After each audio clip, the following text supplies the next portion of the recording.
here to stay. Alec Hunter knows the way. Alec Hunter, king of crochet.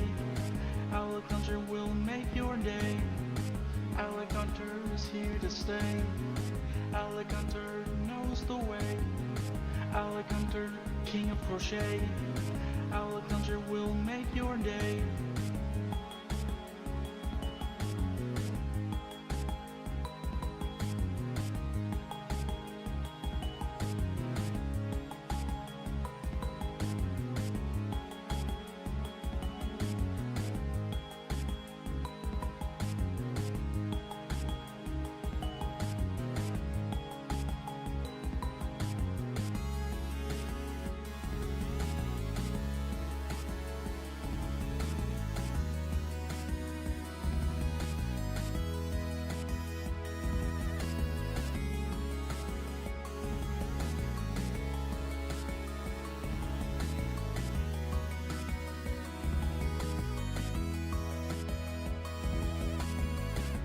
Rap about a man named Alec Hunter, tricking this girl and I straight up Alec stumped her. Holding crossbow like he's literally Alec Hunter. Passing a football, called this dude Alec Hunter. When he's doing bad, he is trash like Alec Dumpster. Wife is literally cheating, so Alec go confront her. Thinking about stuff he's doing and Alec wonder. Shooting lightning from his fingers like he's Alec Thunder. Alec Hunter is here to stay. Alec Hunter knows the way. Alec Hunter, king of crochet. Alec Hunter will make your day. Alec Hunter is here to stay. Alec Hunter knows the way. Alec Hunter, king of crochet. Alec Hunter will make your day.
Boys, girls, and enemies of all shapes, sizes, colors, and orientations, welcome to the one and only Alec Gunter stream. My name is Alec Gunter.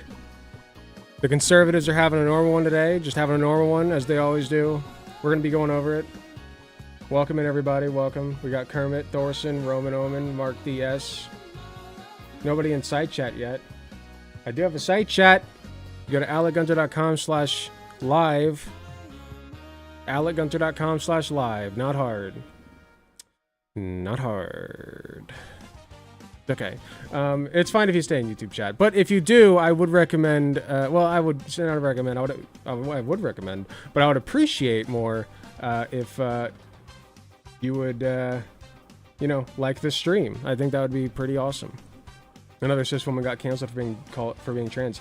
Yes, I did see that. I thought about going over it, but like, I feel like I do this all the time, where I'm like, everybody's already going over it. I won't cover it. I thought about finding a video where somebody's talking about it. Not just one. Yeah, I've heard it's multiple. They're having a normal one about the Olympics. I'm heartbroken. What's up? That's not good.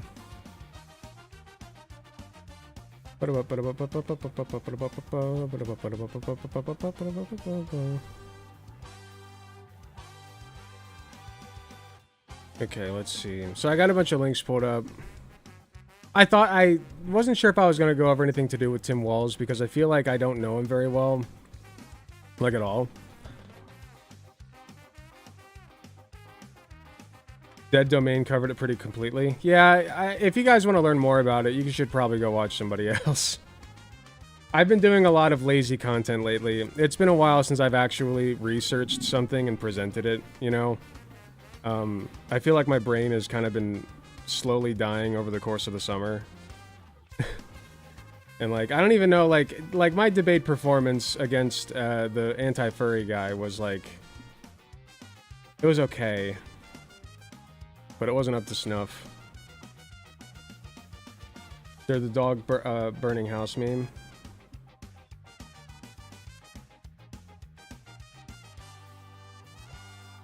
Was listening to a Walz stream, then went on the topic of motorcycles while I was riding a motorcycle to work. I'm sorry, I also hate motorcycles.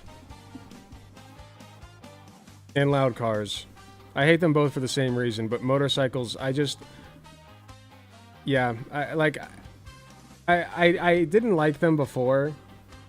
And then I was like on Vosh's stream watching that guy's video, and ever since then I'm just like, yeah, well, wow, now I really hate them. Listen, it's fine if you want your motorcycle, it's fine. I understand they're cheaper, I understand they have certain benefits, but they are dangerous, and just, you know, be careful and don't be annoying. Don't be annoying.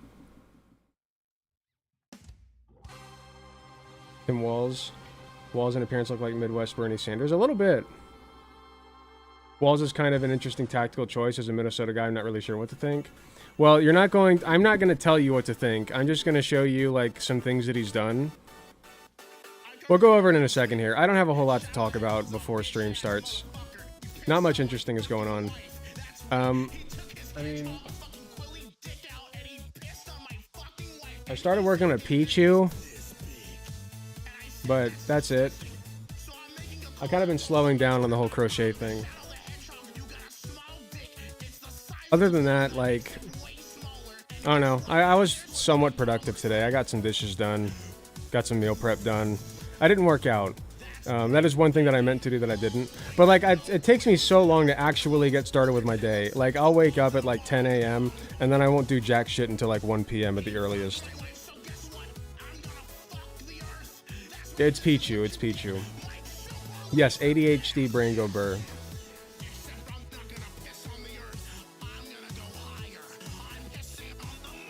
Conservatoids modding over a cis woman with swires.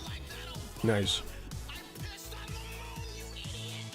Can't a lot of them with Swire syndrome actually conceive children?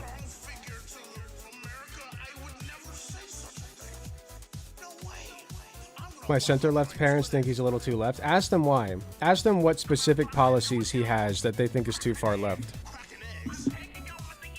That's what I'm always interested in. is like with centrists, it's like, okay, which policies of the left don't you like? And usually like the most extreme they'll get is like puberty blockers for kids, but like, or if they want to really go at it, like female athletes in sports. And it's like, okay, let's say that we disagree on that. You know, just agree to disagree. Because that's one issue, honestly, I can kind of agree to disagree with people on a little bit. Because, like, I understand that it's coming from a good place a lot of the time with normies. Because, like, you want fairness in sports, I get it, whatever. I still believe that, you know, it's more important to be inclusive to trans people. But I understand where it comes from. So, like, that's one thing that I'm usually just like, whatever. But otherwise, like, they didn't like a particular tax policy. Which one? Ilhona Mayer. She's a beast of a rugby player that assisted our women's team to our first medal for ladies rugby. She's amazing. Oh, she has Swire. I'm telling you, man, it's just so much easier if you just break down the gender barriers in sports. Just break it down. You know, if you want to go by, like, testosterone levels or something, I get that. But, like, just stop with the gender. Stop. Like, just have different tiers, you know, different leagues. If women... Listen, if you're good enough to be in women's Olympics, I think that you're good enough to be in the Olympics, period. Because I'm not a fucking misogynist. Perfect shot. I would expect that. Okay? Like all these people who are like, oh my god, a man in the women's Olympics. It's like, well, just say that you don't think that women can achieve nearly as much as men can like next time. Like, just, you know. One piece crochet. I do want to do some one piece crochet. I want to start with Jinbei. He's got like a nice shape about him that I think would be pretty easy. He's very shapely and also blue, which is nice. Because like, I don't know, like it's a more like fun color to work with.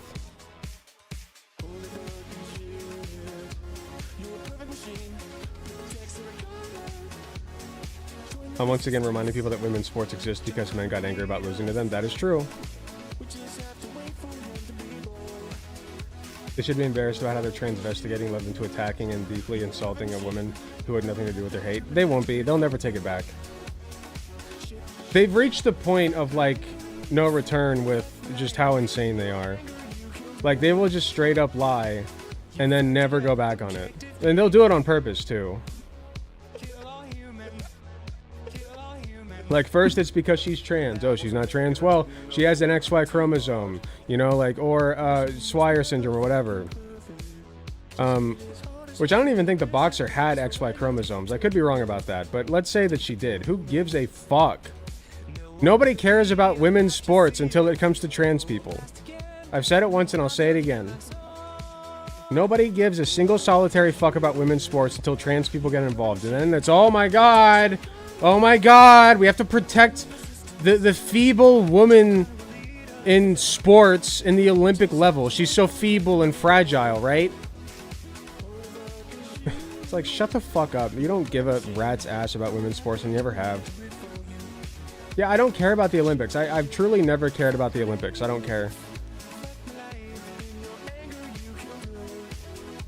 A discredited Russian boxing org claimed she had XY chromosomes. There are so many people in the US right now, who, including myself, who do not know whether they have XX or XY or XXY or XYY. Like, you just don't know. Sometimes you do know, because, you know, you have things like singular X chromosome, which leads to, what is it called? No, not Munchausen's. That's completely different.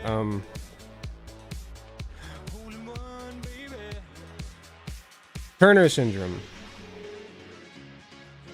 You know, things like Turner syndrome, you can pretty much tell right away.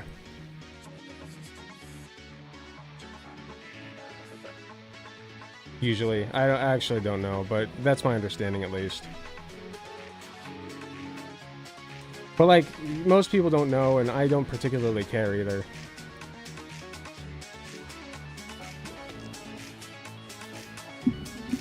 It was fine with a 5'11" male basketball player played against 7-foot player till trans people existed. Yeah, it's like nobody ever gets upset when it's like differing heights or differing wingspans or differing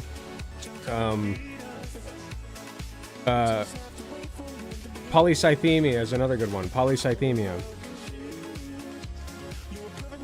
Right?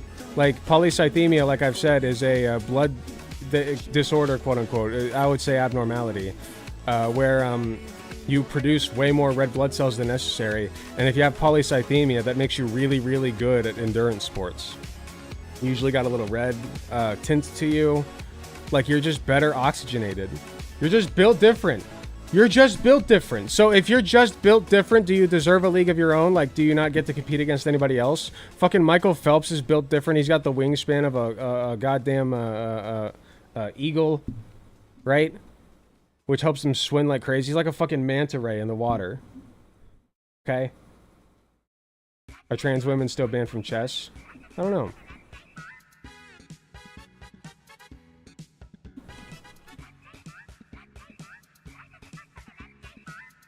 Transgender chess decision. New FIDE rules criticized by players but welcomed by committee chair.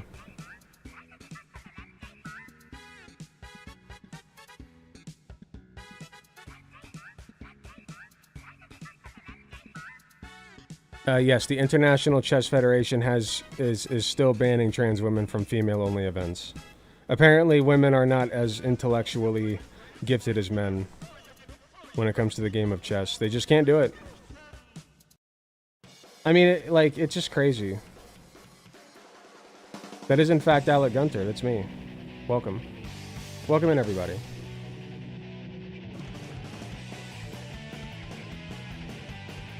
Michael Phelps has like more medals than something like 120 plus countries that have participated in the Olympics. Yeah, I believe it. I don't get why chess has a gender division. I don't either. It doesn't make any sense. Like, at least in concept, right? You can recognize that the overwhelming majority of men are going to be stronger naturally than the overwhelming majority of women. And so that would lead you to like this common sense, natural conclusion that like, yeah, we should separate the two sports. Whatever. But like when it comes to chess, it's like, wait, are y'all just misogynists?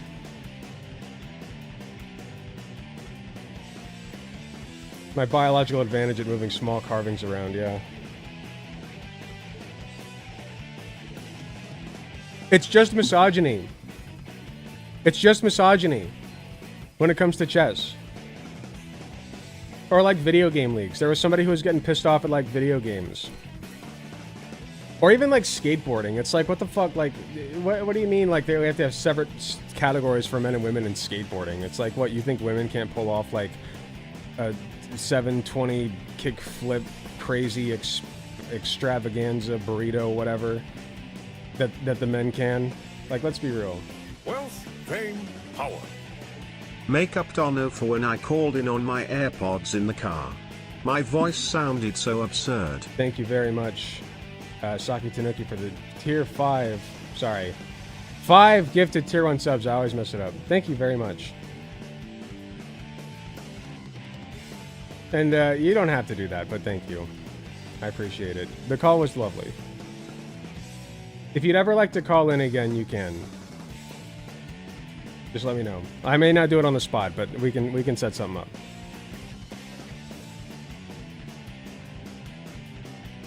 I don't know who that is. Somebody's calling me. How do you not know any skateboard trick names? That's an excellent question, especially considering I played Tony Hawk Pro Skater growing up. I know Ollie. I know Kickflip. I know... Man, I just never paid attention to the names of anything. Like, people ask me who my favorite celebrity is, and I'm like, I don't know. The guy who played, the guy who plays Goku, I guess. I remember his name, actually, Sean Schimmel, but he's not my favorite, by the way. Just, that was off the cuff. Could have just said a 900. I'll debate you on something. Well, I mean, there's plenty of things that I disagree with other leftists about. Power. Call me when men complain when a trans man beats them at floor routines. Until then, it's all a grift. I agree. Wait, let me read that again. Call me when men complain. Yeah, true. True, very true. Trans men are competing. There's like one trans man competing at the Olympic level this year, right? In boxing. And usually trans men do exceptionally well. Because it turns out when you like level out the amount of, really the key here is testosterone and estrogen. When you level out the amount of testosterone and estrogen that's in your body and make it equivalent to like the sex that you're trying to match, you become a pretty even competitor to people in that same sexual category. Sexed category, sorry. Trans man here, I can easily beat most men at wrestling. Nice. Yeah, trans dudes are jacked. A lot of them.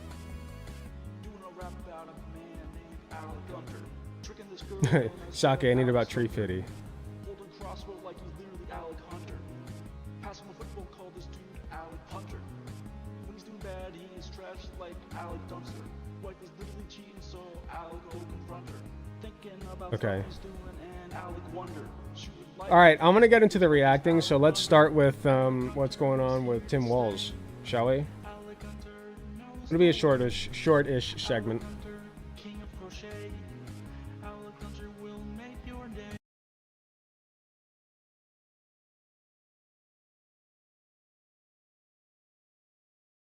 So for those who don't know, the VP for still fixing the pronunciation, Kamala Harris.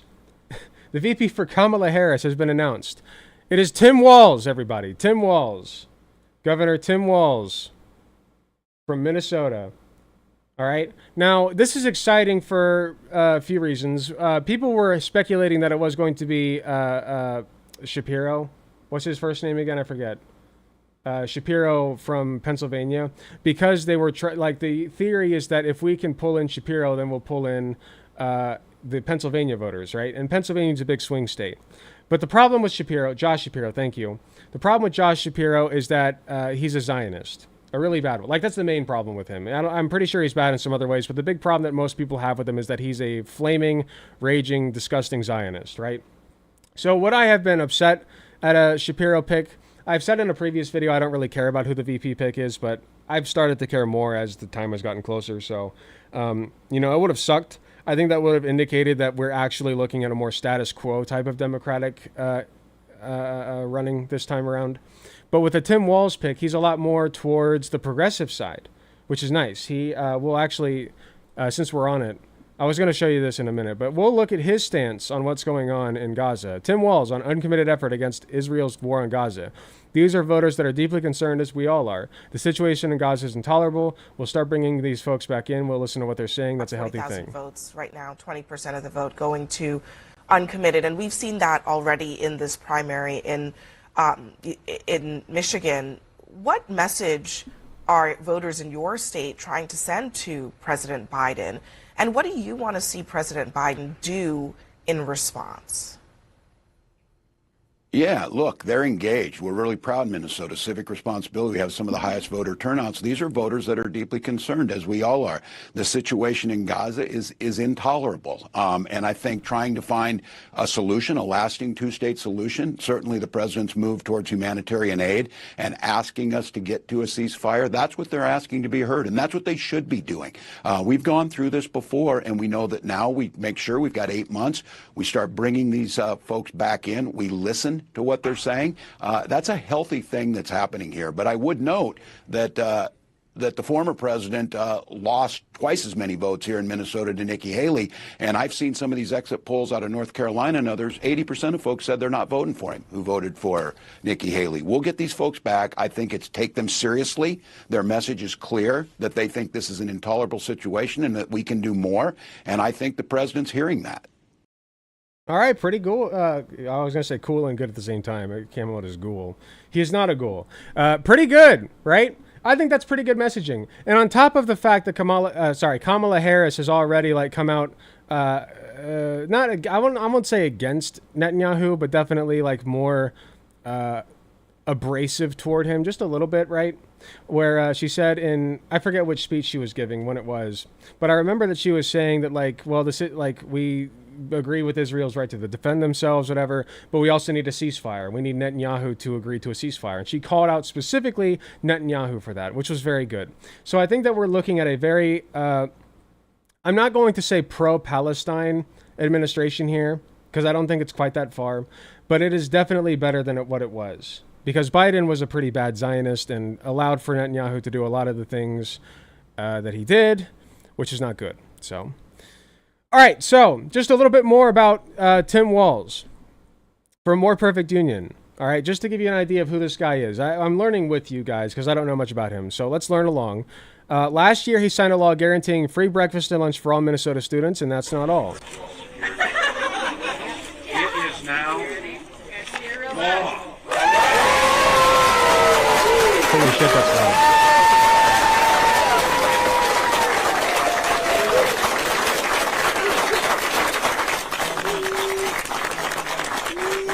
Look at how happy these kids are.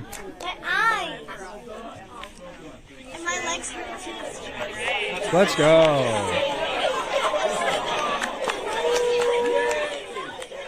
Yeah, sorry, that was loud. All right, beautiful. So these kids are genuinely happy that they're going to be able to eat for free, right? I want to show you also real quick, just my picture that I made. The top is Tim Walz after signing into law free meals for all children in schools. The bottom is Ron DeSantis after signing the Parental Rights in Education Act. So you can see the difference here. The kids don't look nearly as thrilled in the bottom one there.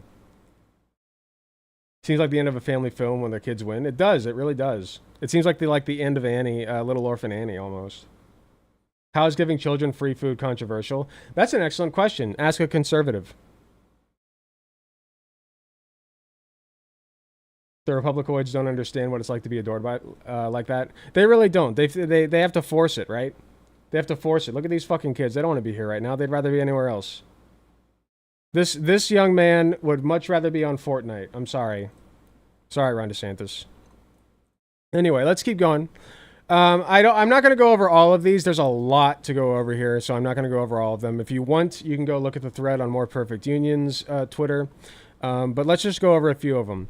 Last year, Walz signed a law enacting paid family and medical leave, giving workers up to 20 weeks off. Paid family and medical leave seems like a pipe dream for 10 years, he said. It seemed like, why can other people have this and we can't? He approved the nation's broadest right to repair law, allowing independent shops and owners of phones, laptops, and other electronic devices to more easily repair products without relying on corporations like Apple and Google. He signed into law a financial aid program giving free college tuition to students whose families made less than $80K a year. That's a lot of families.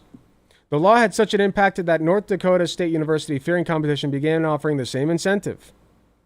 Under Walz, Minnesota banned non-compete agreements and captive audience meetings and significantly expanded leverage for workers in meatpacking plants, warehouses, schools, and more. The captive audience meetings is basically just the administration pulls all the workers in order to union bust. It's a union busting effort, these meetings.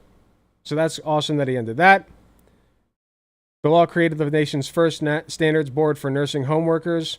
Having worked in a nursing home myself, or several nursing homes, I should say, yeah, that's really well needed. Nursing homes are abysmal in Ohio. I don't know about other states, but in Ohio, nursing homes suck ass. You do not want to go there. You do not want to work there. You don't want to live there, for the most part. I'm sure there are some good ones. There were certainly better ones than others, but like, you're understaffed to shit. You don't have nearly enough aides most of the time, like nurses' aides. You can't get medicine out in time. People are in pain. You have to deal with people dying here and there, and so you got to deal with like you have barely enough time in the day even just to give out medicine. So the fact that they raised standards for nursing homes is huge. The board set a minimum wage of more than $23 an hour starting in 2027. That's crazy. But anyway, you guys get the idea. So he's very progressive. You can read through the rest of this if you want. So it's good. I think that it's a good pick. Especially because the alternative that we were looking at was like the opposite.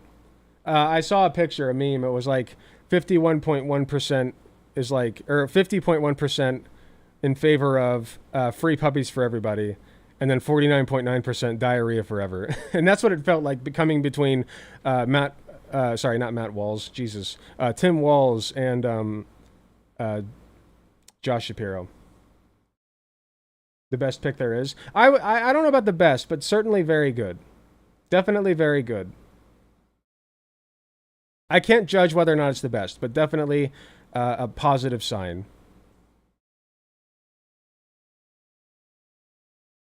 Yeah, the kids were at best confused, if not pissed, in the Ron DeSantis picture. I agree. New minimum wage is good. 2027 is too far off. By then, it'll probably need to be $30 an hour. Sure, and like I said, he's like, a lot of these are still half measures, right? A lot of these are still half measures, but you got to take the W's where you can. It's about harm reduction, right? And constantly pushing the Overton window toward the left. That's what we're all about here. Sorry. On the screen. All right. So, let's get into some of the things that the right is saying about Tim Walz and why they don't like him. Let's start with this one. Greg Price says, this is Tim Walz's Lieutenant Governor Peggy Flanagan. She went viral a few months ago for saying, when our children tell us who they are, it's our job as grown-ups to listen and believe them, while wearing a shirt with a knife on it that says protect trans kids.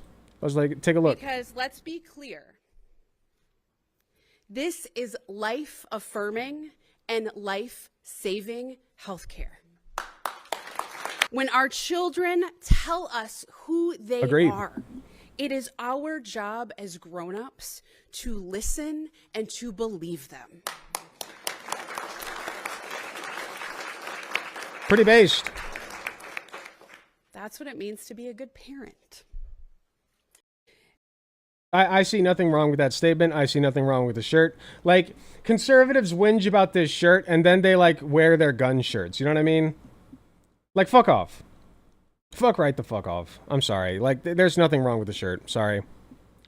Yeah, if you're protecting trans kids with lethal force, and that's what's necessary to protect them, which, you know, might be the case, thanks to conservatives. Yeah, I'm fine with that. Have you seen the videos of Tim Walz and his daughter having fun? No. If you could link that, I'd really appreciate it, though. Let's move on to Ben Shapiro's attack. Meet Tim Walz, who lives in a van down by the river. Now, for those who don't know, for the Zoomers in the audience, this is a reference to a Chris Farley bit where he plays Matt Foley, a guy who lives in a van down by the river, right? And the joke is that he's fat. That's the joke, is that he's fat.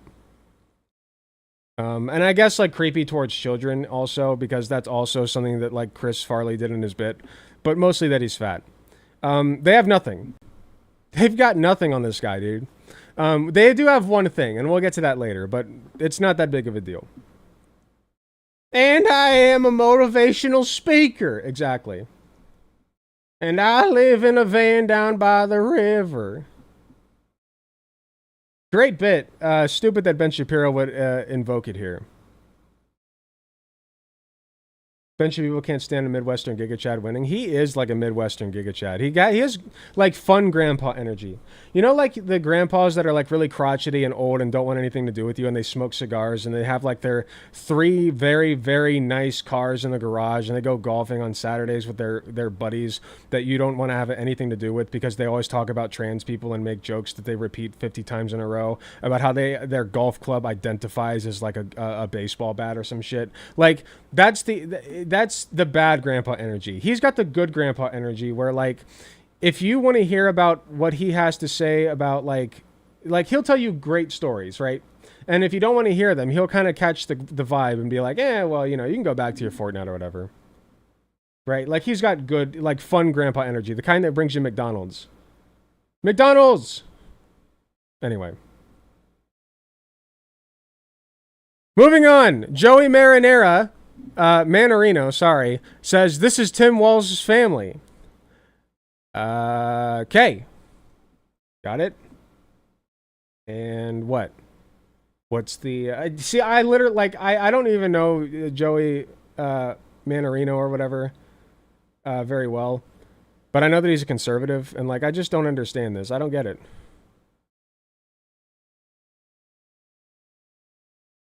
Tim Walz is also the guy who called Republicans weird. Is this weird to Tim Walz? They, oh, they're whinging so bad about the weird thing. Because he's a fucking burn victim. Sorry, burn victims as well as non-burn victims, if you're conservative, are weird. I'll say the same thing about trans conservatives, same thing about black conservatives. You're all fucking weird. I don't give a shit about the fact that you're a burn victim. You're weird, man. Has nothing to do with you being a burn victim. You're just fucking weird. Seriously, Tim Walz is weird. Tim Walz dressed up his dog for a pride parade. Yo, based. I didn't even have this one in the chamber. Based, dude. It just keeps getting more based. How can one man possibly be this based? Here's the video. Thank you. Speaking of being normal and cool, unlike the conservatives, let's take a look at Tim Walz having fun with his daughter. Also win a few times, including with his daughter, who he says tricked him into going on the most extreme ride at the fairgrounds. Take a look. Uh-oh. Every year we as a family do something. Uh-oh. What's with all these daughters tricking their fathers? I mean, it started with Elon Musk's daughter and now her. Jesus Christ. Something old and something new. I get to pick something, a classic, the old mill ride, to do that. And then Hope gets to pick something new. I think we're going to go do the old mill slingshot. ride. Which I don't know what it is, and they're keeping it from me. But then we're going to go get some food, corn dog, I'm vegetarian. turkey then. And Turkey's then, meat. Not in Minnesota, turkey special. And we will go do some of those Come things on. and report back.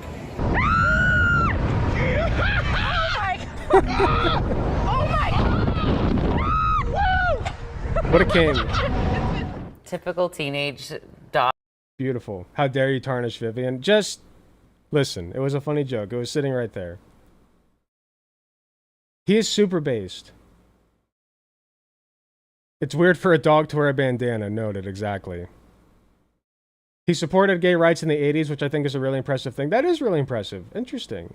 Yeah, especially in the 80s when like the fucking AIDS panic was going on. That's awesome. That's how you know he's a real one. So even if he's not like a based communist or whatever the fuck, it's like, listen, you could have a lot worse, man. This is a good example of how anyone can look good if they buy clothes in their size. SDL posted this, which I think is relevant. I loathe every person I see on the street. Look at that stupid asshole. And it's just a normal guy. Looks normal. What's the problem here? Just sharing? Okay, just sharing apparently. Just sharing. I don't know, they seem like a nice family.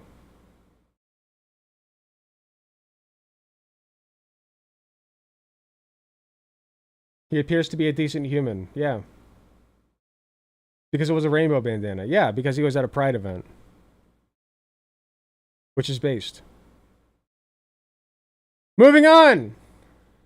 Now, you may be wondering what's up with this one. It's because he ensured students got free tampons in bathrooms, which is communism. Right. Yeah, so Chaya Raichik is upset that Tim Walz was being proactive about making sure that people going through puberty had access to tampons. I guess. Right? Like a necessity for young female people. Or female people of any age who's like, you know, who needs them. Like, I'm just saying, like, you know. So it's, I don't know. This is like a weird one for me. There's another one too. There's this one. No holes left unfilled. Tampon Tim Walz to the rescue. Which, you know, is so normal, right? Just making sure that like young, you know, like I think the issue is that he was like putting them in men's bathrooms too, but like they're trans men. So yeah, sometimes men need tampons. And also, what if I want tampons for something? Like, it's not your fucking business what I get tampons for. Shut the fuck up. Shut up. I don't actually get tampons, but if I did, it wouldn't be your business. Maybe my ass is bleeding. You don't know.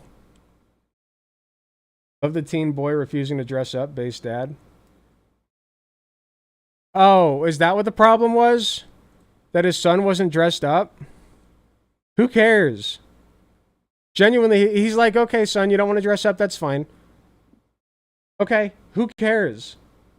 I genuinely didn't understand the problem until somebody was like, "Oh yeah, because he didn't dress up for church or whatever." Okay, fuck off. Who cares? What happened to all are welcome? Right? That's a thing with church. All are welcome. What happened to that? So much for that, huh?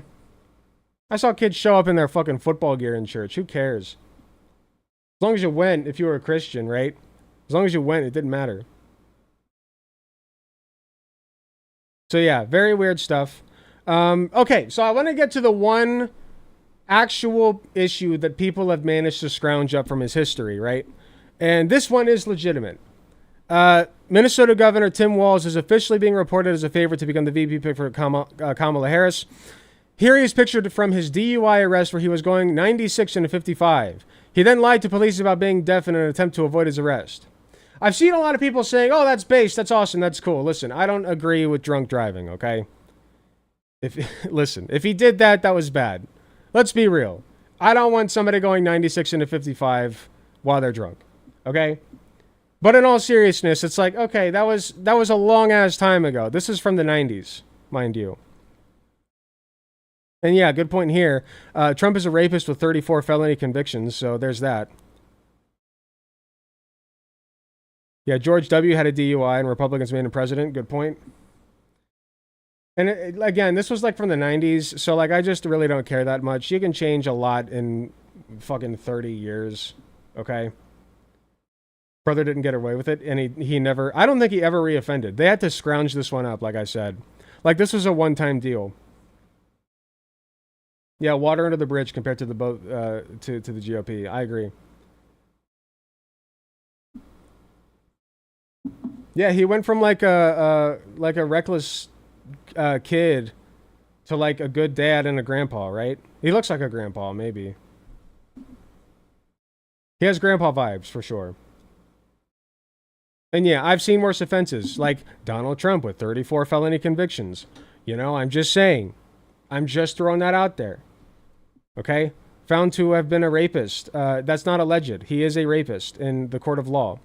That was in a civil case, so he didn't get jail time, but he did have to pay out a big fine because he's a rapist. Please make sure to censor all of those, Dubsy, please. Thank you. This is what bad decisions in your youth actually means. Yep, true. Trump was friends with Epstein and even knew Epstein liked them young. That is also true. Trump, well-known friend of Epstein, well-known enjoyer of Epstein, and likely goer to Epstein Island, right? True, very true. What does Walz do with his bear corpses? That's a joke about... Who was it? Who had the bear corpse thing going on? That was, what's his face? The third-party candidate. Who has, like, the... Kennedy, right? RFK, yeah. Yeah, RFK, who is, you know, now famous for having desecrated a bear cub corpse or something. They quote-unquote found a bear corpse. Like a baby bear corpse and, like, skinned it or some shit. Really freak shit. Normal shit, right? Just normal stuff from the conservatives. Which RFK is. Make no mistake. Most of us has done completely idiotic shit when we were young. Not me, I'm perfect.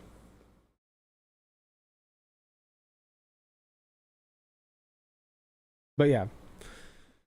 So that's about all I got on Tim Walz. He seems like a pretty chill dude. Like I said, I haven't been following the Veep thing for a bit, and I haven't cared that much up until now, so I don't have a ton to say about it. But he seems like a chill dude. He seems like he's put in a lot of good policy work, and he's pro-Palestine, or I don't want to say pro-Palestine definitively, but he's at the very least not a Zionist, which is a step up from what we could have had. So, you know, let's just count our blessings there.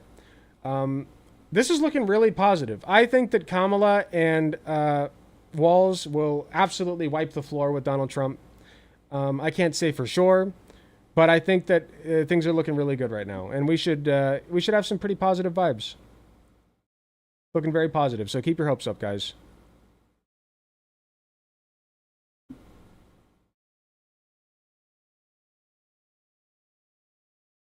The bear thing was only 19 years ago, only 10 years ago.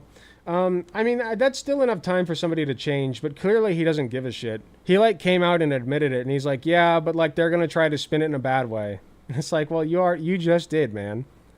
You desecrated a bear cub corpse. Ew.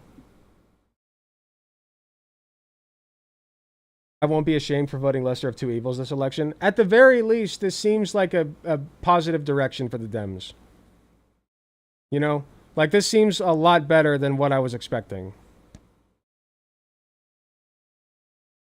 I really thought that they'd go with somebody more generic.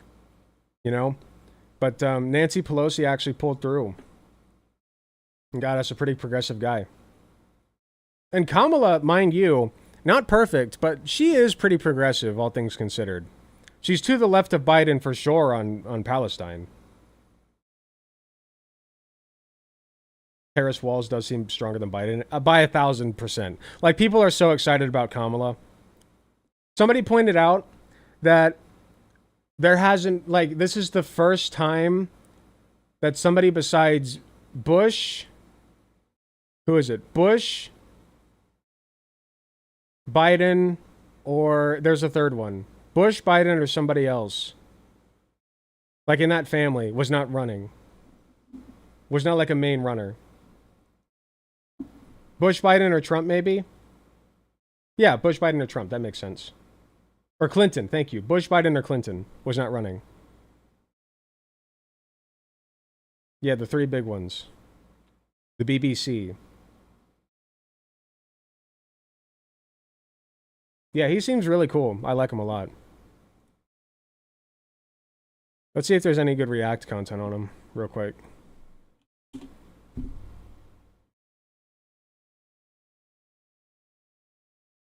Probably not yet, right? Actually, what does Tim Pool have to say? I haven't looked at Tim Pool in a while. Emory University Economic. Yeah, he didn't say anything about him.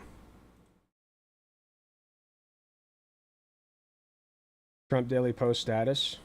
Let's take a look.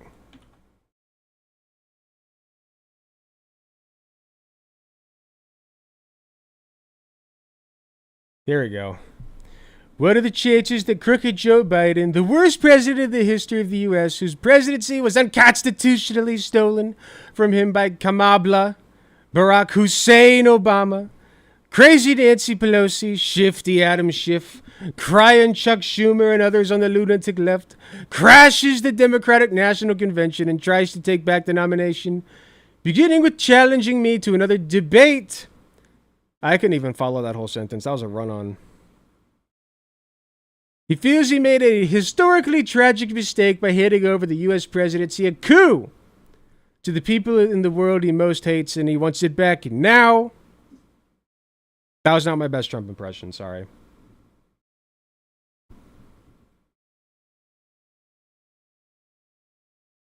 Beautiful.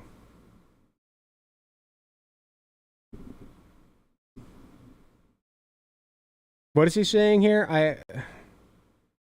What are the chances that crooked Joe Biden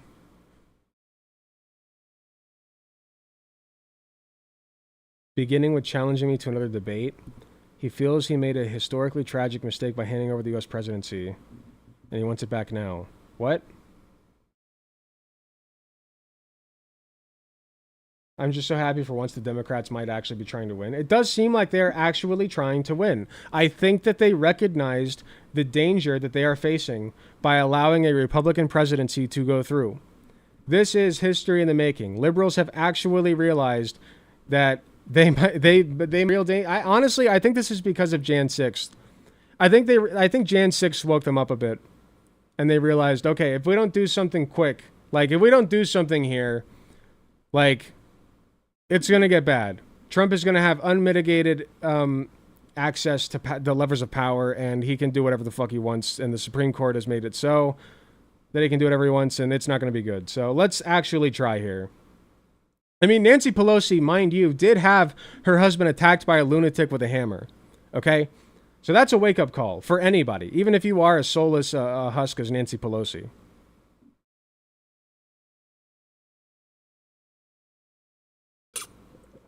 Is he really smashing her name with Calaba? I think it's just come out blah, like blah, blah, blah.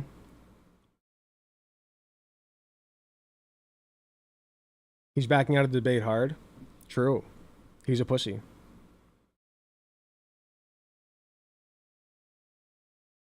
What a disaster. What a disaster this has been for the Dems. Sure, man. Sure. The polls look incredible for Kamala right now.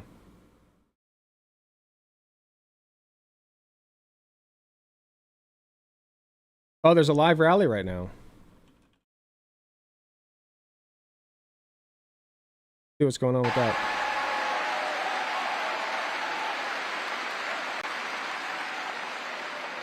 In fact, Looks like we missed a lot of it. In fact, when you compare his resume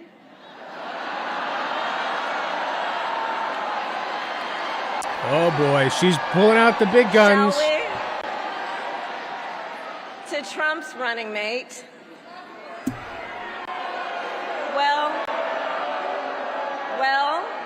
well, some might say it's like a matchup between the varsity team and the JV squad. That's too nice to me. Very soccer mom to say, though. It's cute. It's a cute line. So, Pennsylvania.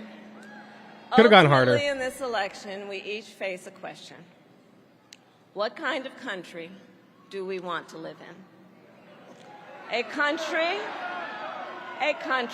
of freedom, compassion, and rule of law, or a country of chaos, fear, and hate? It was a bit soft. She could have gone harder. And here's the beauty of our democracy. We each have Let the her cook. power to answer that question. We each have the power to answer that question. The power is with the people. Okay, it's pretty lived up so far. I'll give her a minute to cook, though. We love our country. And I believe it is the highest form of patriotism to fight for the ideals of our country. She sounds very presidential, though. I will say that. That is how More than we I would have preserve expected from her. the promise of America. And after all, you know, the promise of America is what makes it possible for two middle-class kids, one a daughter of Oakland, California, who was raised by a working mother, the other a son of the Nebraska plains who grew up working on a farm. That's right, buddy. Is he about to cry? It's the promise Or is that just of a smile? America, because only Sorry, in I'm blocking him. America, I'm blocking our beautiful only boy. in America is it possible for them together to make it all the way to the White House. Look at these two. Look at these two.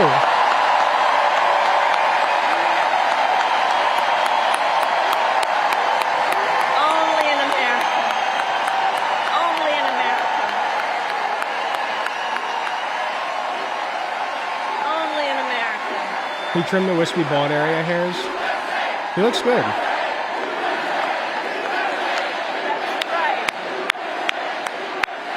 He looks like the cool uncle. That's right.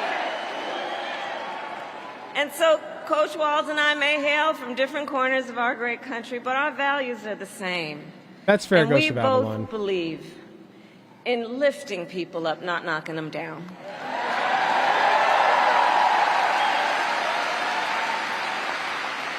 He and I, we both know the vast majority of people in our country have so much more in common than what separates them. He's kind of nervous. Look at him twiddle his thumbs. When You we can't look see at it because I'm folks, blocking we it a little bit. see in our fellow Americans neighbors, not enemies. Not enemies. I wonder if we'll get to hear him speak. And so my promise to you is this. Our campaign will reach out to everyone, from red states to blue states. The top right screen. From the heartland to the coast, in rural, urban, suburban, and tribal communities.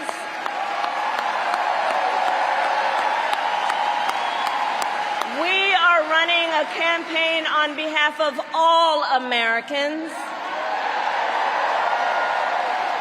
And when elected, we will govern on behalf of all Americans.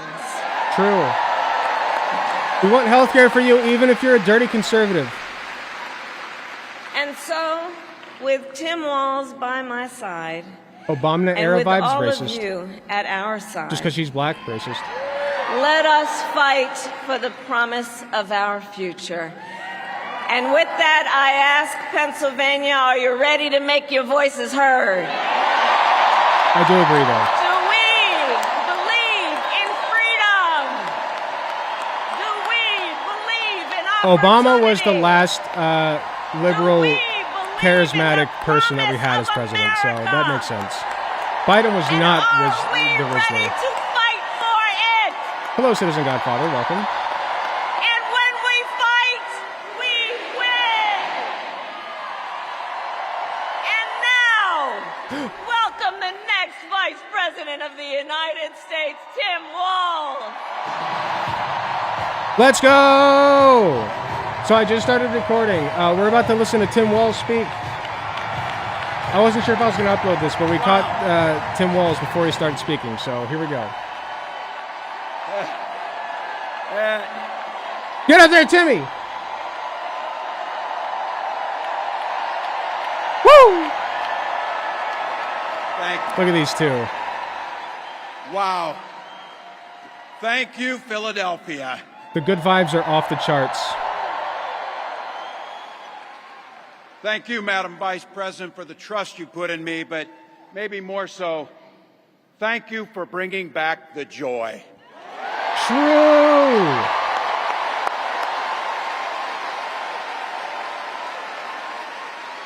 I'm thrilled to be on this journey with you and Doug, this incredible journey.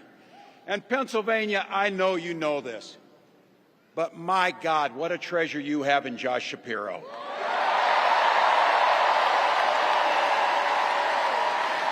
Really? We're going there? Holy hell, can this guy bring the fire?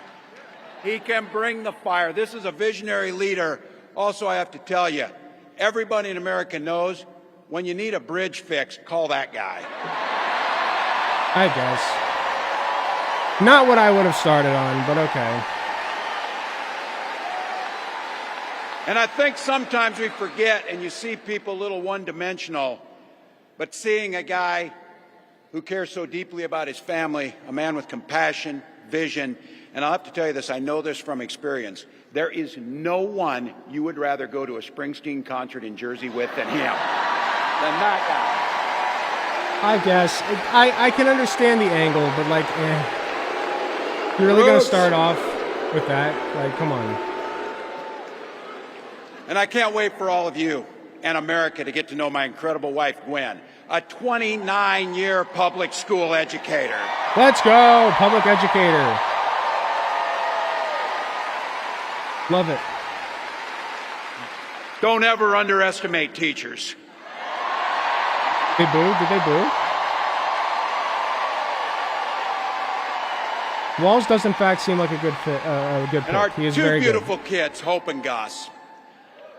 I couldn't be prouder to be on this ticket and to help Vice President Harris become what we all know is very, very good for us to think about.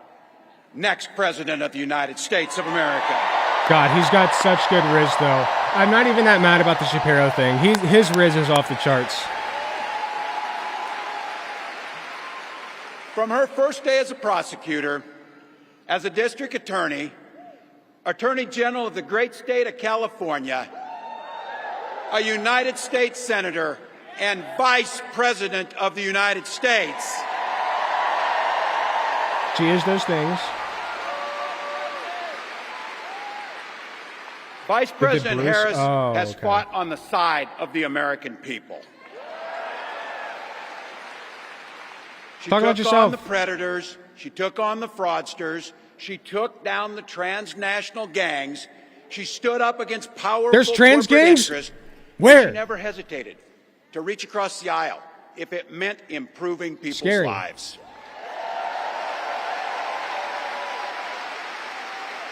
We're talking about her police record? And I want all of you to hold this, and don't ever underestimate the power of this. She does it all with a sense of joy.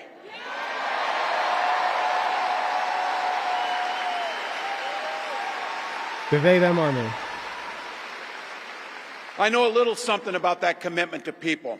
I was born in West Point, Nebraska. I lived in Butte, a small town of 400, where community was a way of life. Growing up, I spent the summers working on the family farm. My mom and dad taught us, show generosity towards your neighbors and work for a common good. Okay, okay.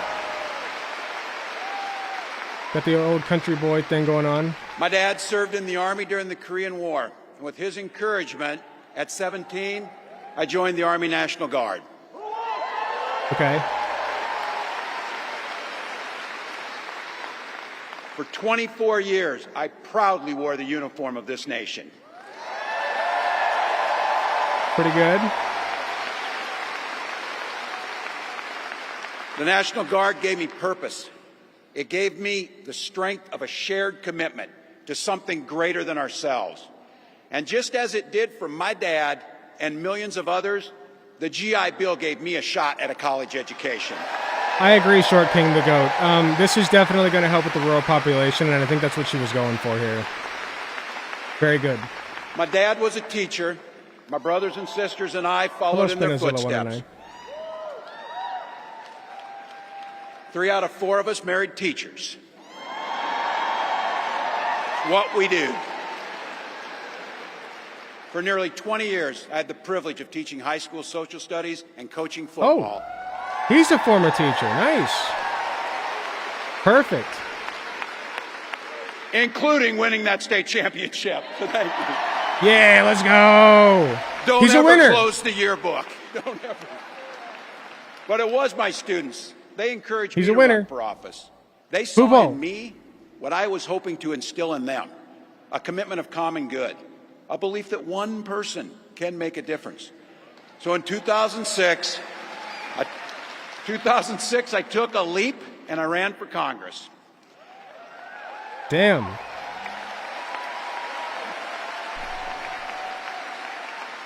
And because high school teachers Hello. are super optimistic, I was running in a district that had 1 Democrat since 1892. Well, my neighbors graced me with an opportunity to represent them in the United States House of Representatives. Let's go. I'm proud of the work we did there together. I worked across the aisle on veterans issues, on agriculture, and on ways to grow rural economies. I learned the art of compromise without compromising my values. Okay, okay. That's a good line. That's a good bumper sticker. And now, as governor of the great state of Minnesota, I bring those experiences to bear in tackling the challenges that are facing our great state. Minnesota's strength comes from our values, our commitment to working together, to seeing past our differences, to always being willing to lend a helping hand. Those are the same values I learned on the family farm and tried to instill in my students. I took it to Congress and to the state capitol, and now Vice President Harris and I are running to take those very values to the White House. Yeah, Guitar Rocker. Imagine what the fucking debate would be like between him and Vance. That'd be crazy. He's Vance's natural counter. Donald Trump sees the world a little differently than us. Ooh. First of all, he doesn't know the first thing about service. Ooh. He doesn't have time for it because he's too busy serving himself. Nice. Again and again and again, Trump weakens our economy to strengthen his own hand. Nice. He mocks our laws. He sows chaos and division. And that's to say nothing of his record as president. Ha! True. He froze in the face of the COVID crisis. He drove our economy into the ground. And make no mistake, violent crime was up under Donald Trump.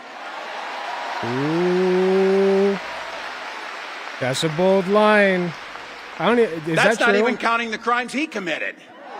Oh, baby. That's a hard one. That went hard.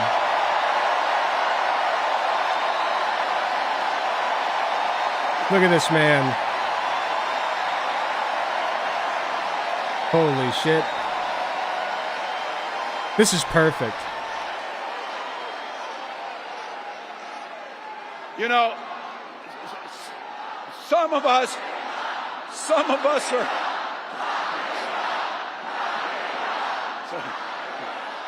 Some of us in here are old enough to remember. I see you down there. I see those old white guys. Some of us are old enough to remember. Oh my God. When it was Republicans who were talking about freedom. It turns out now what they meant was the government should be free to invade your doctor's office. Yo, true. In Minnesota, we respect our neighbors and their personal choices that they make. Even if we wouldn't make the same choice for ourselves, there's a golden rule. Mind your own damn business. True, dude. He's killing it. I was a little skeptical about the Josh Shapiro opening, and I still am. But he's killing it right now. No, he's got the sauce for sure.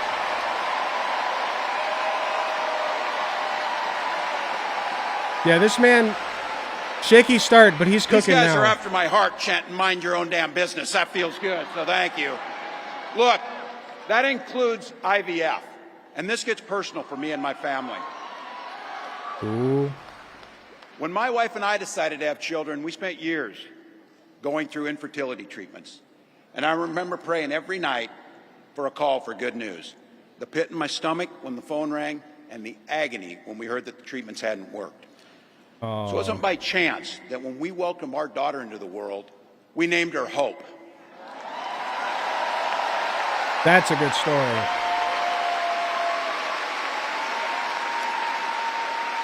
He's crushing it.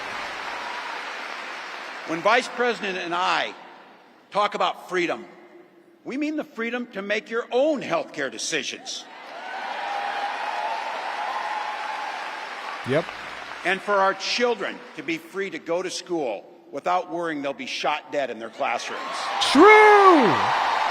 Get them! Dude, he's dragging them really bad. This is insanely good. I've made that point before in like a By the way, a as you address. heard, I was one of the best shots in Congress, but in Minnesota, we believe in the Second Amendment, but we also believe in common sense gun violence laws. Yep.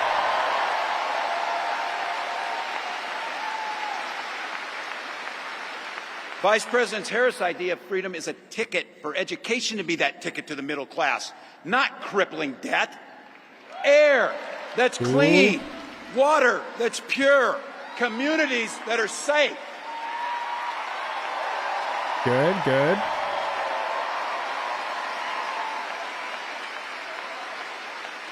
A place where we settle our political differences not through violence, but with our votes.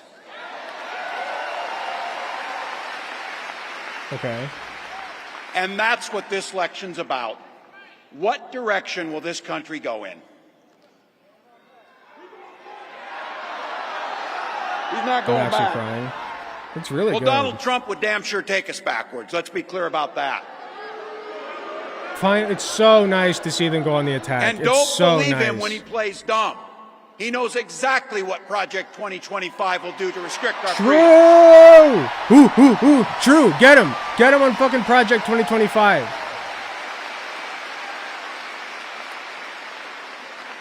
To rig the economy to help the super rich.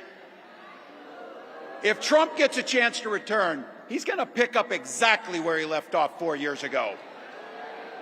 Only this time, it will be much, much worse.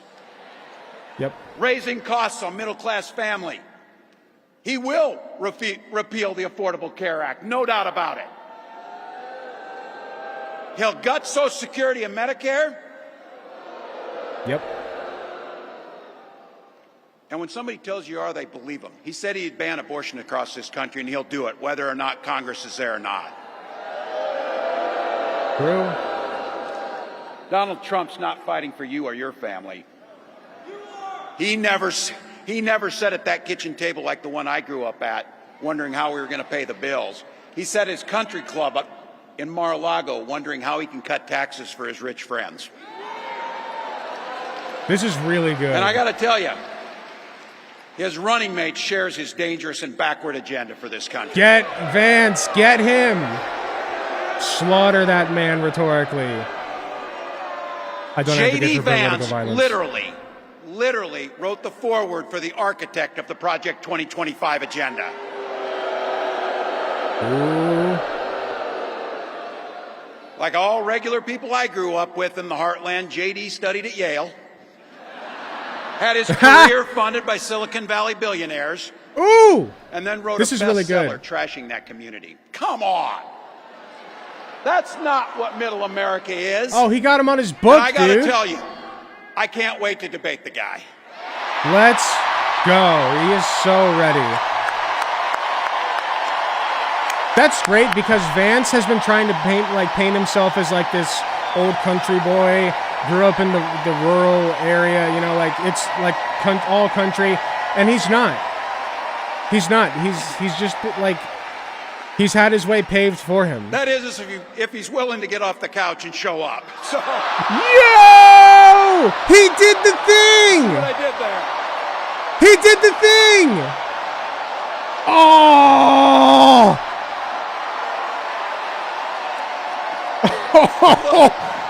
Kamala's just like, yep, that's him.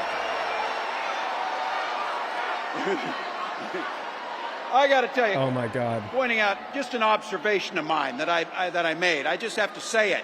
That's you know it, amazing. you feel it. These guys are creepy and yes, just weird as hell. That's what you see. That's what you see.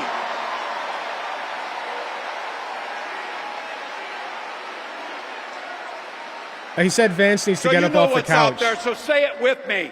We aren't going back. We aren't going back. We are not going back.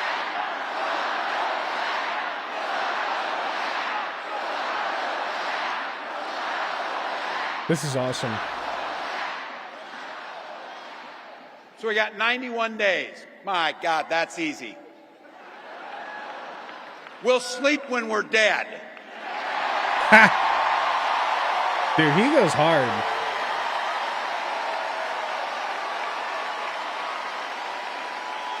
Over those next 91 days and every day in the White House, I'll have Vice President Harris's back. Every single day. Coconuts And in we'll chat. have yours. We got Kamala's back. You know how this works. We can't do it alone. We need you, each and every one of you.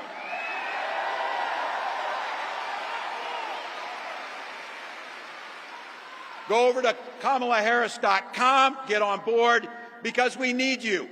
Freedom to make our own choices. This leader, this compassionate, careful, joyous leader believes in each and every one of you. He's the BitConnect guy of politics.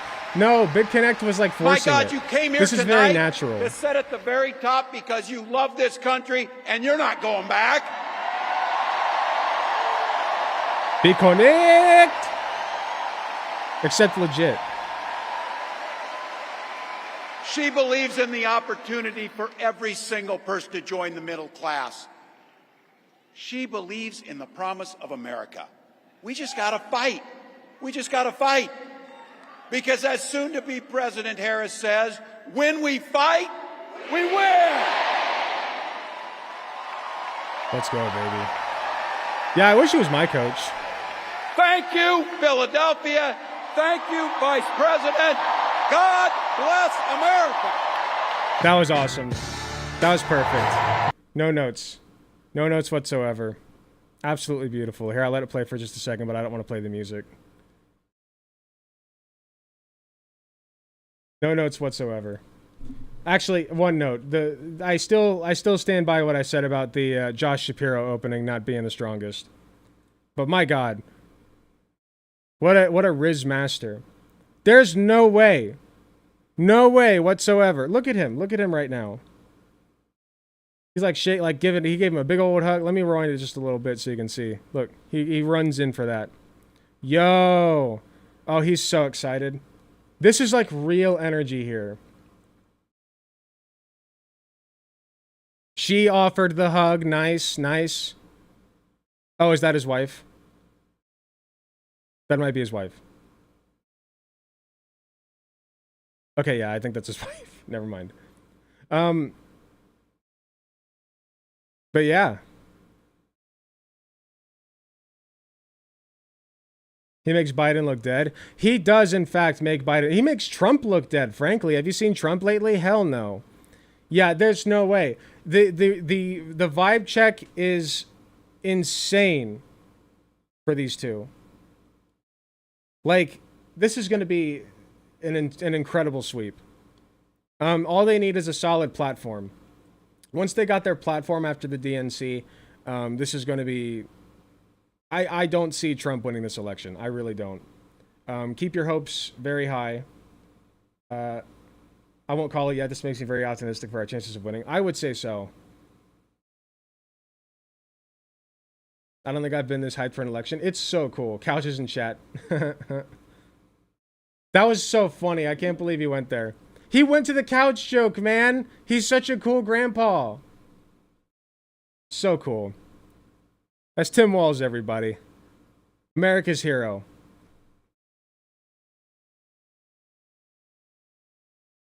This is the energy Dems haven't had in decades. Agreed.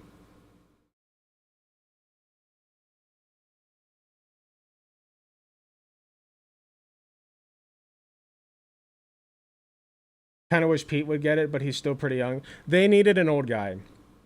They needed to DEI an old guy. Sorry. That was necessary because Kamala, despite being like almost 60, does look very young. And so people, I think if they had gone with somebody younger, that could have gone two directions. One, it could have been good, right? Because, you know, younger people are always growing up and voting, and the younger population is getting more politically active and involved. But the other side of that coin is that it would have looked like inexperience. And Mayor Pete is a mayor. Like, he's not a governor. So that they could have all, like, the right could have also gone after us on that. But like with Tim Walz, like I said, they have nothing on him. They have nothing on this guy. A fucking DEI, or not DEI, sorry, DUI. Getting my wires crossed. A DUI. Like, that's all they have on him. From like the 90s. Yeah, go vote for your fucking convicted felon while talking about this man's DUI from the 90s. Jesus Christ.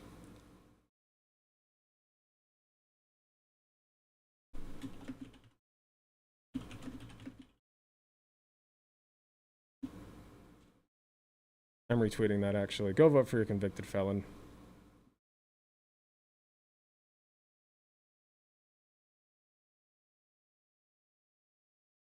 That was beautiful. I'm glad I caught that.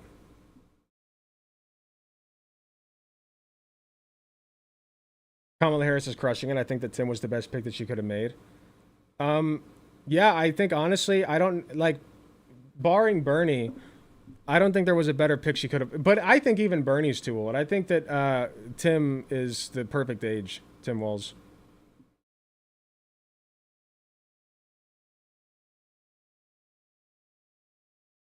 "34 literal felonies over versus a DUI." True. All right. I'm going to go to the bathroom real quick, grab myself a drink, and I will be right back. Alec Hunter is here to stay. Alec Hunter knows the way. Alec Hunter, king of crochet. Alec Hunter will make your day.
Okay, I'm back.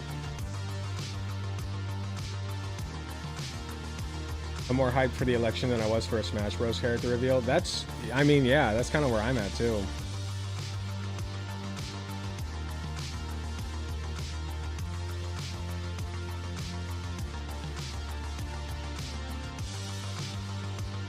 Top 5 anime comebacks, baby. Insane. Just insane hype.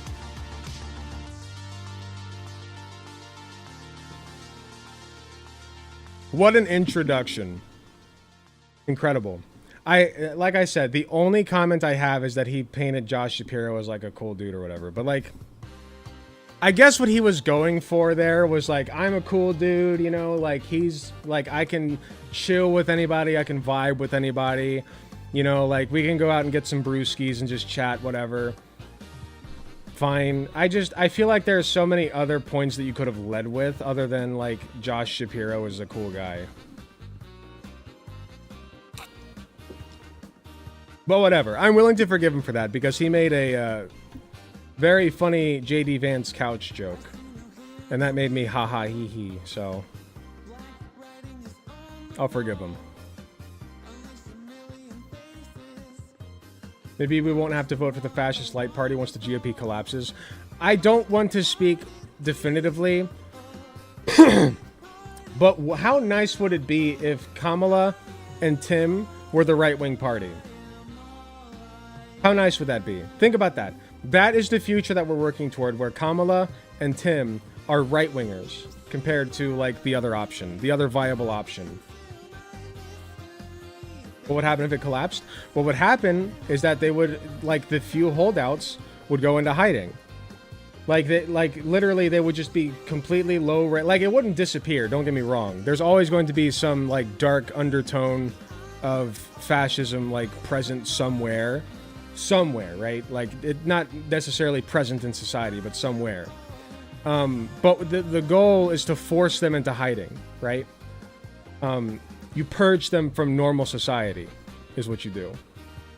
And then you can finally have the Democrat Party, right? Like the Liberal Party versus the Progressive Party. Now, how cool would that be? How awesome would that be? Like, who are they going to run after Trump? Think about it. Who are they going to run after Trump? They got nobody. They have nothing. Trump is their whole deal. They went all in on him, and they're going to fail. They're going to fail. Like, Trump would really have to pull out all the stops, and I don't know what he can do at this point without without forsaking his entire platform. I don't know what he could possibly do at this point to come back. Greens, libertarians, socialist. I mean, it's all on the table. Who's going to be the next, you know, America's next top model, America's next top party?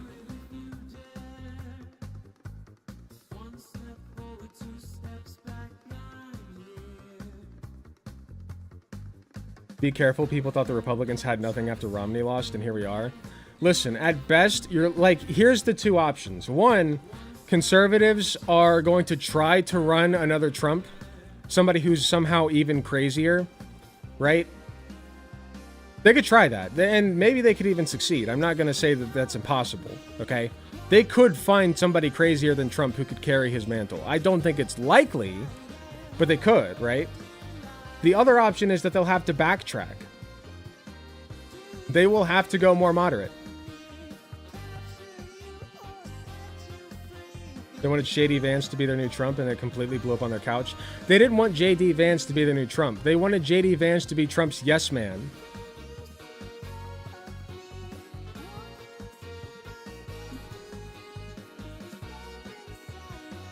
I'd be fine with just a progressive party.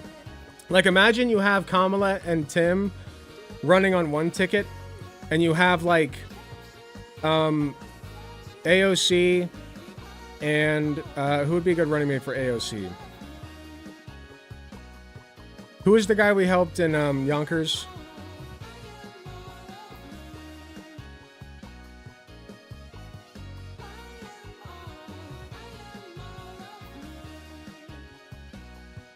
I'm really bad at names. Jamal Bowman. Imagine it's like Kamala and Tim versus Jamal and AOC. And Kamala and Tim would be the right-wing party. Now, how sick would that be? We're getting our hopes really high. What's more likely, I think what's more likely is that the conservatives are going to backtrack a little bit, and they're going to try their hand again in 2028. But honestly, they can only go for so long without getting a win. Because they lost they lost 2008, they lost 2012, they won 2016, right? But then they lost 2020. So what if they lose 2024? Hi. Hello. Go ahead, show your butt to everybody. It's not bad when you do it. It's bad when I do it.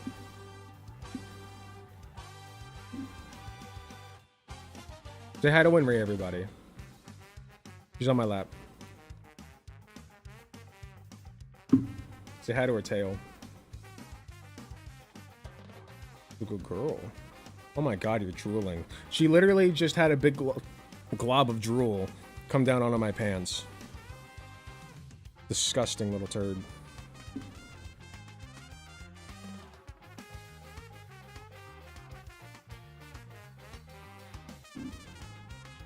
There is no ceiling, the future is bright.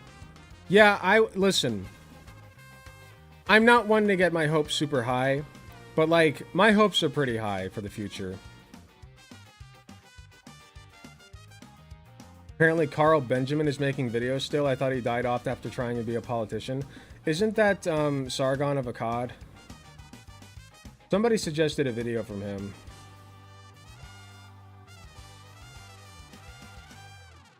I think. Yeah, death is a moral necessity. Maybe we could go over this one.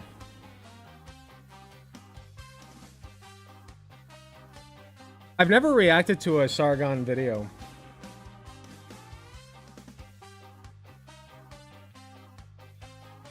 Excuse me. Sloppy Carl of Akkad, nice.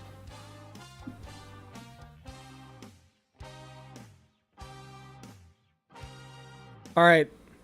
I think the vibes are too good. I think the hopes are a little bit too high. We have to bring it back down with the React segment. We have to bring it back down with the right-wing React segment. You guys are getting too high on the fumes of hopium. Not the vibes. Listen, things are too good right now. We have to make sure they're not as good because we're centrists here, right? The based centrist looks at both the Nazi and the socialist, and the Nazi says, I hate black and Jews. And the socialist says, everybody should have healthcare free of charge. And the centrist, the based big brain centrist says, both of these are equally bad.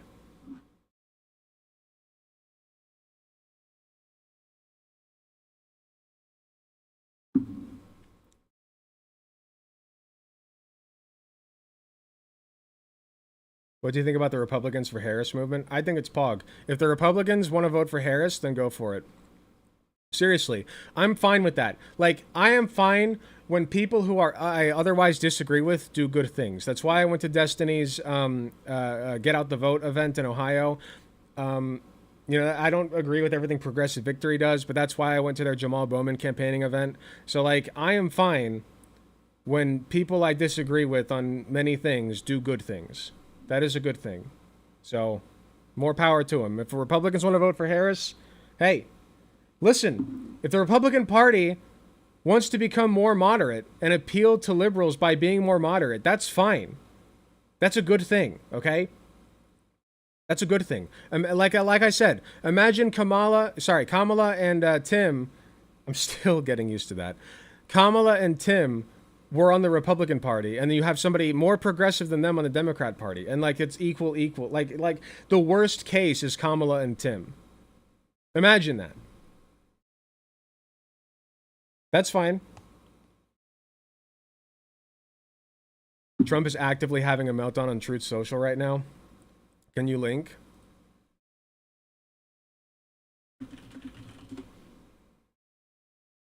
Truth Social, Donald J. Trump, real life Trump.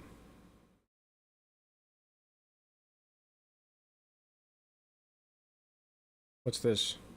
Are you better off than you were 4 years ago? Please welcome President Ronald Reagan, who has a few questions for you. Is this going to be AI? Please let this be AI. All of you will go to the polls, who stand there in the polling place and make a decision.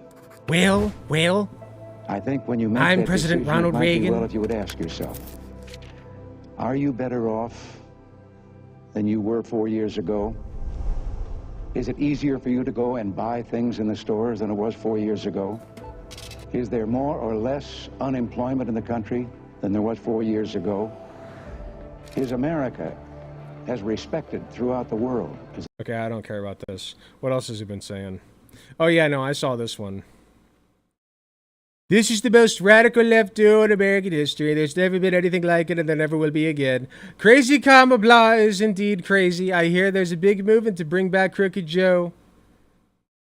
He keeps on hanging on this Joe thing, like they're gonna bring him back somehow. It's like, bring him back from what? End stage dementia? Like, what the fuck are you talking about?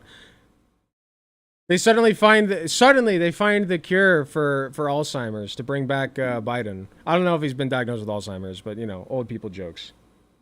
Get it? Because he's old.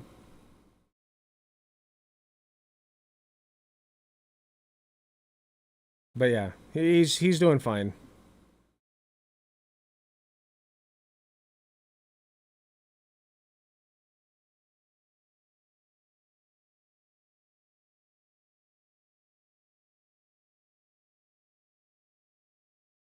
Doesn't this disprove that whole thing? I don't know why he's going for the they're gonna bring back Joe angle. Like, what do you mean bring back Joe? No, they're not. Like, okay, so this is an admission that he understands that people were not optimistic about Joe, but they are optimistic about Kamala. He gets that. And that's an admission of that. And so he's trying to appeal to this sense of like, well, Joe is still gonna be in the background, like he's still gonna be pulling the strings, right? Like, make no mistake, Joe's going to be there. It's like, in what capacity? I haven't seen that man in like, when's the last time I saw him? I don't even remember. I don't want to see him anymore. Like, just go do your finish out your presidential term and let Kamala take over, okay? I don't want to see him anymore. I'm tired of Joe. Everybody is tired of Joe.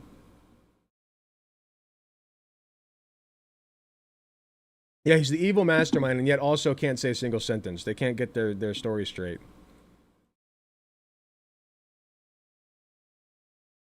All right, you guys want some juice? You guys want some juice? You want some dumb juice?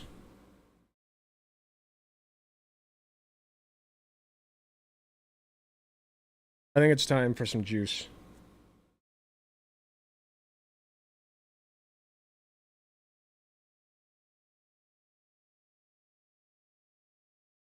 Make a vid reacting to bad Abinada's endorsement of Trump. I did. It is going to be uploaded.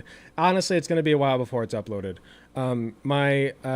We have a large backlog of, just because I've been doing react segment after react segment. This is to say nothing about my editors who are doing a fantastic job. I love my editors, Dubsy and Guitar Rocker both. But I've just been pumping out segment after segment because I've been having such a good time streaming that like I haven't even been concerned with whether or not the editors can keep up. So we have a large backlog, but I have reacted to that. You can watch it if you want. You can watch it. It was my last stream, I think. If you go to like, people don't know this, right? But let me clue you in on something. So if you want free early access, right?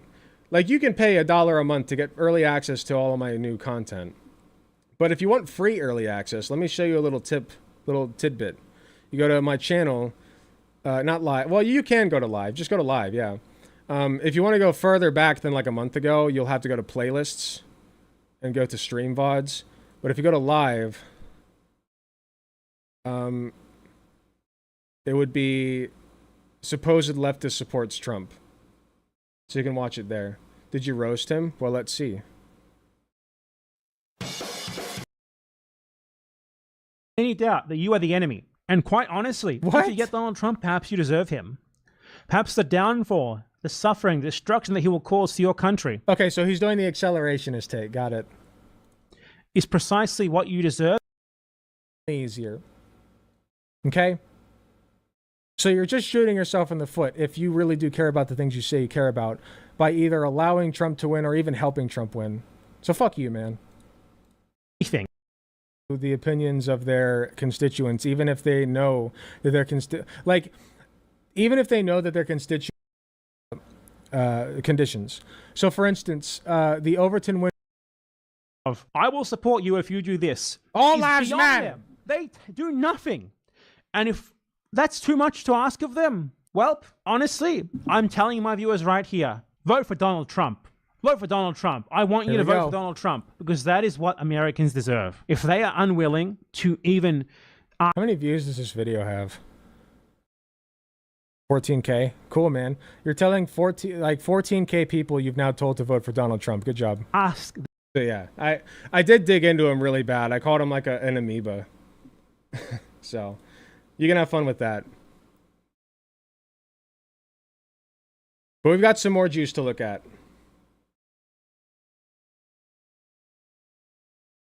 I have no idea what's wrong with that guy. Apparently, he's also doxed people, but that's alleged. I don't have any evidence of that.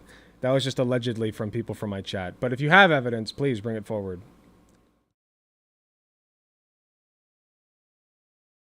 He's a pro-Israel Nazi. Every tanky accusation is a projection. I don't know if he's pro-Israel, and frankly, I don't fucking care. You can be, like, pro or anti-Israel and still be a piece of shit. Now, if you're pro-Israel, usually that adds to being a piece of shit. He at least pretends to care about the Palestinians, but I don't buy it. Because if you actually do care about the Palestinians, you'll understand how much worse Trump would be for them than even Biden is. And not tell your audience, your fucking fan base, to go vote for Trump, dumbass. He's a tanky, exactly. Anyway. Yeah, I called him an amoeba trying to infect people. Or not an amoeba. Did I say amoeba? I forget. I called him some kind of single-celled organism trying to infect people with his negative ideas. Like the worst leftist? He's not a leftist. Anyway, I want to watch a Sargon of Akkad video.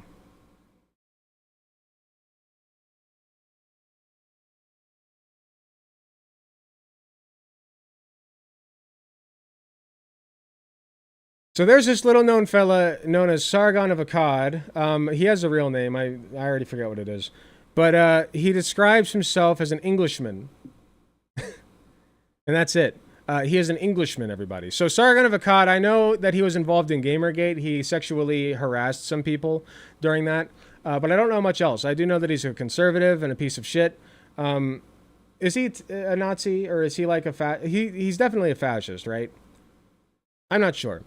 Anyway, he's got this video called Death as a Moral Necessity. Why am I down here also? Sorry, I forgot to fix this. There we go. He's got this video called Death as a Moral Necessity. And I wanted to take a look at it because somebody suggested it in the Discord. You can go to my Discord right now and suggest some videos if you would like, going to the Content Suggestions channel.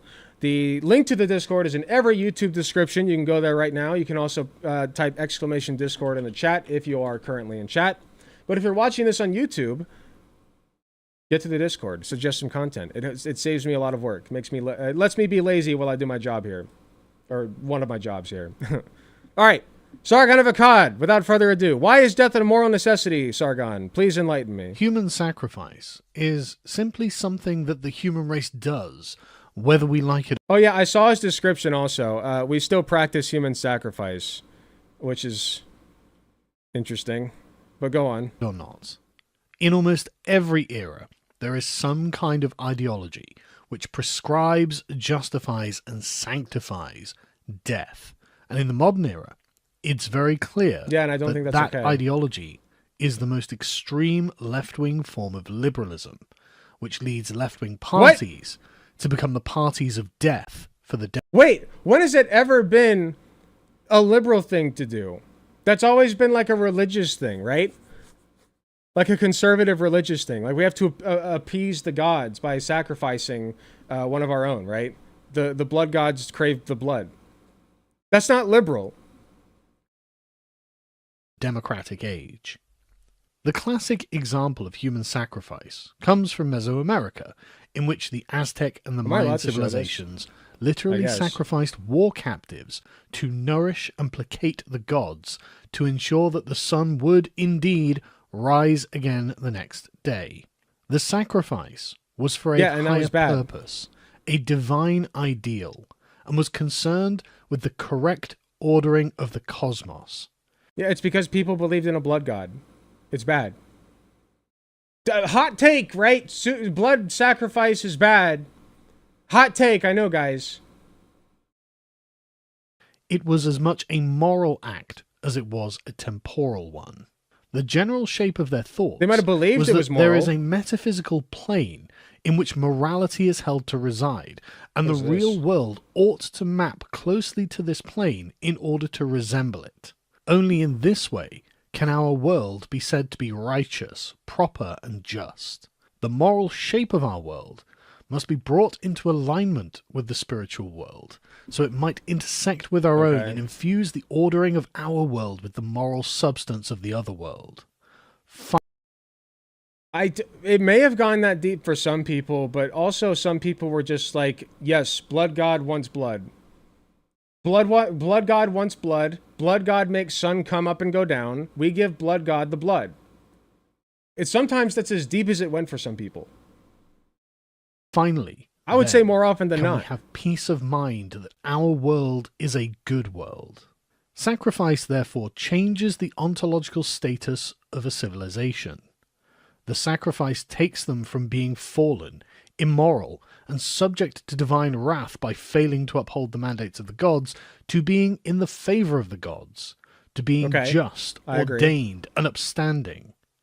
A human life must, in cold blood, be taken for the moral order to be restored and maintained. Oh no, if he brings abortion into this, I'm gonna jump off a bridge in Minecraft. Dude, he might be going there. Wait, oh no. He's going there, isn't he? That's why he said it's liberal.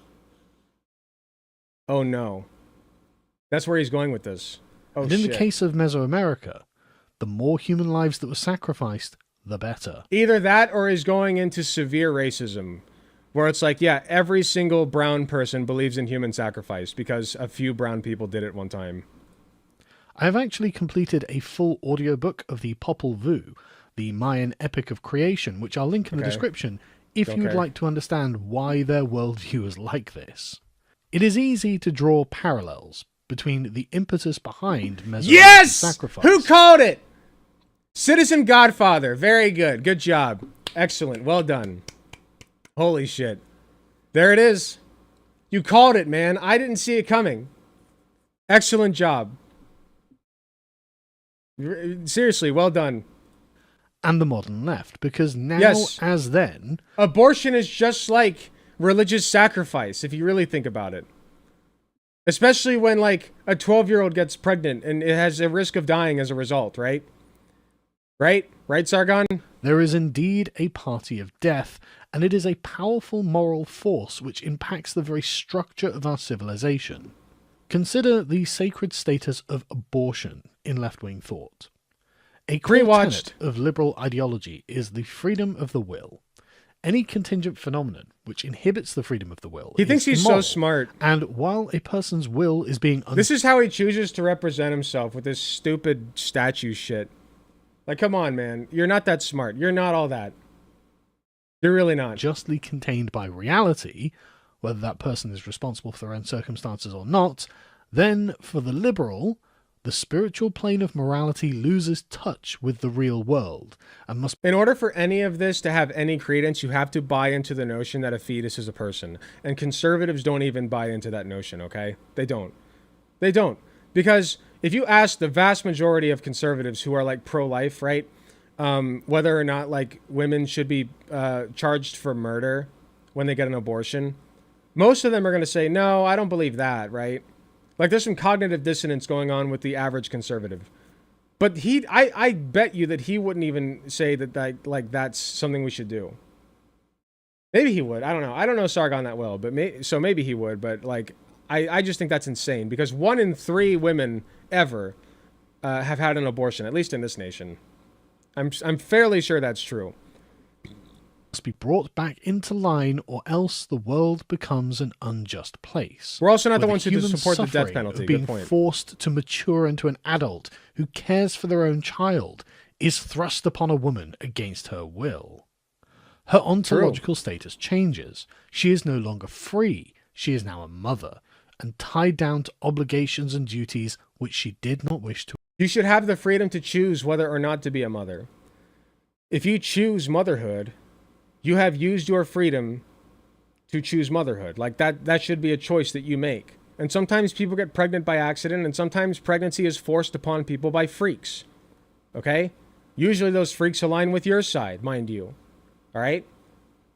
So, in order to maximize their freedom, you say, here are your options.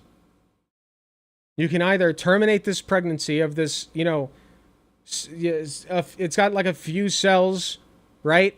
It doesn't have any functional brain or any kind of like capacity for learning or feeling or anything yet.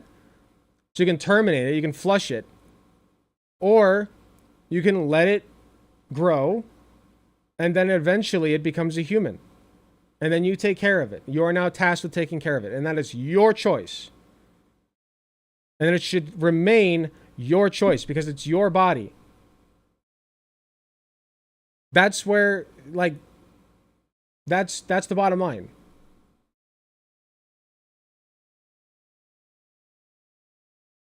I wouldn't give conservatives that much slack. I wouldn't put it past them.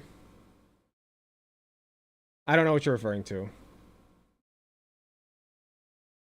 Oh, sorry. When I was talking about like the average conservative, there are a lot of conservatives that believe that women should be tried for murder if they try to get an abortion. But I don't think that's the majority of them. I think even people who like believe that abortion should be banned, like for everybody for any reason. First of all, most conservatives don't even believe that. Most conservatives believe in abortion with, even if they believe in restrictions for it, believe in abortion to some extent. Like they believe that it should be legal and whatever. But what was I saying? I forget already.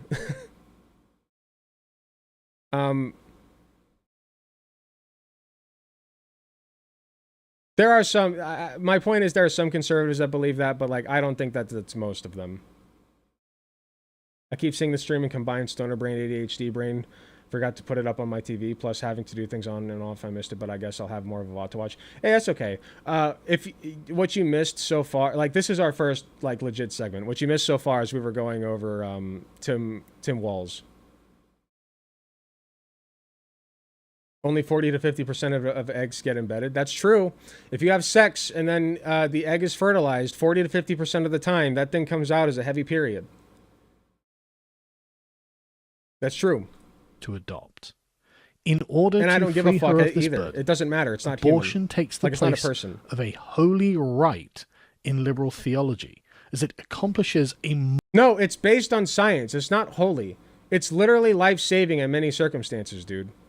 And like also, it's holy in your eyes because you believe that a person becomes a person at the moment of conception. The moment that spermy meets eggy, okay, that's a person to you because you're insane. Moral goal rather than a practical one. If a woman is unable to terminate the life of her unborn child, then she is subject to evil and immoral outcomes because her freedom of choice is being inhibited. True. A woman's right to choose death for her own progeny is, for the modern liberal, a sacred act of sacrifice. Kill it. Kill it. If I could bring a fetus back to life just to kill it again, I would do that, actually. That's how much that I'm in favor of abortion. If a woman is unable to terminate the life of her unborn child, then she is subject to evil and immoral outcomes because her freedom of choice is being inhibited. A woman's right to choose death for her own progeny is, for the modern liberal, a sacred act of sacrifice. If a woman is not able to choose and has her will thwarted in this way, then the cosmic order of the liberal universe is misaligned. And motherfucker compared religious sacrifice, like religious human sacrifice, to abortion. Fuck you, man. Terrible injustice. Disgusting. Very, very normal thing to do. It is only the moral act of a human sacrifice that can bring the real world back into alignment with the liberal metaphysical plane and reinfuse our reality with the moral substance that will put the liberals' mind at. This is such abnormal speech, dude. Talk like you're a human, okay? You're not this grand philosopher that you think that you are, Sargon. You're really not, okay? Just talk like a normal fucking human. Ease. We see this in the not reaction beating the word to the allegations. repealing of Roe versus Wade and the restoration of the question of abortion being returned back to the states. If this was what that translates to, because more states will make it illegal. So whenever, okay, let me give you guys a little bit of advice.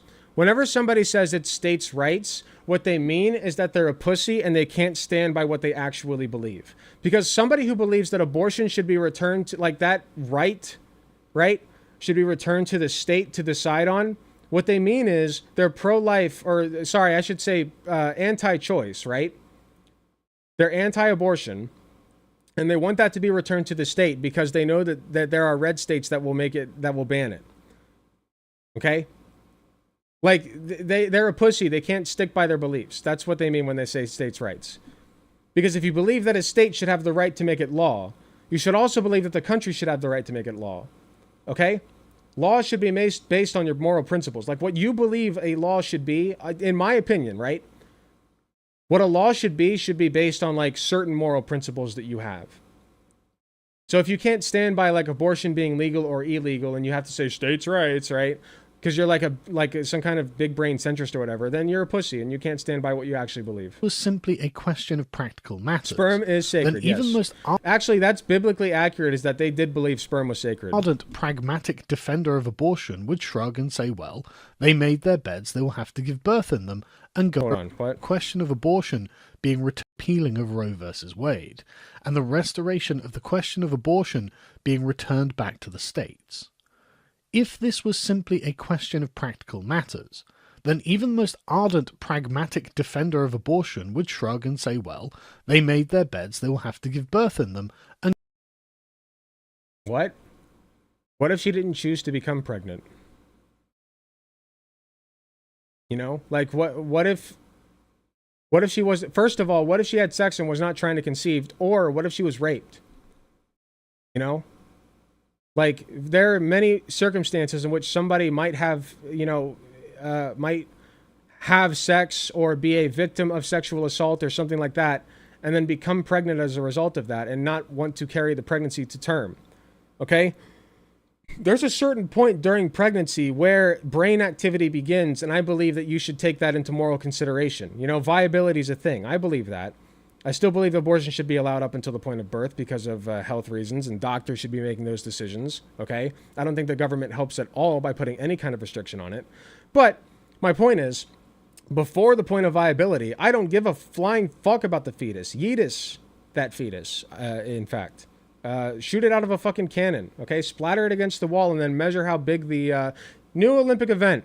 You take the aborted fetuses of people who did not want them, and you put them into a cannon, and then you aim them at a target, and you measure where it landed on the target, how big the splat is, and all that, and then you get judged based on that. New Olympic event. There you go. That's and go relevant. About their day.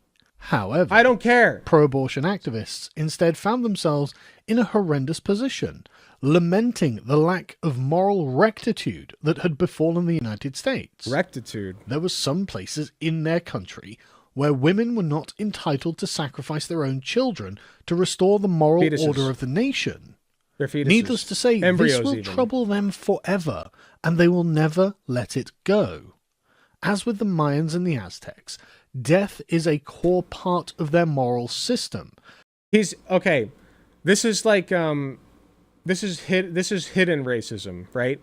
The Mayans and the Aztecs were brown people, so he can refer to them as doing human sacrifice when even the Romans did fucking human sacrifice, okay? Like gladiator battles were literally human sacrifice, man, a lot of the time. Like so you're doing some racism, but the main point here is this is not human sacrifice. Because I don't consider a fetus to be a person until it's born. Once it's born, it's a person. And then anything that you do to that person, like if you kill that person, now you've committed a murder. Or human sacrifice, as you say. Okay? But it's not a person until it's born.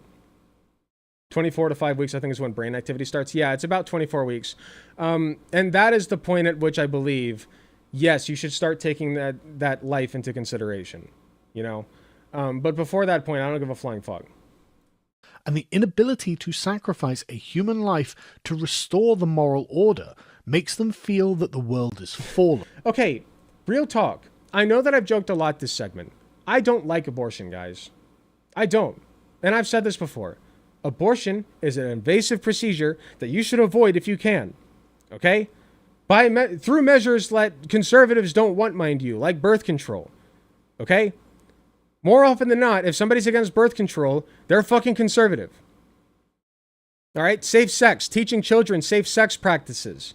Conservatives are against that too because it's grooming. Right?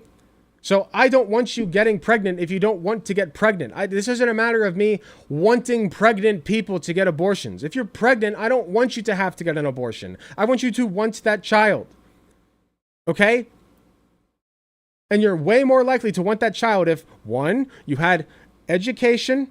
Here, I'll list it out. One, you had education, which would inform you of the consequences of having sex, right? Unprotected sex. You have that. Two, you have access to methods of protection, such as condoms, birth control, things like that, right? Or even like surgical procedures to make it so that you're permanently not able to have children if that's something that you're interested in. Okay, I think that should be allowed. Not if you're underage. I think that should wait until you're adult. But like, if you're underage, access to protective methods, right? 3, education. Did I already say education? Sorry, that's one I already said. What's the third one? Damn it, I had 4 really good ones. Fucking ADHD. Whatever. My point is, you should... Oh, yeah. I remember. You should have access to resources for childcare. Right? Resources for childcare.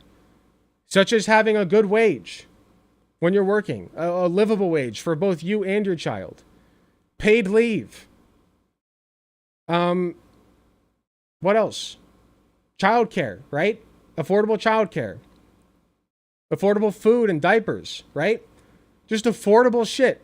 All things that conservatives don't want you to have. So spare me this bullshit. Until you support measures that actually will help pregnant people have children and raise them with the fewest amount of issues possible, fuck off. You don't actually care about that fetus. You don't care. Brought to calamity, immoral, and in need of purification.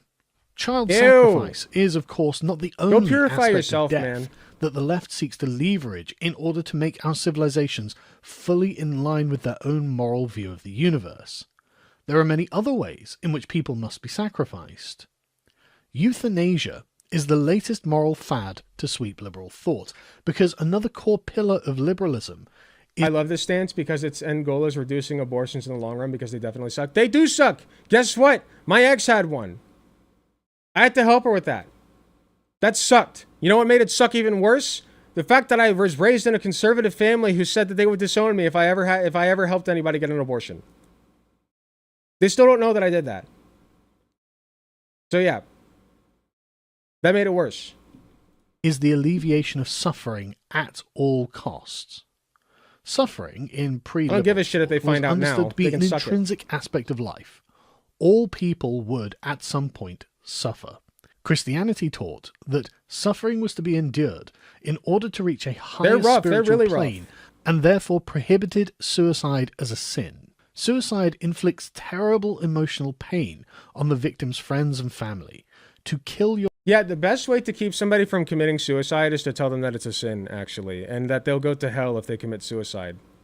If somebody wants to commit suicide so badly that the only way to stop them is to tell them that they'll suffer eternal damnation if they do it, you're doing it wrong, man.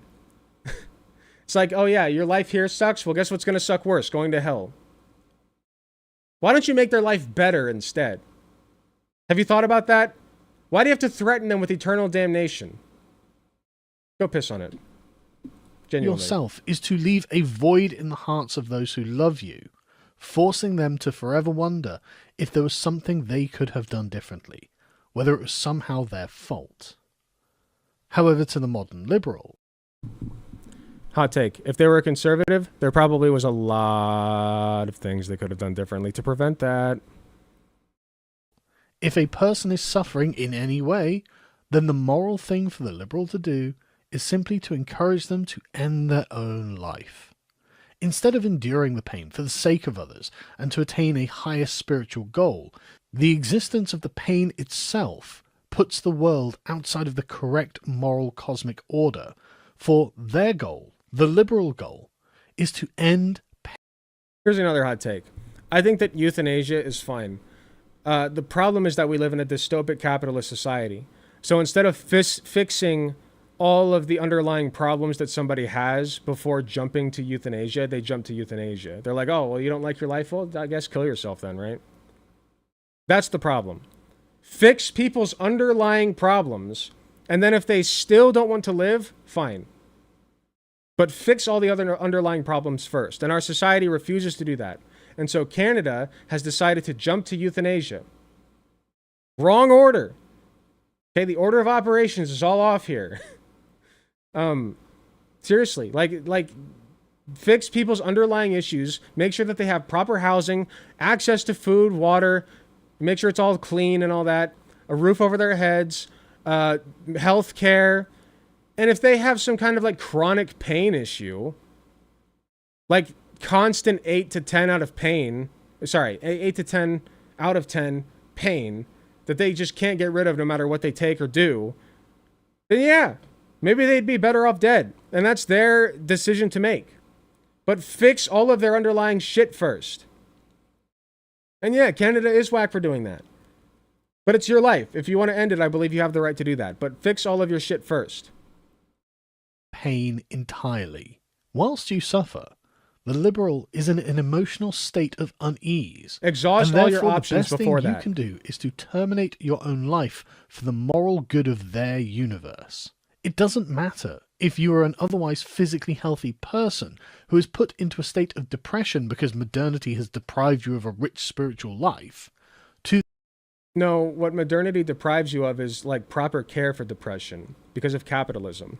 It always comes back to capitalism, man. Them, it is good that you end your life so that they can feel that the scales of pain versus pleasure are not unjustly weighted in the favor of pain. Moreover, you will be venerated as a saint for doing so. You will be That's not written up true. If I could have told, like, listen, if I have the choice, like, if it comes down to my advice, don't do it. Okay? You have a very short time on this earth anyway. Very short. It's a blink of an eye in the grand scheme. 80 to 100 years and you're done. Okay? Then your goose is cooked and you're underground forever. All right? So my advice, don't do this.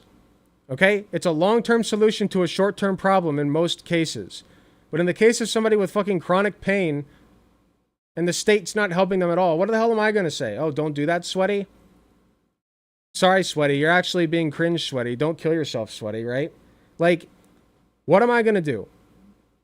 Clearly, she made up her mind. She's exhausted all of her feasible options, and if we lived in a non-capitalistic society, maybe she would have had more fucking options. Just maybe. Then she wouldn't have killed herself. Okay? But, like, what am I going to do? I'm just sitting here, okay? I don't have chronic pain. I gotta disable that noise. I don't like it. I don't have chronic pain. I don't have depression. I don't have, like, I have issues, don't get me wrong, but, like, I don't live these people's lives. I can't make that decision for them. All I can do is recommend that they only resort to that as a last resort.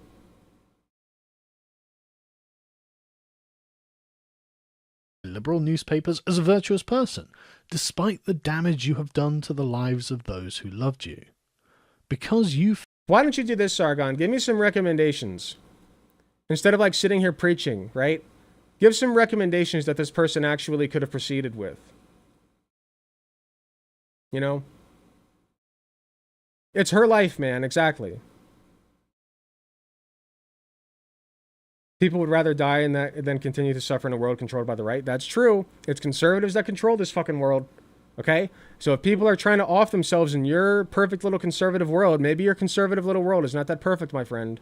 Felt sad, and your sadness has now disappeared from the world, your sacrifice will be held as an example of moral goodness, and you Nobody yourself does this. I've never will seen become an anybody do exemplar that. of the liberal world order.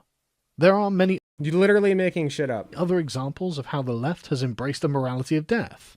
Another, more indirect example it's is not the moral to phenomenon kill yourself. of open Don't do borders it. advocacy. Any sensible person would Oh, desire here we border go. control to ensure that criminal elements of other societies... Yeah, it's the left that glorifies death when it comes to border control, not the people putting up fucking death traps, right? Like literal spike traps in the rivers that catch people and drown them, right? Right, Sargon, right? could be kept out, so they would be unable to harm the nation's own citizens. But the extreme liberal position of open borders is Base, yet let's another go. example of how the restriction of some people to preserve others brings the world out of line with the liberal metaphysical order, and this must be brought back into line, even What is though he the even talking liberals about? themselves know that this will result in death. In liberal philosophy, a liberal democracy is talking not about? really liberal. Did you guys know the only study that has ever been done on illegal immigrants, quote unquote illegal immigrants in the United States, is it revealed that illegal immigrants are actually less likely to commit crimes, like violent crimes? Did you guys know that? They're less likely because they don't want to be shipped back across the fucking border. Like, it's still kind of dark why that is, but, like, it's true. You are literally less likely to experience crime committed by somebody who came over the border illegally than you are by a homegrown fucking American. I'm just saying. If it distinguishes between different kinds of people. A true liberal views humanity as all of one kind, one people, universal individuals who belong to no place and no time. To have a border between a liberal democracy and a benighted non-liberal state is to render the world immoral and in need of change. I don't want a liberal democracy. I want a socialist democracy. I want an anarchist democracy. Like we basically just like, you know, no gods, no kings, right? I've never considered myself an anarchist, but like, I guess that's like the end point of what I would want. So, but like, I don't usually think about it because like, we're just never going to reach that point. But since we're on the topic, I think that an ideal society would have no borders. It would have some people in charge of some things, sure. We need like people who enforce certain laws because there will always be bad people who do bad things, sure.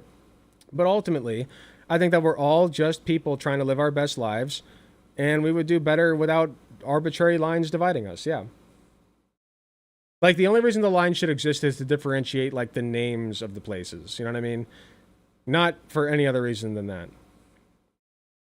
Currently in the UK, some far-right groups are violently protesting immigration lawyers. This cunt bringing this up is hitting close to home. Oh, yeah. I saw that there were some really violent protests going on over there, like some far-right. They'll never bring this up, mind you. Like the animals on the fucking far-right, not even protesting, it was riots, right?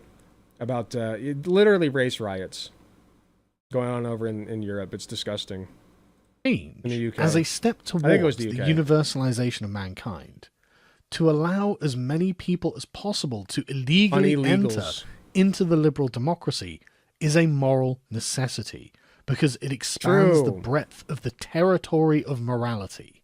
Until all of mankind is under the liberal He's just order, doing great replacement. then of course there will still be work left to be done, but the more of humanity that is under their remit, the better. They know that this means to allow unvetted, unchecked, and unknown strangers into the country, where they will be free to do... They should be vetted and checked. I agree with that. Vet and check them, okay? Make sure that we're not letting dangerous people in. I agree with that. I completely agree with that. If you're like a dangerous person, I don't want you near me, okay? I agree with that. Nobody's saying let dangerous people in. Nobody's saying we want these people to come in completely unchecked. What I am saying is that the process should be easier, because clearly it's too hard right now. Otherwise, people wouldn't be doing it illegally at the risk of their own life. To do whatever they please. They know that this makes liberal democracies a haven for foreign criminals, and it's no surprise that there is a disproportionate amount of criminality from such illegal He's putting immigrants. me to sleep. They have seen the statistics, they have read the news articles, and they don't care. They know there are 1 in 5 U.S. prison inmates is a, quote, criminal alien.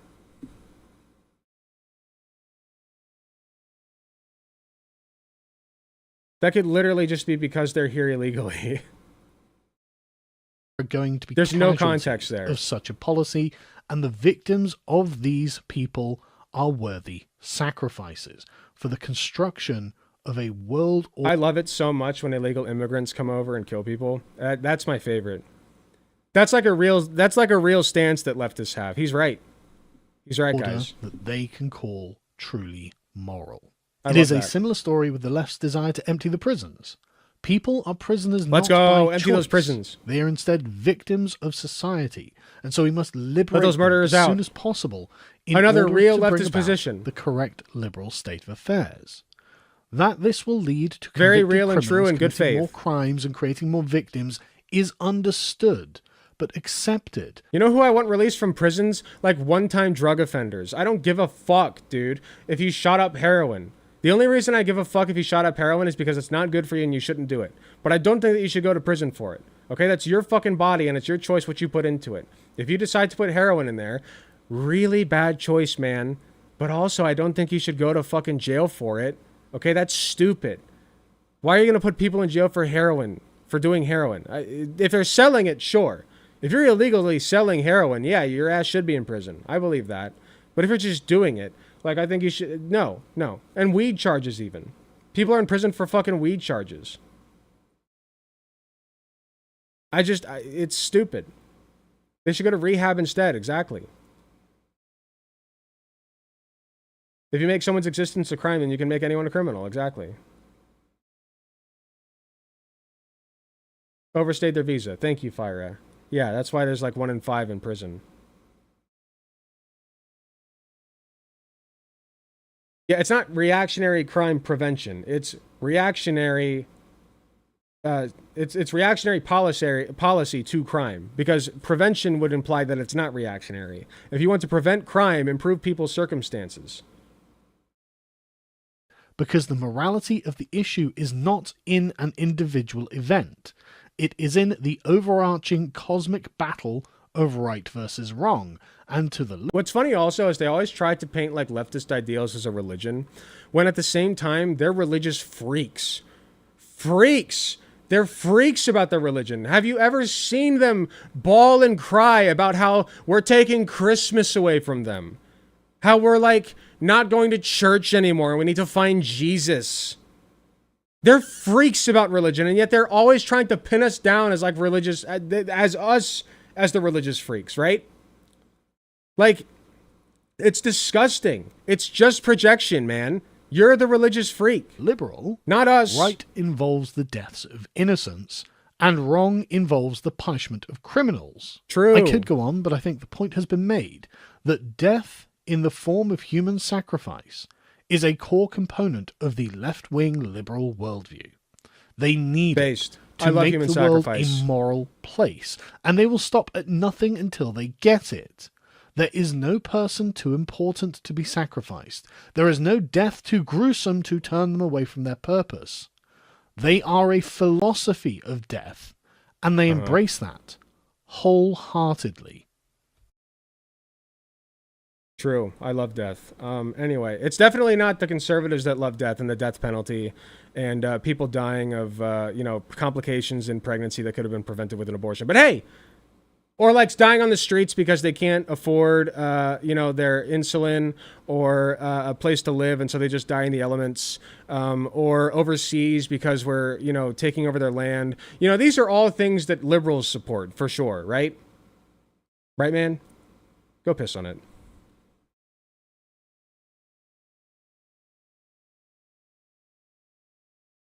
He'd be a fun debate? Ew. Disgusting. I don't even know if it'd be worth debating him. I don't even know if debates are worth it anymore, to be honest. Like, I did that one anti-furry debate, but that was mainly just to shit on the guy.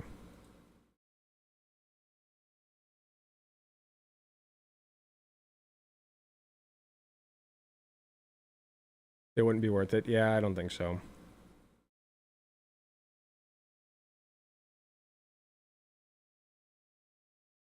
Okay.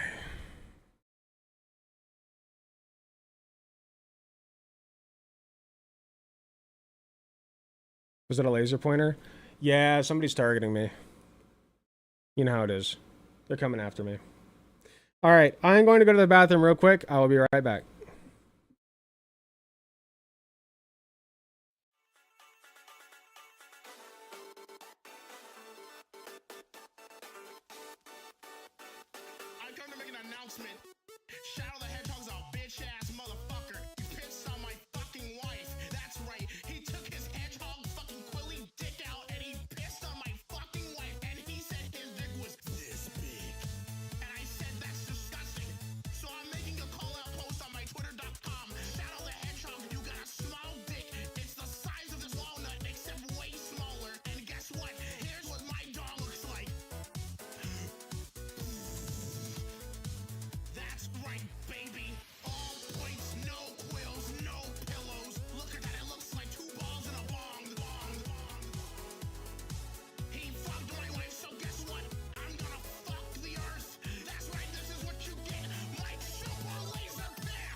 mechanics of this episode.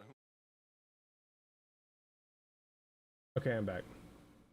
I've been seeing these pop up lately. Somebody just sent this to me. It's like the AI version of like songs.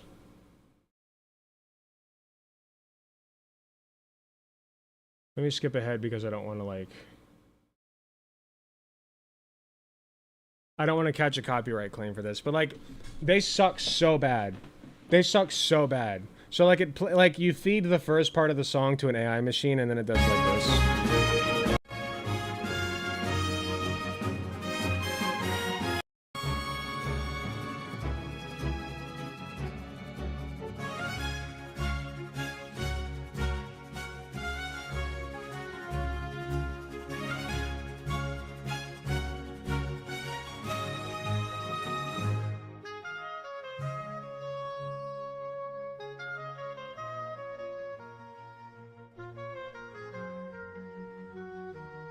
I don't like it.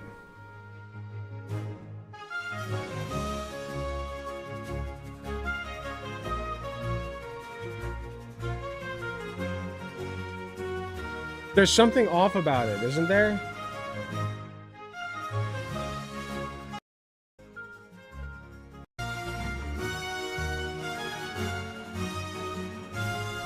It's just the original.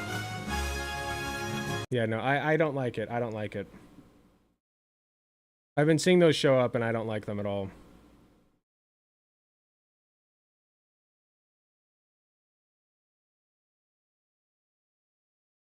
Kitty? Yeah, he's been really needy. Hey, bud. What you doing?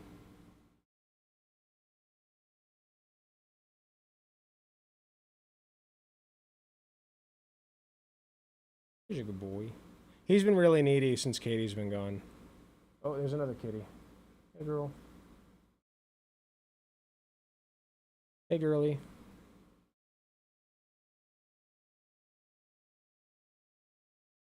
Yeah, they're hounding me. He's been hounding me a lot because Katie's been gone, and, like, Katie usually gives him a lot of attention.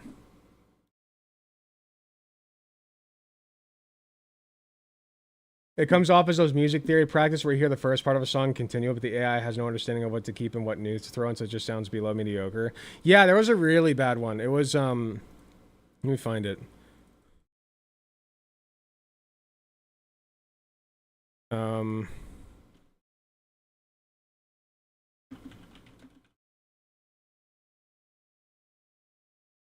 This one's abysmal.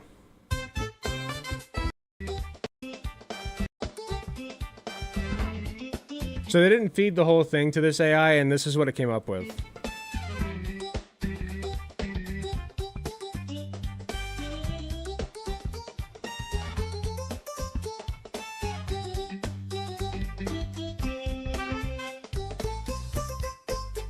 Oh, it's so bad.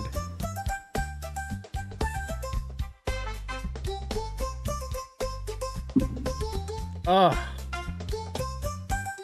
I can't stand it.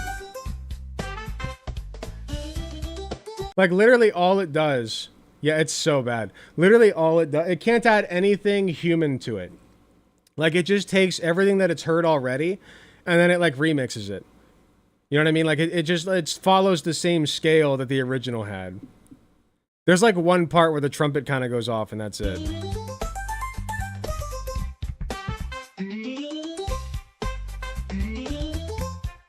Not that part. There it is. This is the part that everybody says is like, whoa, the trumpet didn't have to go that hard. You ever react to Freedom tunes? I think once, ever. Yeah, it's disgusting. I can't stand this shit. Genuinely. I listened to this whole thing and I'm like, yeah, this is dog shit.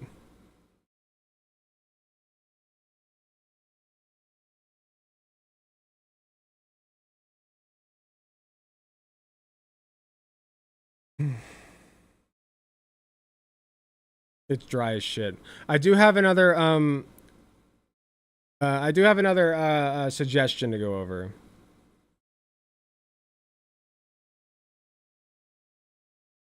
That's their food. They've been eating that food quickly lately. I might need to give them some more. All right.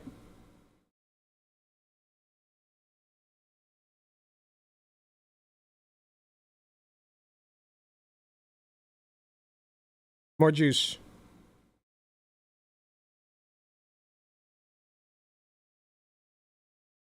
Are you a normal man? Oh, this is going to be good.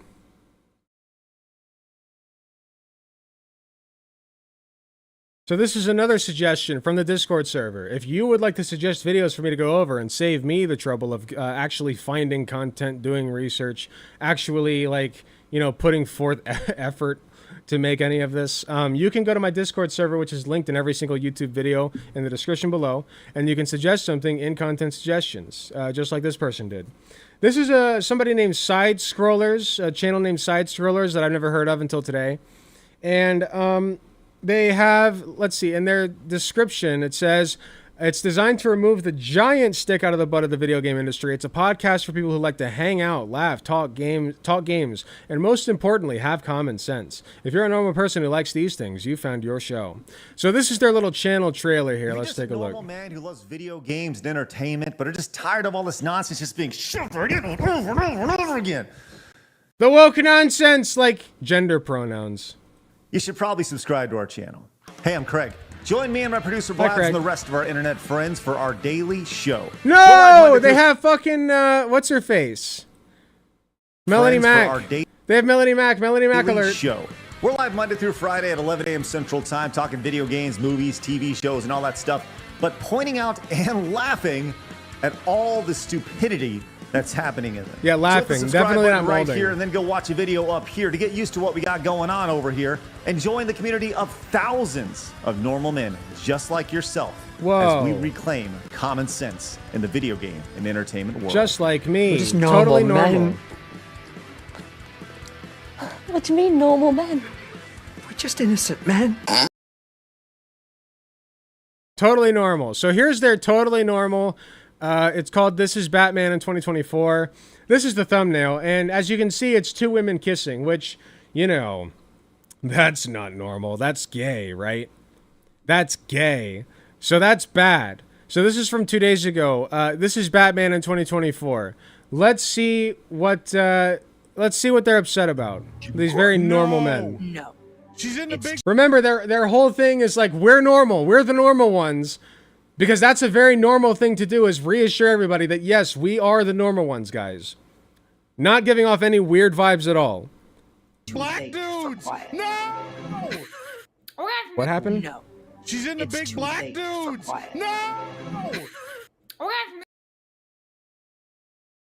Okay. Move on to some Batman. Off to a great talk, start. Because I saw this yesterday. Please now, don't. I know Please nothing don't about do this, Batman, Babs. but I think Mike really wants to talk about this. So we have Blabs. Here, I'll move my thing. We have Blabs, Madam Savvy. Who else? We got Extra Zero and Epic Mike. Here we go. Look at Mike. Why are you pretending to be Beardo over there? It's not good. I don't know why. It's bro. cringe protection. Protects my eyes from the garbage that I'm looking at. What are we doing? So Why then are everybody this is- fat? Like, What? Just curious. Listen, I don't judge. But, like, of all the people on this panel to have said that. Okay. So you're telling me the middle chick is Harley Quinn? No, the one on the end. The left, yeah. That's The left. Harley Quinn. The Asian chick Also, is they're Harley not. Quinn. The And middle she chick doesn't is have an Renee accent. Montoya, and then the chick on the way on the right is Barbara Gordon. And this takes place, what, in the 40s, if I'm not mistaken? I believe it's the 40s. Yeah. What is it? Jar Jar Abrams, Batman featuring Dr. Quinzel, Harley Quinn, Renee Montoya, and Barbara Gordon, Batgirl. Okay. It's like, yeah, when Batman first showed up, like that's an ode to his first costume and stuff. It looks nothing like Harley Quinn. Bro, it looks like garbage, and I'm like, here. I don't even know what Harley Quinn looks like. Like, she's always caked in fucking clown makeup. Who cares? Here's the thing: if you actually want to go back and do accurate period pieces, none of those women were that fat. Nobody had enough food to be that fat. Yeah. That is Well, the true. food was Wait, what? To accurate period None of those pieces. women were that fat. Nobody had enough food to be that fat. Yeah. There have always been fat people. What the fuck are you talking about, man? What?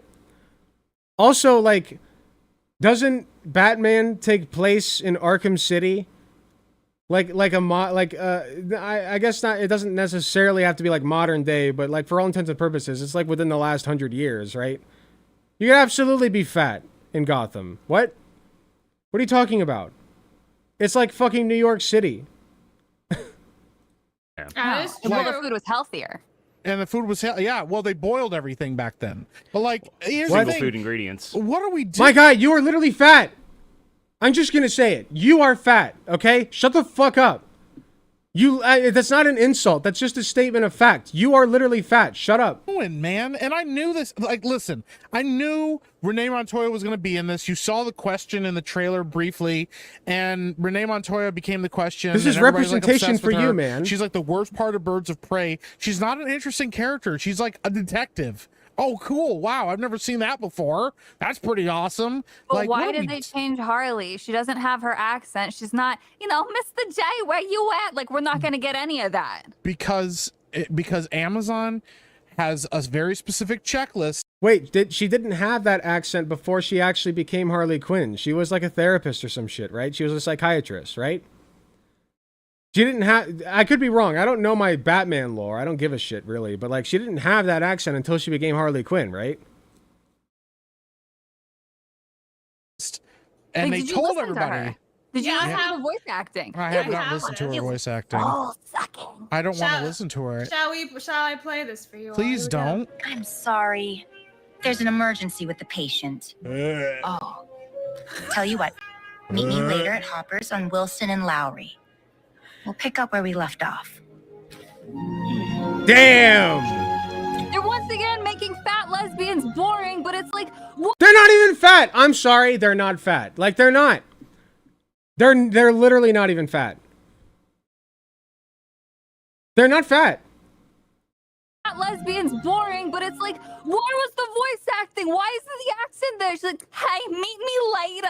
We'll have some fun and pick up where we left off. Like, why would you Asian and still have a fucking accent? Stop playing into stereotypes. I'm fucking sick of it. Give the Asian woman a sexy body and let her have the fucking join the accent or whatever the fuck this is. Boston, I don't know. But she got the J. And we What is she bitching about? What? That scene was fine. There was nothing wrong with that scene. There's literally nothing wrong with that scene. Does anybody read anything? Listen, we'll watch it again. I'll be hypercritical here. Ready? I'll be hypercritical. Did you listen to the voice acting? I have not listened to her voice acting. Sucking. I don't want to listen to her. Shall I play this for you? Please don't. I'm sorry. There's an emergency with the patient. Oh. Tell you what, meet me later at Hopper's on Wilson and Lowry. We'll pick up where we left off. She could sound a little bit sexier. That's my critique. Like, tell you what, right? Like that's my critique. She could have been a little bit sexier about it. They're once again making fat lesbians boring, but it's like, where was the voice acting? Why isn't the accent there? She's like, hey, meet me later. We'll have some fun and pick up where we left off. I don't think that if that was Harley Quinn, I don't think she had an accent before becoming Harley Quinn. She was a psychiatrist. Right?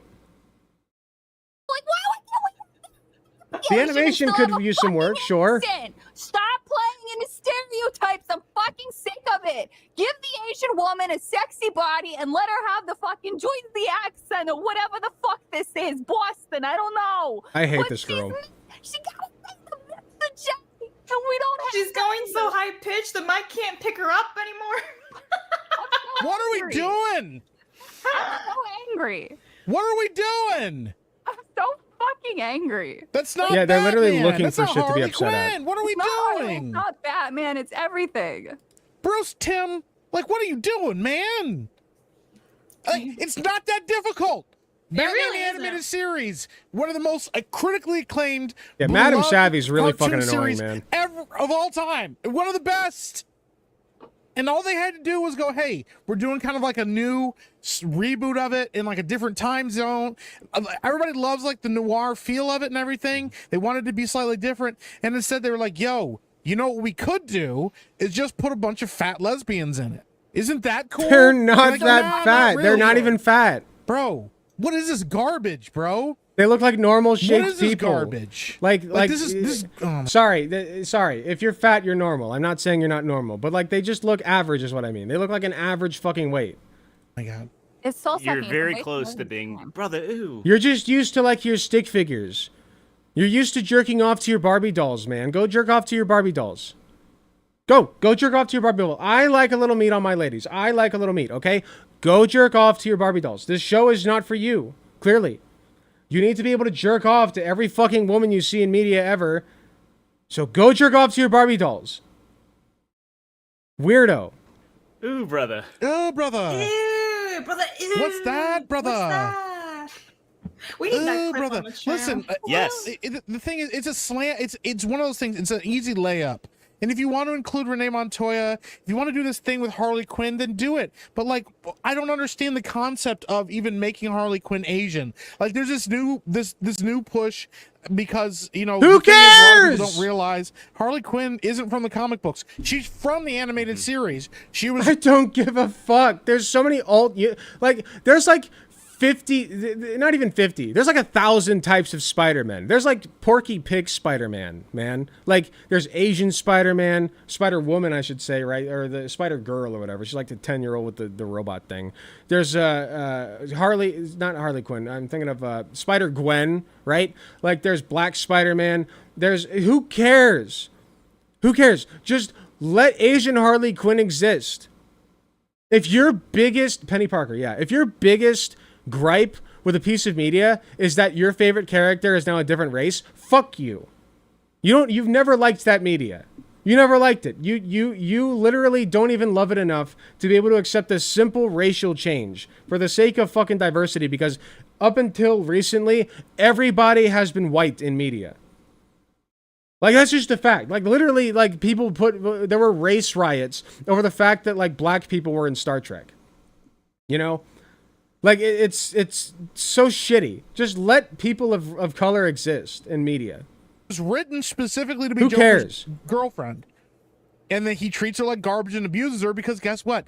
That's what bad guys do. Yeah. They abuse people. Can't have that anymore. And No, then a bunch of everyone- weirdos wanted to have a relationship like those two and thought Did it they was take that cute out? and cutesy. If anybody's seen this, I've never seen this. So if anybody can confirm that they took that out of Harley Quinn's, which, by the way, I don't even care that much, mind you. But like, it is true that Joker abused Harley Quinn into becoming Harley Quinn. Like, that is true. Did they take that out? Did they take that out in the show? I think Harley Quinn leaves the Joker because of his abuse. Okay, who cares?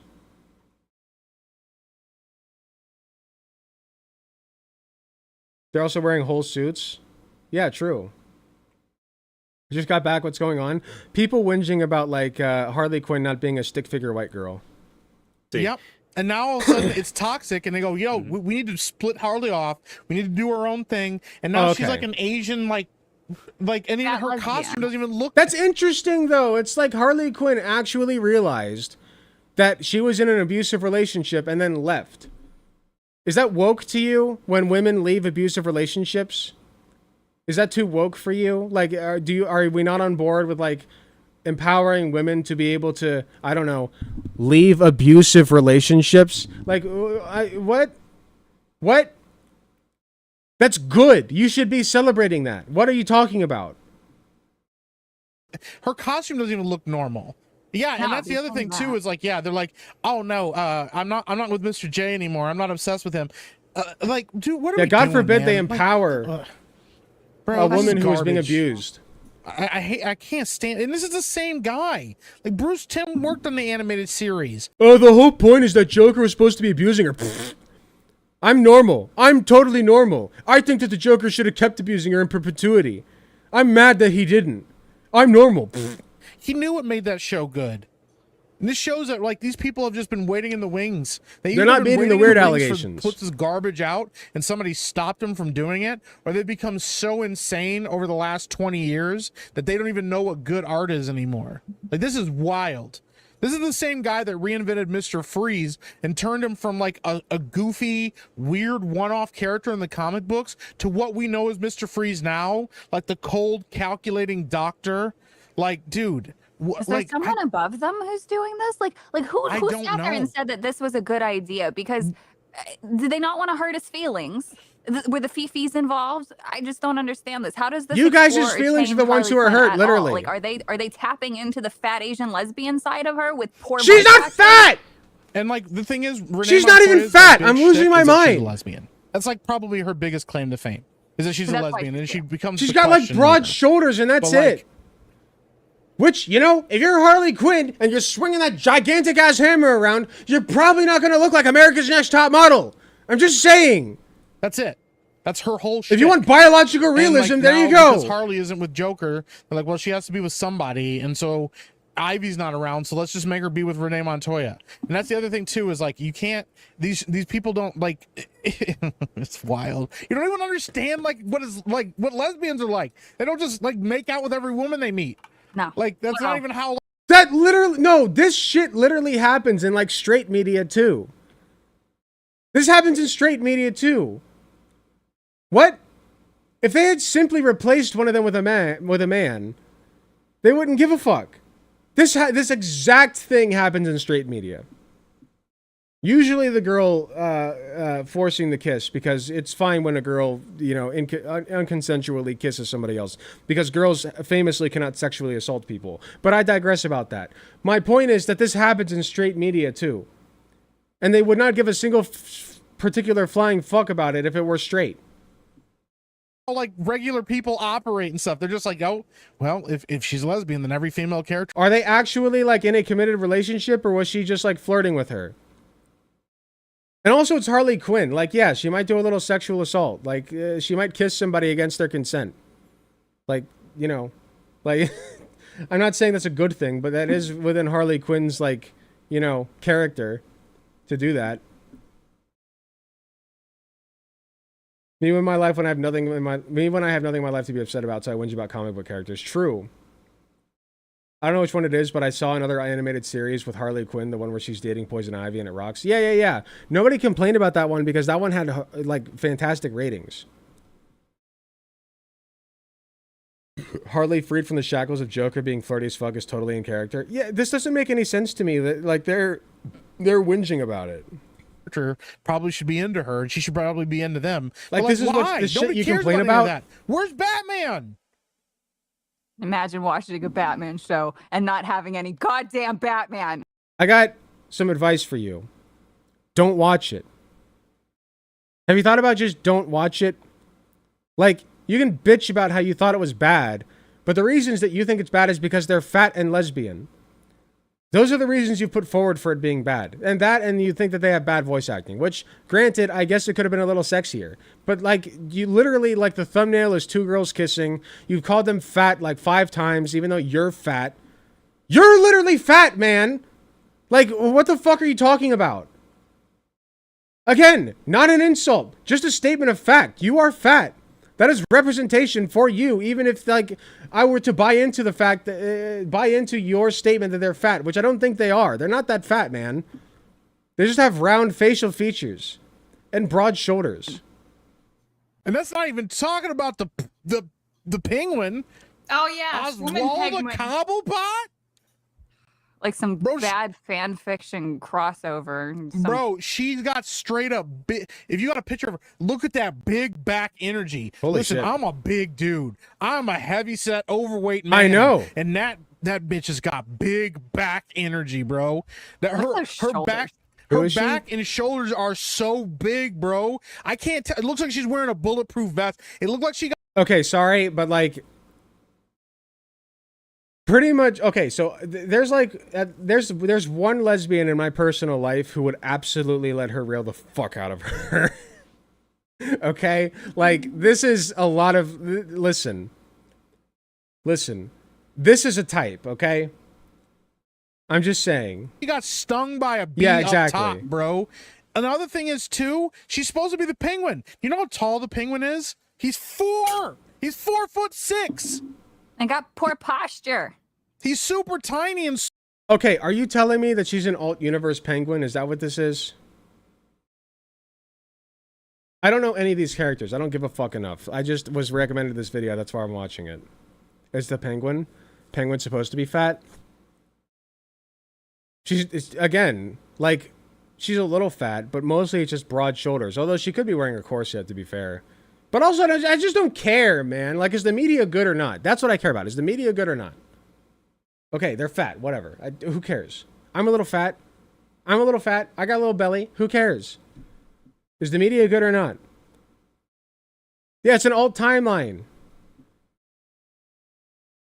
Small. And they're like, you know what's never happened in comic book history? Alt timelines. Famously, that never happens. yo, all right, well, let's reimagine the penguin as a female. Okay, then make her the weird, gimpy, ugly penguin. No, They would never let's make do her, that. No, let's make her tall. Wait, I thought the whole point was like, you guys like sexual appeal. She has some sexual appeal.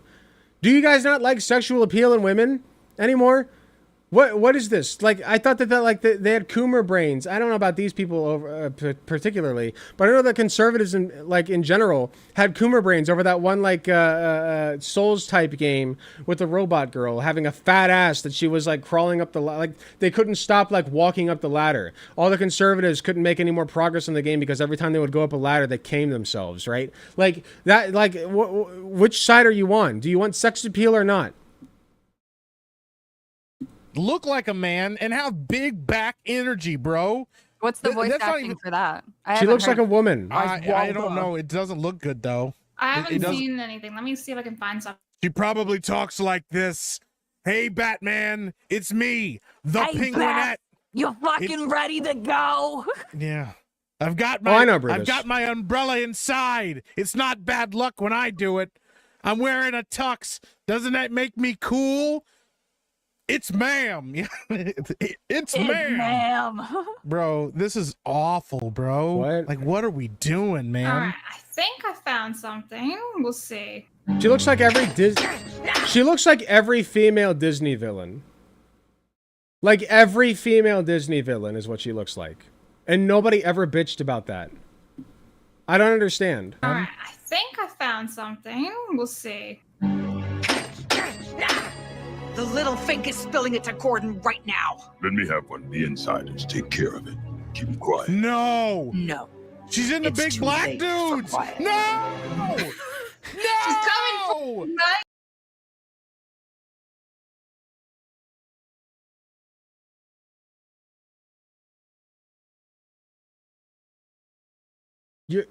You're not beating the weird allegations, man.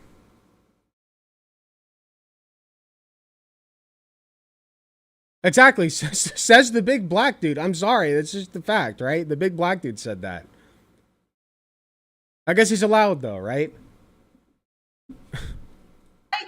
She's in the big black dudes. The fuck is this? Did you hear that guy's voice? Yeah. She's just smashing it. Oh, I know what it is. He's scared of her. That's why. He's scared that like she's gonna sneak up on him in the middle of the night, right? I think that's what it is. Hey, baby, It's how really you weird. doing? She's like, Look. get back. Make sure you meet me at home. We got stuff to do. They needed to adapt Jim Stephanie Sterling for the animated series, okay? And I think they succeeded. That's crazy, bro. I What are hate we the American voice Look at her acting face. industry as a whole because they just do not treat it with respect or passion. I don't care. There are some. I don't think there's been any particularly horrific voice acting yet. I haven't been able to listen to enough of it yet. Like, I don't think that's, from what I've heard so far, that's not a big issue here. The only issue is what they have with like the demographics of these people. They're just mad at them. They're mad that one's Asian. They're mad that a couple of them are lesbian, and they're mad that one's a woman. Like that's their main contentions here. Some good voice actors, but as a whole, I was hoping, by the way, that we would hear more intellectual commentary from Madam Savvy, who is definitely normal and not fucking weird and they annoying. just do not treat it with respect or passion. I don't care. There are some good voice actors, but as a whole, this is a fucking joke. There's no direction. These poor people are not told to actually emote. They're just reading off of a script, and they all sound, "Oh, yo soy Dora. Do you know how to say la mapa?" Like they all sound like they're just one step away from being in a kids show.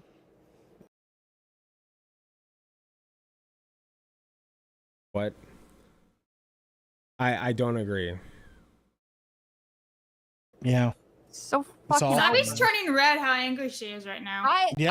I'm so passionate about this shit. I swear to God. Like, I always wanted to be a voice actress. Couldn't get into it because I didn't suck dick. So it's just I'm always on the outside. No, hold on. Because you didn't suck dick, fuck off. Listen, you didn't break into the voice acting industry probably because you suck ass at it.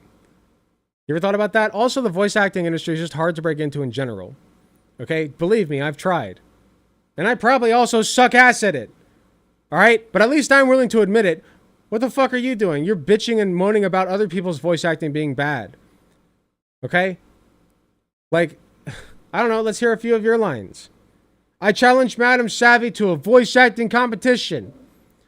We will both voice the same character, and whoever does it better wins. I hereby challenge Madam Savvy to a voice acting competition. Your choice of character. I'll even play a woman.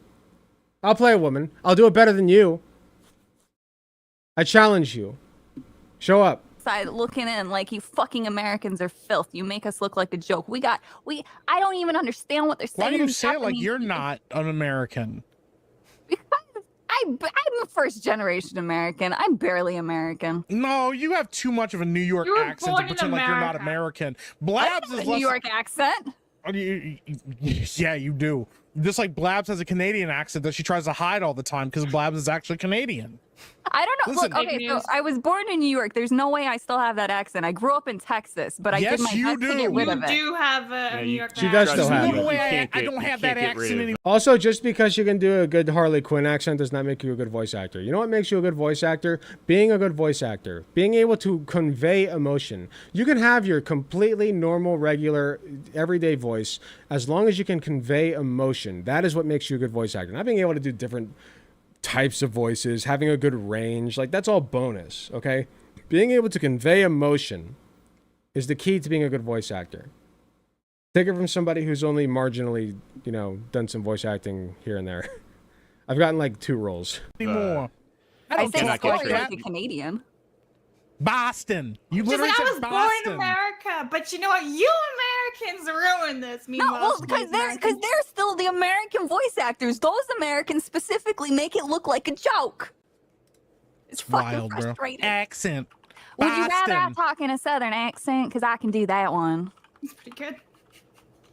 Oh, good voice actor because she can do accent. Oh, Are you guys? good voice actor. Oh, No, we're not okay, Blabs. You keep I asking these didn't questions. ask if you were okay. I didn't ask if you're okay. It's very obvious you're not okay, but I'm asking if you're ready to move on from the next topic to feel a little bit We better. probably should be. It's just going to make me more angry. Okay. Like I said, Craig is watching this whole... Wonder when Madam Savvy will realize that being arrogant and thinks she's better than pro voice actors is why she failed. True.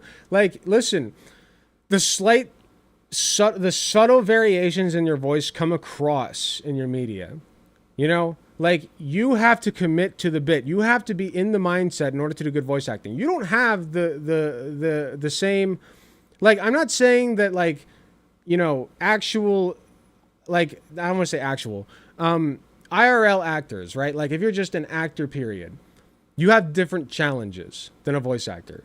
With a voice actor, your only tool is your voice. It is one of many in the arsenal of an actor. But with a voice actor, that is your only tool is your voice. You have got to convey emotion. Okay? It's totally different. It's totally different. So, like, I know that you can sit here and mock other voice actors all you want, right? And maybe you're right. Maybe some of them do suck ass. But guess who else sucks ass? You. Okay? Because you clearly didn't break into the industry. Now you have to sit here and bitch about lesbians in Batman 2024. Okay? That's your failed career. Okay? This is your sloppy seconds because you couldn't get into voice acting because you suck at it. Whole thing go down and he's like, what have I done? Yeah. I'm never going to get invited Like back on Anakin this show Skywalker. again. What have I Yeah. done? What have... That's it. That's where it cuts off? What? That's it? Okay. Well, that was stupid. I could voice act the shit out of them. I stand by my challenge. If you want to challenge me to a voice acting competition, I challenge you. Whatever her name was. It's very obvious. You're Madam Savvy, I challenge you to a voice acting competition. Just name the time and place. We'll see who's got the better chops.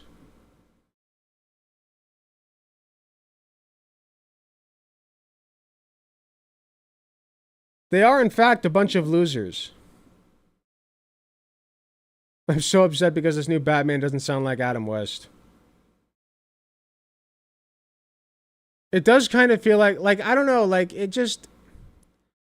It is weird. I think the best word for it is weird. I think you're right.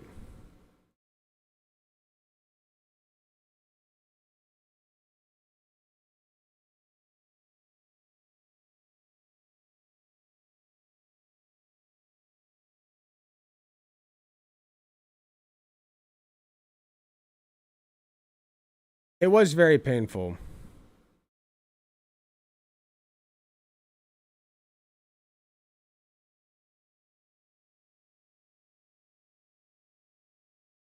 Comicsgate didn't catch on.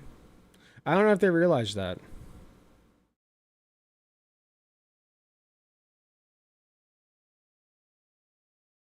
That's so true, Queen Laura. Like, they literally can't... Or, sorry, Adrian Lentils. My bad. They can't just enjoy something.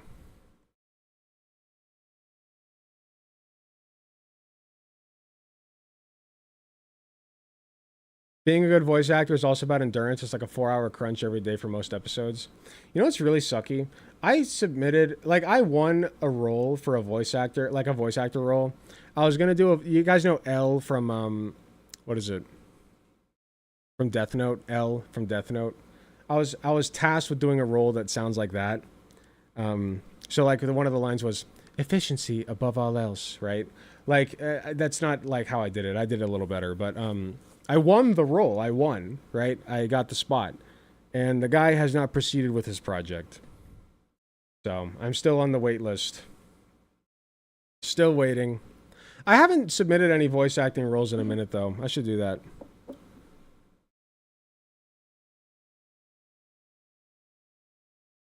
These people would bring back Hays Code. What's Hays Code? Those who can do. Those who can't become conservative grifters. That's pretty true. Tim Pool tried to be a musician. Don't forget that. His first job choice was a musician. His second job choice was a conservative commentator. I want to be a voice actor, but fuck, does it seem like hard work? Go to castingcall.club. I would also recommend getting at least like a Yeti microphone if you're going to do that. Also, if you get a Yeti microphone, download, there's like a Logitech software that you can get that's for like Yeti microphones that makes it sound better. But if you're really committed, I would get something like this. This is an RE20. What brand is it? I forget. Electro Voice RE20. Really good microphone. It picks up the bass a little bit better. So, the same thing that one chick had. Madam Savvy.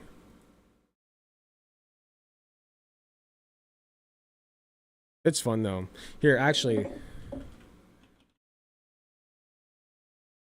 I can go there right now. Castingcall.club.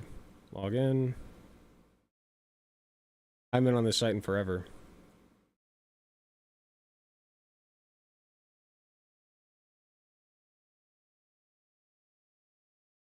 Log in!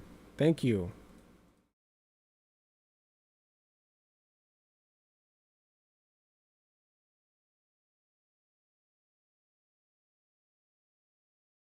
Okay.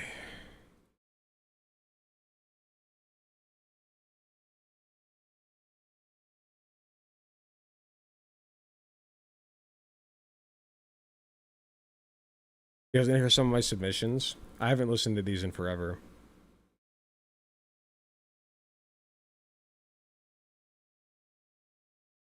Here's the one that I actually landed.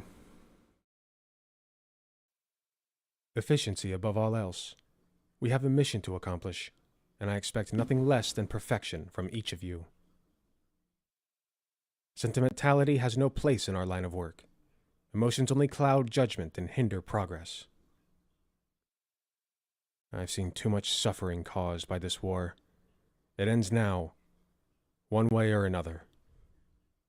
That's the one I landed.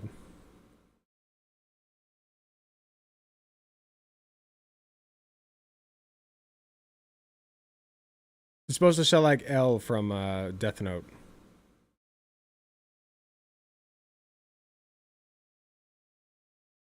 Let's see, where's a good one?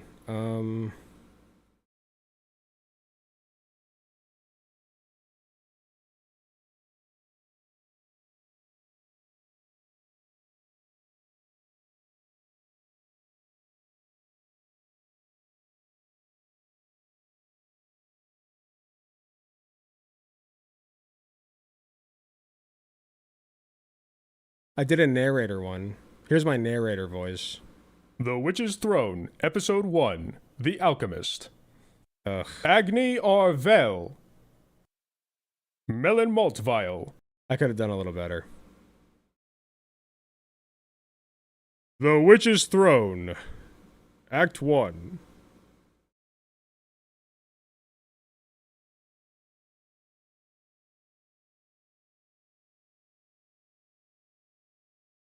I wonder if trans men try to sound like Postal Dude.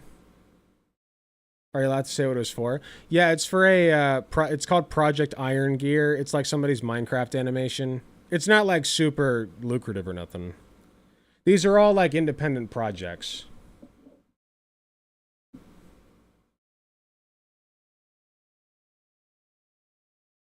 Oh yeah, I did a really good one for, it was another narrator voice, but it was better than that. Let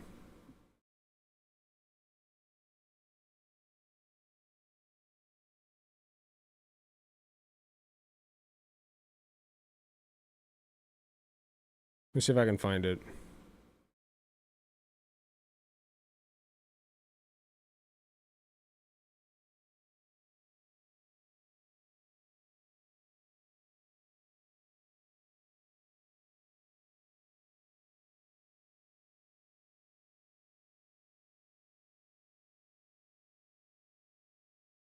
I submitted a lot. Wow.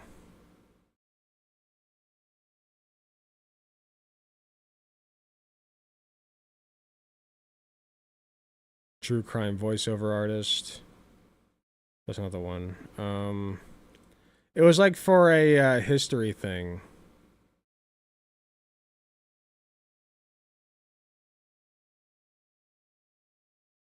Wait, I did one for Shadow the Hedgehog? Wait, this is my Shadow the Hedgehog. Ready?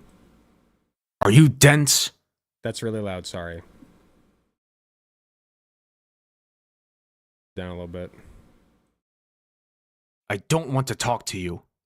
You've been talking at me for 5 minutes. Don't you get it that silence is the same thing as saying go away? That was when I still had my Blue Yeti.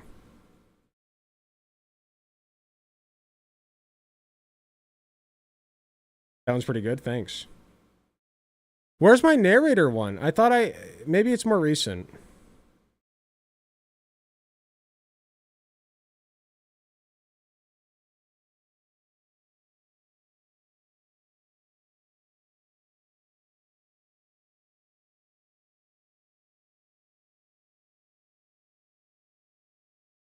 Nah, I can't find it, whatever. Yeti, like the cup? No, it's a microphone. A Blue Yeti. There's a funny video if you, it's up to you if you want to play it. Oh, nothing works. Sorry. Captain America goes woke. Ooh. Let me see. I do have to go to the bathroom first, but let me take a look at this. Oh, this is like a meme video. Eh.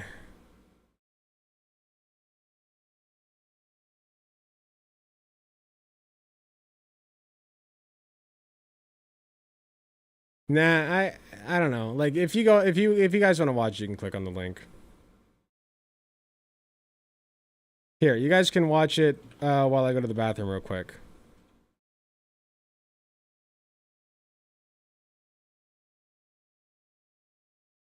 Here's for YouTube chat. If you want to watch it real quick. I gotta go to the bathroom. Be right back.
Okay, I'm back.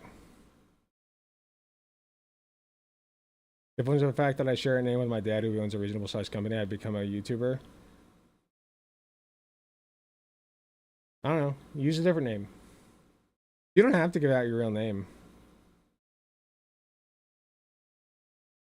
The left always could use more testosterone.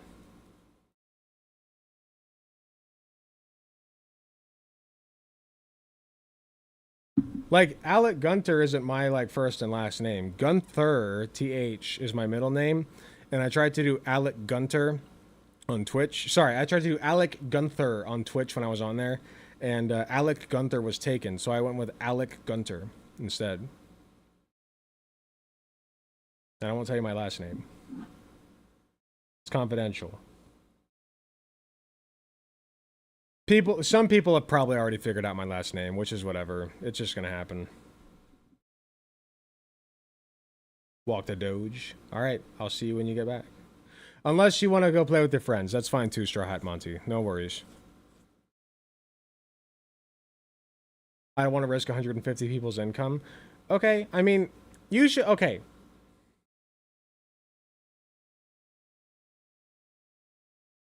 You should not be tied to your dad. Let's say that. Like, if you're risking... I feel... Okay, if you go by a different name, I feel like... Like, Brutus Magnuson is not your real name. You could just do Brutus Magnuson. That's a kick-ass name. I thought AG stood for Attorney General. No, it does not. The times where you just put up your last name on stream, did I do that? If I did, I shouldn't have. I would rather not have my last name associated just because I'm an RN, a prospective psychiatric nurse practitioner, right? Like, I'm going back to school in January probably for it, so, like, I just would rather not have my last name attached. If it ends up getting attached at this point, it's like I'm big enough that I could probably sustain myself on YouTube alone, but, like, I would really rather keep my job. And, like, I feel like I've done enough that, like, if somebody wanted to make me lose my job, they probably could. Actually, I don't know. I don't even know if my job would care. Like, nurses are just so few and far between. It's like, what the fuck are they gonna do? Fire me? The family I work for certainly wouldn't give a fuck. When you showed yourself at the Board of Education? Fair point. True. I forgot. They showed my last name.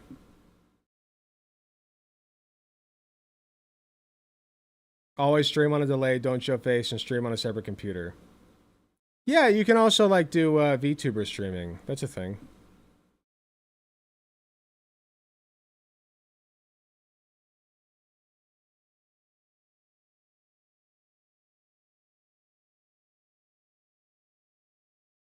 Alright, I think I want to do at least one more react. Haven't nurses been fired for OnlyFans stuff? Yes, and that's stupid, and they shouldn't have been.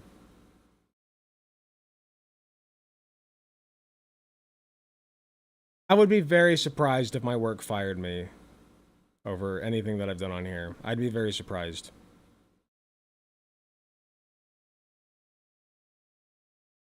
Within a few years, he's going to sell the company for a few mil, and by then I'll be a big muscular dude again.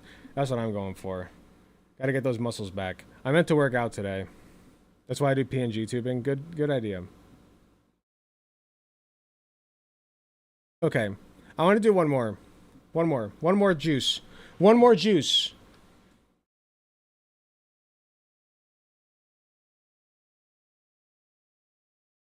Okay.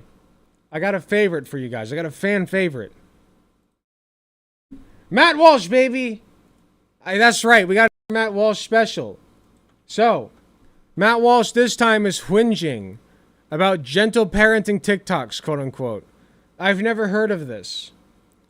But I'm sure that Matt Walsh, Parent of the Year, Matt Walsh, is going to have very good parenting takes. Definitely not a weirdo who has interesting ideas about children, right?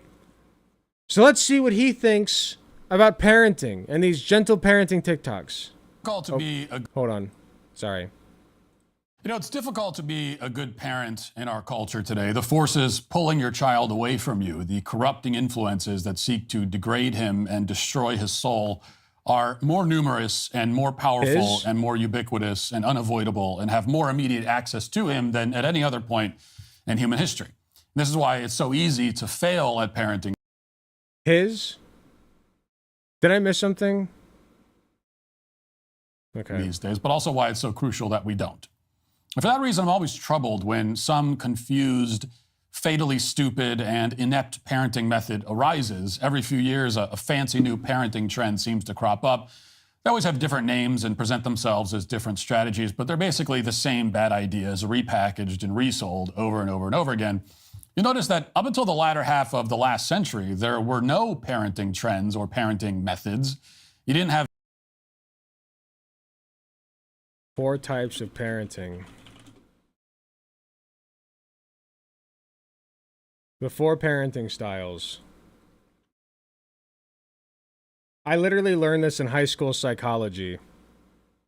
This was like 10 years. This is over 10 years ago, mind you. We got permissive, which is child-driven, rarely gives or enforces rules, overindulges child to avoid conflict. Authoritative, solves problems together with child, sets clear rules and expectations, open communication, and natural consequences. This is the most... The authoritative method is the most clinically sound. Like, this is the most, what's the word I want to use? The most effective. Let's just say the most effective. Then you have neglectful and authoritarian. Most conservatives go for the authoritarian method, which is parent-driven, sets strict rules and punishment, one-way communication with little consideration of child's social, emotional, and behavioral needs. This is what turns people into anxiety-driven messes, okay? The authoritarian parent style, which is the usual conservative go-to, complete with spankings, perhaps some other forms of, what's it called, corporal punishment, right? Floggings, kneeling on rice or whatever the fuck, you know, like shit like that. Good shit that children, it's just normal for children to do, right? Have different types. But my point in bringing this up is like, this has always been a thing. Shut the fuck up. Of parenting, there was only parenting. If you'd asked your great-grandfather what parenting strategy he preferred... When you punish a kid, make sure to have them think about how they fucked up and how to avoid it again in the other ways. So when a kid does something wrong, right? Let's say a kid steals something. Have a dialogue. Say, why did you steal this? Why did you feel the need to steal this? You know, like, let's say they stole a candy bar from the store. Why did you feel the need to steal a candy bar from the store and you got caught, right? Well, I wanted a candy bar. Okay. Well, next time, instead of getting into the, instead of taking the risk of getting caught and then going to jail for stealing, why don't you just pay for it? You need money? You need money to pay for it? You know what's easier than getting caught and going to jail? Making your own money and paying for it. I'll give you money. Keep your grades up. Keep your room clean. I'll give you money for candy bars. It's that simple. It's really that simple. Give kids a healthy alternative outlet. Just give them a healthy alternative. That's all it takes. Hot take, we should have permission to give birth. So conservative people with authoritarian parenting styles are rooted out. It's harmful to society to permit. Have a permit. Oh, sorry. I don't like that. I think that you should be allowed to have children at your own discretion. Now, I do think also that, like, there should be regular checks, like wellness checks on your kid. You know, like, just make sure they're doing well. Make sure that you're not abusing them. Shit like that. A test, see, here's the problem. You run into the problem of punishing people for, like, having children. And I don't like that. I don't want to punish people for having children. So... I just think regular wellness checks would be acceptable. If you asked him if he was a conscious parent or a helicopter parent or a positive parent or whatever, he would have looked at you confused, not understanding the question, or else he would have shown you his belt. I don't think that's true. In recent decades, thanks in large part to the psychiatric industry, parenting has become... By the way, not a single shred of research has ever supported that corporal punishment is good for children. Much more complicated not a shred. Than it needs to be.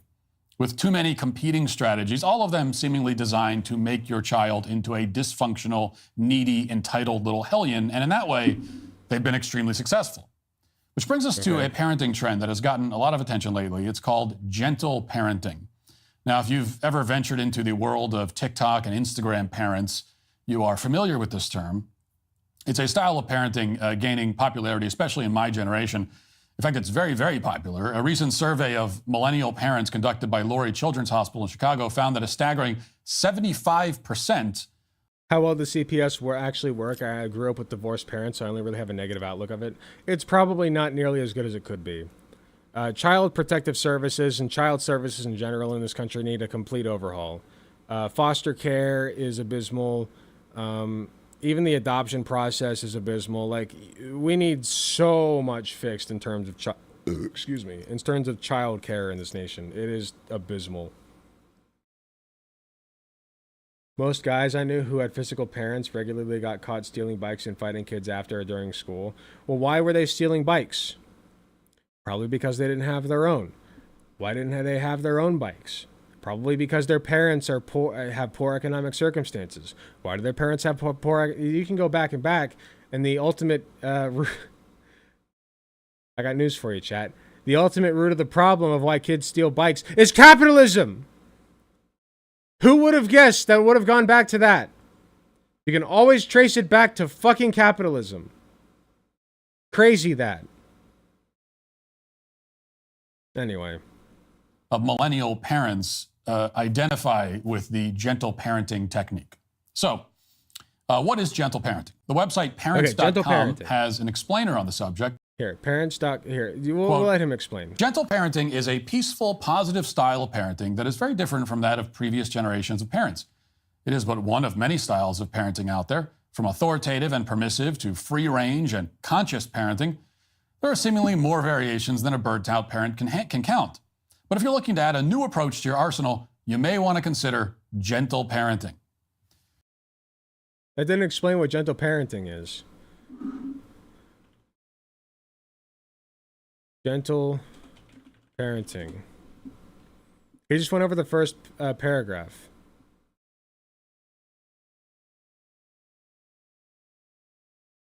Beginner's Guide.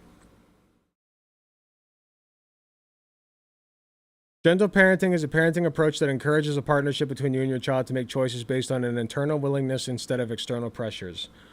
This parenting style asks you to become aware of the behavior you model for your child, encourages compassion, welcomes emotions, and accepts the child as a whole capable being.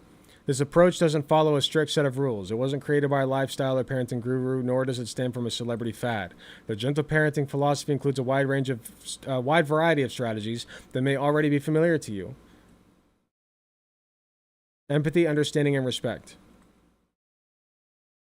Sounds fine to me. Your children are people. The problem that a lot of, especially conservative parents have, is that they view their children as property, as extension, or even worse, as extension of themselves. Okay? Your child is not an extension of yourself, and it's not a piece of personal fucking property. Your child's a person, and they deserve the respect of a human fucking being. All right?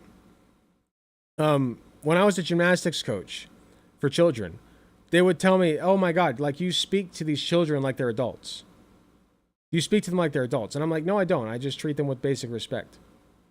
Like, these children have their own needs and desires. These children have their own ideas, and I try to respect that. Children deserve a basic amount of respect, okay? And this whole children should be seen and not heard idea from the conservatives is disgusting. That's what leads to children being dysfunctional. I consider the property thing worse. You could consider either one worse, but the point is, they're not an extension of yourself, and they're not a piece of personal property.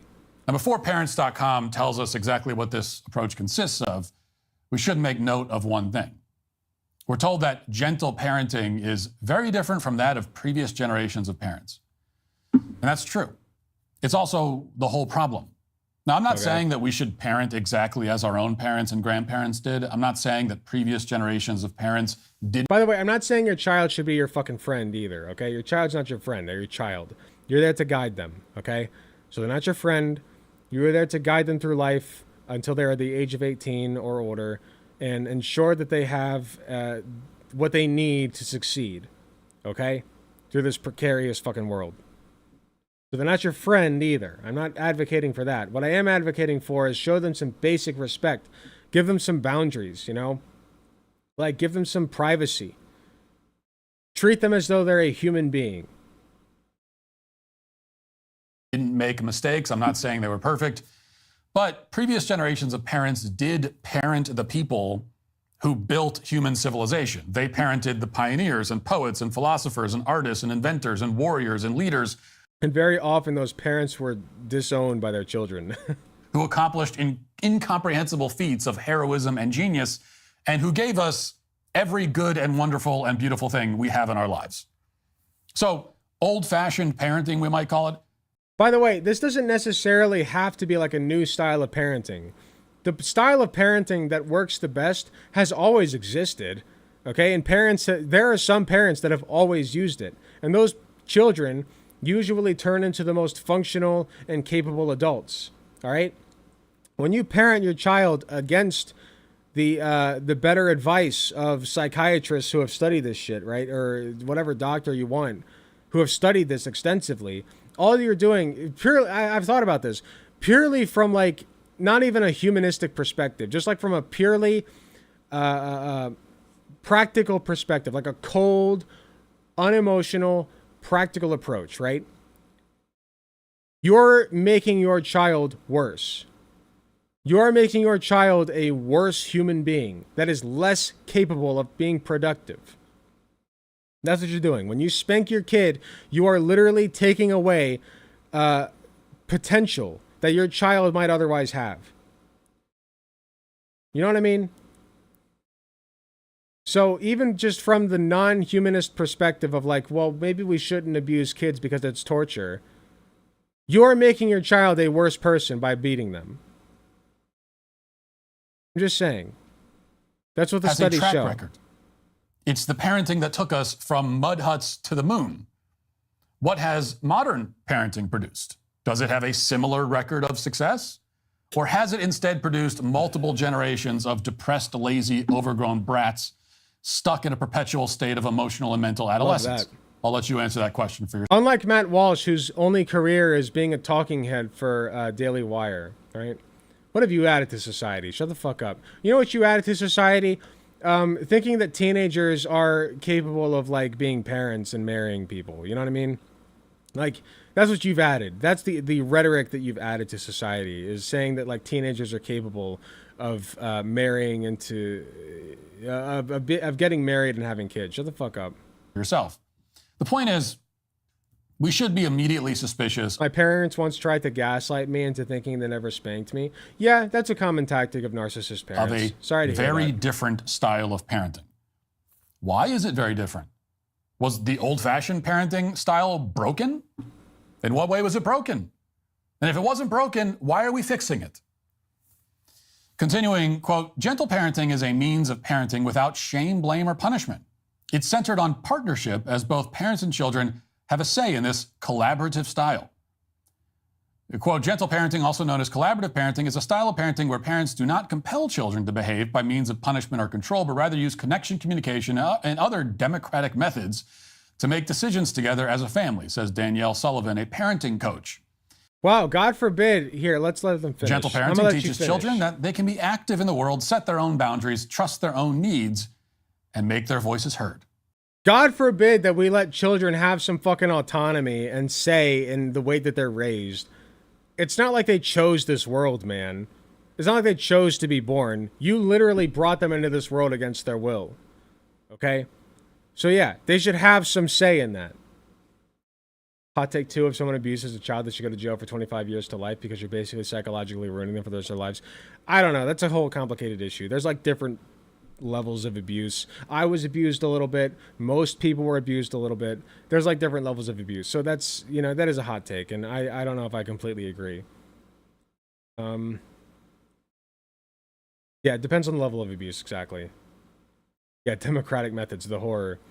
Okay. So like I was saying, the best way to quote, punish a child, when you say punish a child, what's the goal? Right? The goal of punishing a child is to discourage certain behaviors. But the best way to discourage a behavior is to replace the behavior with something healthier. So let's say your kid draws on the walls, okay? And you want to discourage that behavior because you don't want your walls to be fucked up.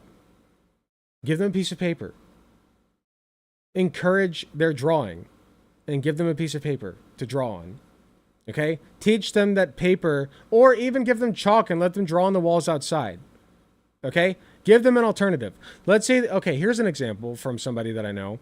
Let's say that your kids turn on the sink faucet and plug the sink so that the bathroom floods with water. Right? And then they splash around in it because they think it's fun. Okay? Teach them that that's wrong. And then get them a fucking kiddie pool. Get them a kiddie pool and a hose so they can splash around in water outside. Give them healthy, reasonable alternatives to their misbehavior. Throwing soap in their mouth, throwing them in their rooms and punishing them like that, all that teaches them is that the way that you make people do what you want is to punish them, is to hurt them. That's what you're teaching your kids. Okay? Now, if to a certain point, punishment is completely reasonable. Once you teach your kids, hey, don't flood my fucking bathroom. Splash around in the kiddie pool. And then they flood your bathroom again because they're being a little shit. Then yeah, I would say, okay, listen, we've tried this the easy way. Now we're going to take the hard way. You don't have access to this bathroom anymore. Okay? Or I need to monitor you every time you go to the bathroom now to make sure that you don't flood the bathroom. You have 5 minutes in there. You have 5 minutes. Make it reasonable. You know, make it direct. Don't flog your kids, okay? It's stupid. Teaching them that doing what you want results in pain. Exactly. Yeah, torture never works. It doesn't. Now, there's a lot wrong with and it's torture. What I just read. Using democratic what are you methods talking in your about? home is a recipe for dysfunction and chaos. As the father and head of my household, I am... Okay, I agree that kids should not have an equal say to the parents. I agree with that. But they should have some say. Okay? If your kid says, listen, I like drawing on the walls, Dad. You say, okay, I don't want you drawing on my walls. How about we set up a wall in your room to draw on? Okay, if you insist on drawing on a wall, let's set up one wall in your room that you can draw on. It's your wall to draw on, okay? I feel like that's fine. That's compromise. All that means is compromise. Compromise with your fucking kids. They're people too. I'm not presiding over a democracy. I was not elected to my position. Even if my children voted you took to it throw by me out fucking control. You know what happens when you become a father? You spit out a kid that you now have dominion over. Okay? So yeah, you're right. You weren't elected. You took it by force. You forced your way into the position of being in dominion over these kids. That's disgusting, man. That's a perverted way of looking at it. Shut the fuck up. Out of office, I Freak. would remain Weirdo in power. Shit. Weirdo shit. Our system Weird. of government in the United States, in theory anyway, depends on the consent of the governed. My home does not. If your home I know. does, Oh, we know all too well that you don't care about the consent of your kids.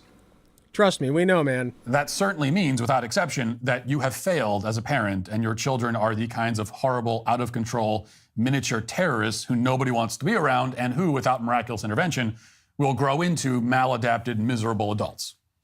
To explain why, it may forgets that be his kids helpful can leave to him. take a look at some examples of gentle parenting in action. In fact, this article provides one, quote, There's a difference between gentle parenting and permissive parenting. If you're a permissive parent, that means that you just let your kids do whatever the fuck they want. That is also stupid. Don't let your kids do whatever the fuck they want. They're kids. They're dumb. Okay, they're dumb in many ways. That's why you're there as a guide. Remember that this man said that 16-year-olds are more fertile. True. Yeah, he violates their kids' consent all the time. Exactly.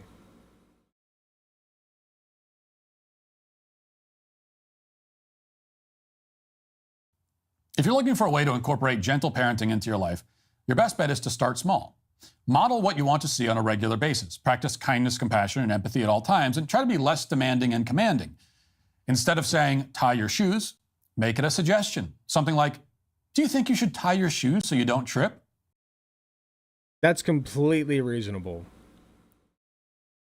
That's completely reasonable. You're giving your child now a reason to tie their shoes. What? That's completely reasonable. If your kid is just told, hey, tie your shoes, and they ask, why should I tie my shoes? And you say, because I said so.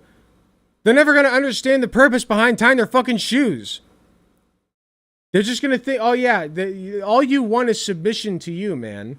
You just want unquestioning submission to you. Which I don't even think he'd deny, by the way. I don't think he would deny that. There was this one time, this was really petty of me, but there was this one time I was at the grocery store, and I heard this kid who was like 6 or 7 years old, and he's like, Dad, why do you get the small cart, right? Like, he got the small grocery cart instead of the big one, right? And he said, Dad, why do you get the small cart? And then his dad says, because Dad likes the small cart, son. And like, I guess that's fine. But at the same time, I'm like, no, you can explain it a little more. You can be like, well, son, we're only here for a little bit of groceries, and the big cart is more precarious to move around. Just explain shit to your kids. Just like educate them a little bit. Be there for your kids. You know, like just if your kid has an honest to goodness question, just explain your reasoning.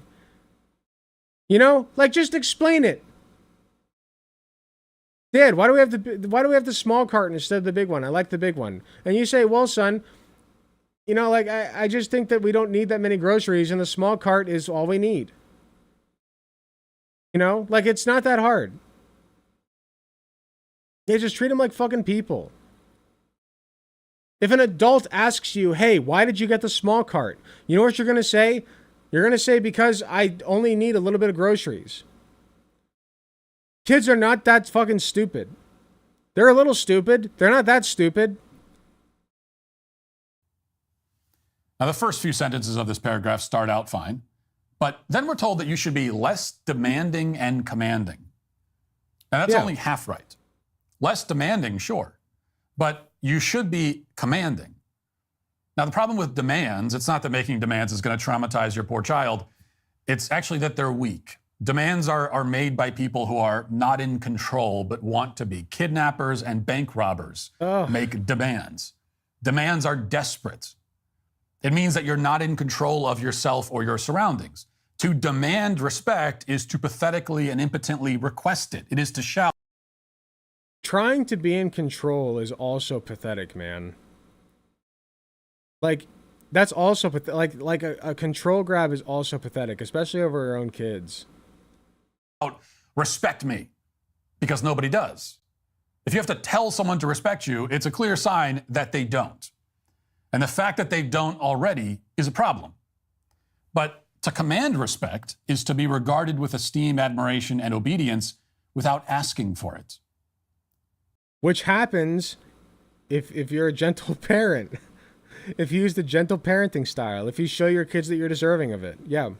So you should command respect in your home. If you have to demand respect from your children, it means that you are not commanding respect. I guarantee you Matt Walsh demands respect from his children all the time.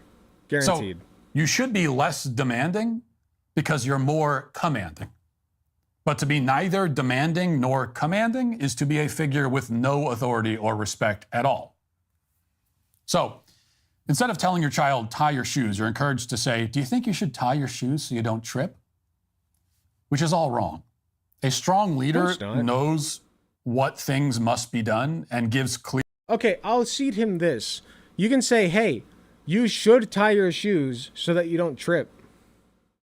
You should. That's a smart thing to do, man. Like, if I'm talking to my kid and they don't tie their shoes, they're walking around with their shoes untied, I'm going to be like, hey, man, you should probably tie your shoes so that you don't trip. Because otherwise you're going to step on a shoelace and trip and break your fucking nose. I won't say the fuck word to my kid, but, like, you get my point. You don't want to break your nose by falling on your face, so tie your shoes. It'd be a good idea. Okay? And if they say, no, I don't want to tie my shoes, I'll be like, okay, break your nose then. See what happens. See what happens. I've taught you how to tie your shoes. You know how to tie your shoes. If you don't tie them, you're going to hurt yourself. So bet. Bet. And eventually, they'll learn the fucking hard way. You know? I'm not going to punish my kids for not tying their shoes. That's stupid. Let them punish themselves. Let them figure it out. Okay? They're whole ass human beings.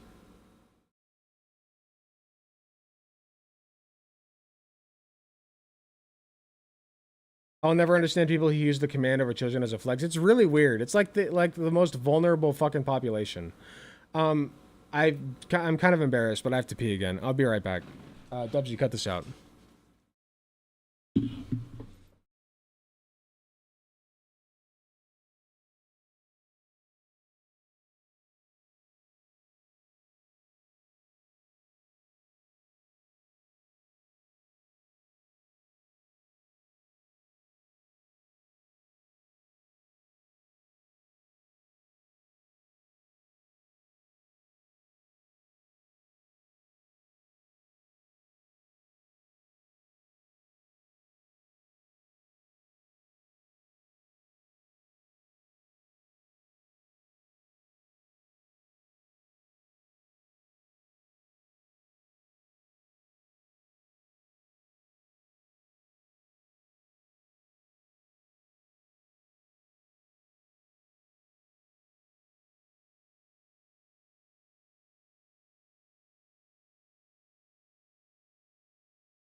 Okay.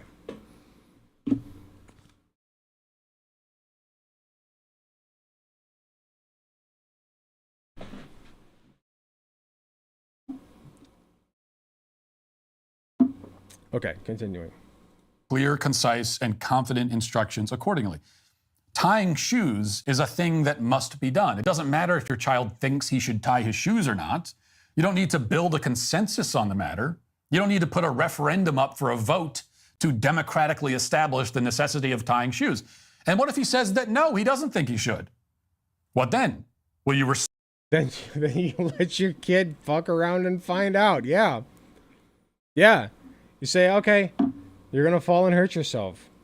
If they say, oh, I don't care. Okay, let them fall and hurt themselves. Let them fucking learn. Let them learn the lesson. I've learned the hard way. You know what my parents did? They said, hey, don't touch the stove. It's hot. You know what I did? I touched the stove. I'm the kid who touched the stove after my parents told me it's hot and don't touch it. And you know what? I learned the fucking hard way. And I'm better off for it. Respect him as an equal and let him fall down the steps and break his neck? Or will you tell him to tie them anyway? And if the latter, and I hope it's the latter, what was the point of asking the question in the first place? Your child is a child. He has no idea what he's doing, what he should be doing, what's going on. He needs to know that you know. He needs to know that you are confident. Then let him break their nose. Okay, let's put it this way. You say, hey, if you don't tie your shoes, you're going to get hurt. Okay? You address the problem. What's the problem? Are you having trouble tying your shoes? Is it too hard? You know, if it's too hard, I'll do it for you until you can learn how to do it. We'll practice it, okay? But you have to tie your shoes. Because otherwise you're going to hurt yourself. Right? Like, okay, but if it's a matter of like life and death, let's just pretend that this is something that's like a matter of life and death, right? Don't jump into the volcano. You know, obviously you're not going to let your kid jump into the fucking volcano. You explain to your kid, hey, if you jump into the volcano, it's going to be really hot and you're going to die. Okay?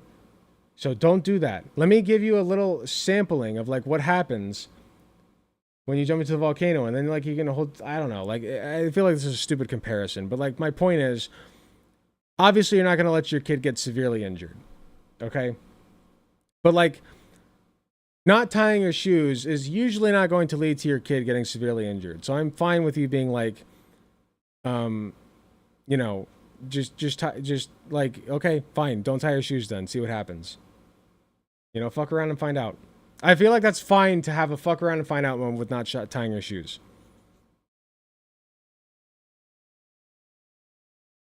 Even if they ultimately don't get that much of a choice, the illusion of it is constructive. That's also true. You'd say, hey, you cannot tie your shoes if you want, but you're going to get hurt. Okay? What's the problem? Why don't you tie your shoes? Do you want to get hurt? No. Okay. Well, then why don't you tie your shoes? I just don't feel like it. It takes too long. Okay. I'll tie them for you. No, I don't want you to. Why not? Like really break them down verbally over it before you just force their leg over. Come here, I'm tying your fucking shoes. Like, what is that your solution? Just to force them into it? That's stupid.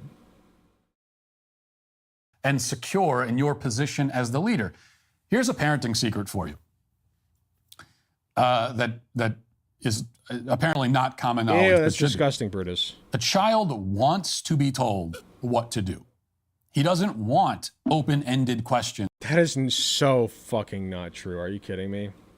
No. A child wants to understand why they're being told what to do. A child wants to understand. A child asks questions. Okay? They ask questions about why they're supposed to do certain things all the time. They're smart people. Okay? Children are smart. They're stupid, but they're also smart. They ask a lot of questions. They're very interrogative. Interrogative? Yeah. Interrogative. Yeah, I'm Matt Walsh. I'm the Alpha Pack leader. Explain to them why the rules are what they are. Just explain it to them. And usually they'll accept it. And if they don't, they're going to fuck around and find out.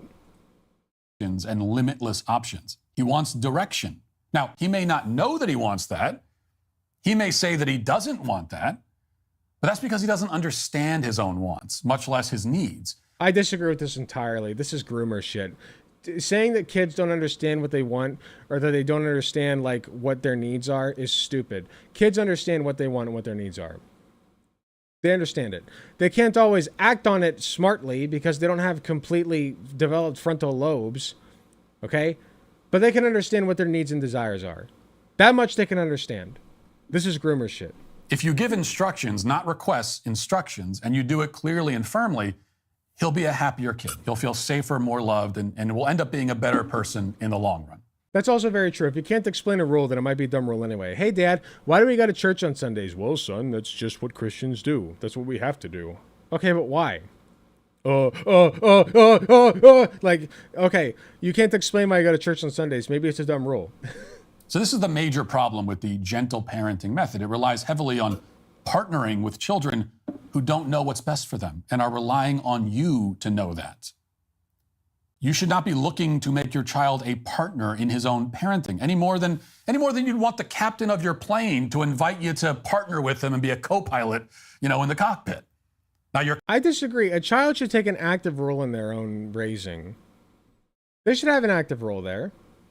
For sure. Captain's commitment to democratic equality may flatter you for a moment, but it also makes it much... It connects us better to God. What if the kid doesn't care about connecting better to God? What if they're like, why should I connect better to God? I'm just saying. More likely that you'll die a fiery death. Now, wait, what? Now, your captain's commitment to democratic equality may flatter you for a moment, but it also makes it much more likely that you'll die a fiery death. Now, if you go over to TikTok, as mentioned, you'll find many examples of influencers promoting gentle parenting, and they all run into the same problem. So here's one popular gentle parenting video from a guy with 12 million followers on the platform. Okay. Just to show you how popular this stuff is. And let's watch it. Hey, the school called me today and told me about you skipping school. You lied to me about that. I know, I'm sorry. I should have told you the truth. Look, here's the deal for that. I think we go 2 weeks. I can already tell that this is acting. Grounded. Is that fair? Yes. Everything makes sense? Yeah. All right. All right, look, so that's the way we do it in our house. Different scenarios, come up with different things, went out to say. This is such acted bullshit. What the fuck is this? What? What? No. If your kid's skipping school, you sit them down and say, hey, why are you skipping school? Why are you skipping school? What's the deal? What's going on? Why are you skipping school? Do you think grounding them is going to help? Honestly, do you think grounding your kid is going to help? If you do, then sure, fine, ground your kid. But I don't think that's going to help because it sure as fuck didn't help me. Okay? You know what I'm going to do? I'm going to say, hey, why are you skipping school? Do you care about your future? Okay, do you care about going to college and getting a good career? Then don't skip school, dumbass. Okay? I know that it seems fun to go out and smoke weed with your friends, okay? But all you're doing is killing your brain cells and not looking forward to your future. So if you want a good future, don't skip school, dumbass. All right? That's the way to go. And then if they keep skipping school, I'm sorry, like there's a certain point where you just like there's not much you can do. Grounding them will just lead to them sneaking out. I feel like, right? They'll just sneak out. They'll just get sneakier methods. You address the problem at its root. Why do you not want to go to school? It's too hard. Okay, we'll study together, son, daughter, whatever, NB, child, whatever. We'll study together. We'll figure this shit out together, okay? I'm going to sit down and study with you to make sure that this is less hard. If you need less hard courses, we'll talk to your teacher about getting less hard courses or getting you some extra help. Something, okay? Something that helps you participate in school better so that you get better grades, so you can go and have a fulfilling life. Work this shit out. Don't just punish your kids, dipshit. This is about their future. Grounding or anything like that, but the kids know if they get grounded and they come and hang out with the family and they do things, help around the house, things that they're not asked to do, that grounding doesn't have to stay 2 weeks. And also, look, Drew's a senior. If her last Friday night football game fell within that 2-week thing, I'm not going to hold her back from that either. That is something I'm not going to take memories away from her. This is so stupid. Same with, her younger sister, Ken, if she got in trouble when a friend had a birthday party. Now, maybe she doesn't get to spend the night, but I'm not going to let her miss that birthday party. We don't take things like that away, but that's kind of how we do some of the punishments here in our... He basically makes skits and they're really good. This was a dog shit skit, man. I love this guy. I'm sorry, this skit was dog shit. House. We try to do better. Now, it will not surprise you to learn that the comments, and there are hundreds of them, are all from people applauding this strategy and saying that they wish this guy... That bargaining is a good idea. It rewards improvement and makes it making amends. Bargaining? Maybe she doesn't get to spend the night, but I'm not going to let her miss that birthday party. We don't take things like that away, but that's kind of how we do some of the punishments here in our house. I think it's better than a lot of parents do, but I still think this is dog shit acting, first of all. And second of all, it's like, if my kid's skipping school, I'm not going to immediately say you're grounded for 2 weeks. That's just not what I'm going to do. I'm going to say, why are you skipping school? I never skipped school. I didn't skip school. I didn't do that. Okay? So why are you skipping school? I'm just going to say, why are you skipping school? Just be honest with me. Just say, okay, I hate school. Okay. Okay, let's try to figure out what the disconnect here is. I know you hate school. I hated school too. Okay? School sucks ass. But guess what? If you don't go to school, you're not going to graduate. And if you don't graduate, you're not going to have a very good life outside of this house. Okay? You want to work at a gas station the rest of your life, 60, 70 hours a week? Is that what you want? If that's what you want, keep skipping school, dipshit. Like, that's... I feel like this is very simple. You know what I mean? He has a good message. I just, like, I don't know. Like... I don't know. Am I the wrong one here? Am I being unreasonable? I feel like if you just reason with your kids and you're like, dude, if you don't go to school, you're not going to have a future. It was senior skip day, Dad. You wouldn't get it.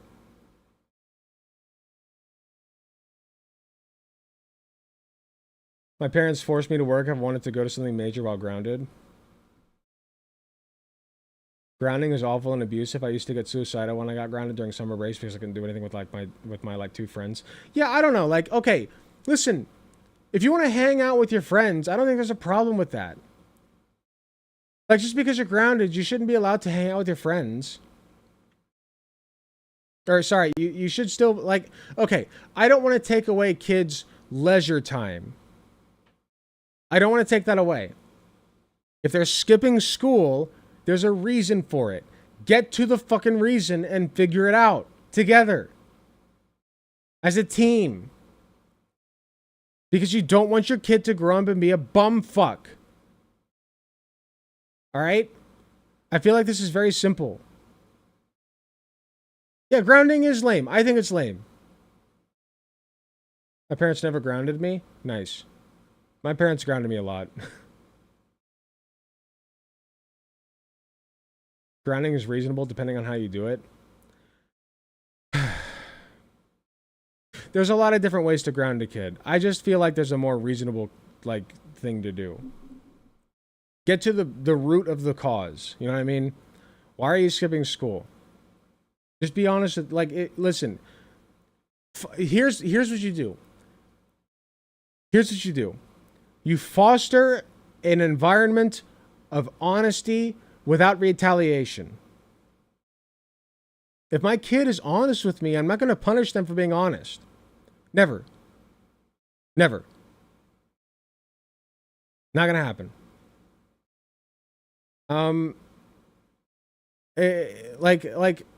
I just don't understand why people would do that. Solve the problem. Yeah, solve the fucking problem. You're not going to school. Okay, let's figure out why. Let's reason through it together. Okay? Your punishment, here's your punishment. You're going to sit here and talk it out with me. That's your punishment. You're going to sit here and explain your reasoning from top to bottom about why you skipped school. That's your punishment. And we're going to figure it out. I feel like it's very reasonable. We try to do better. Now, it will not surprise you to learn that the comments, and there are hundreds of them, are all from people applauding this strategy and saying that they wish this guy was their own dad.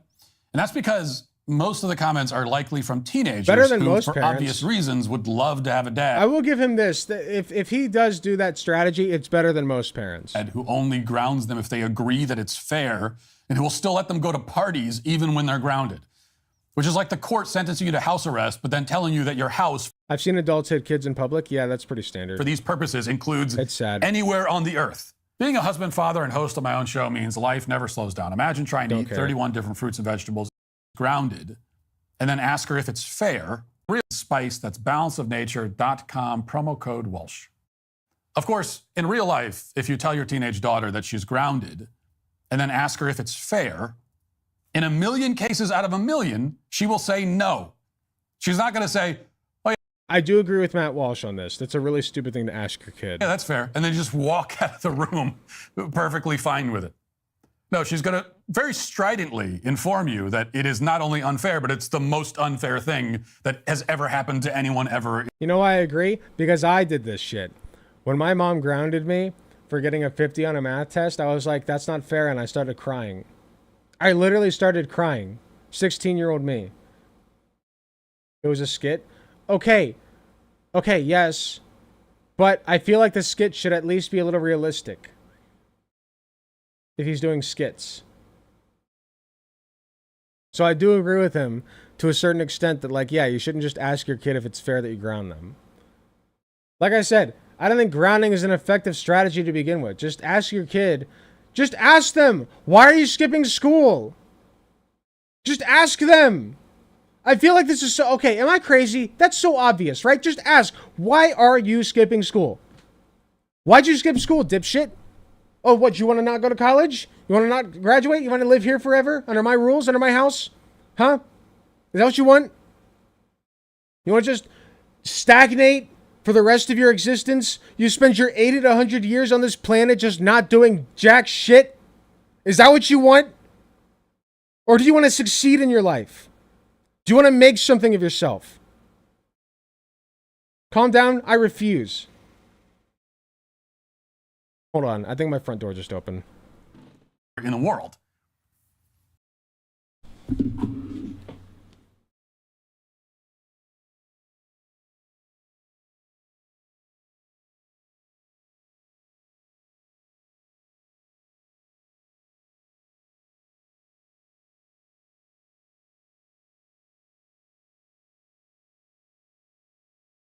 Sorry.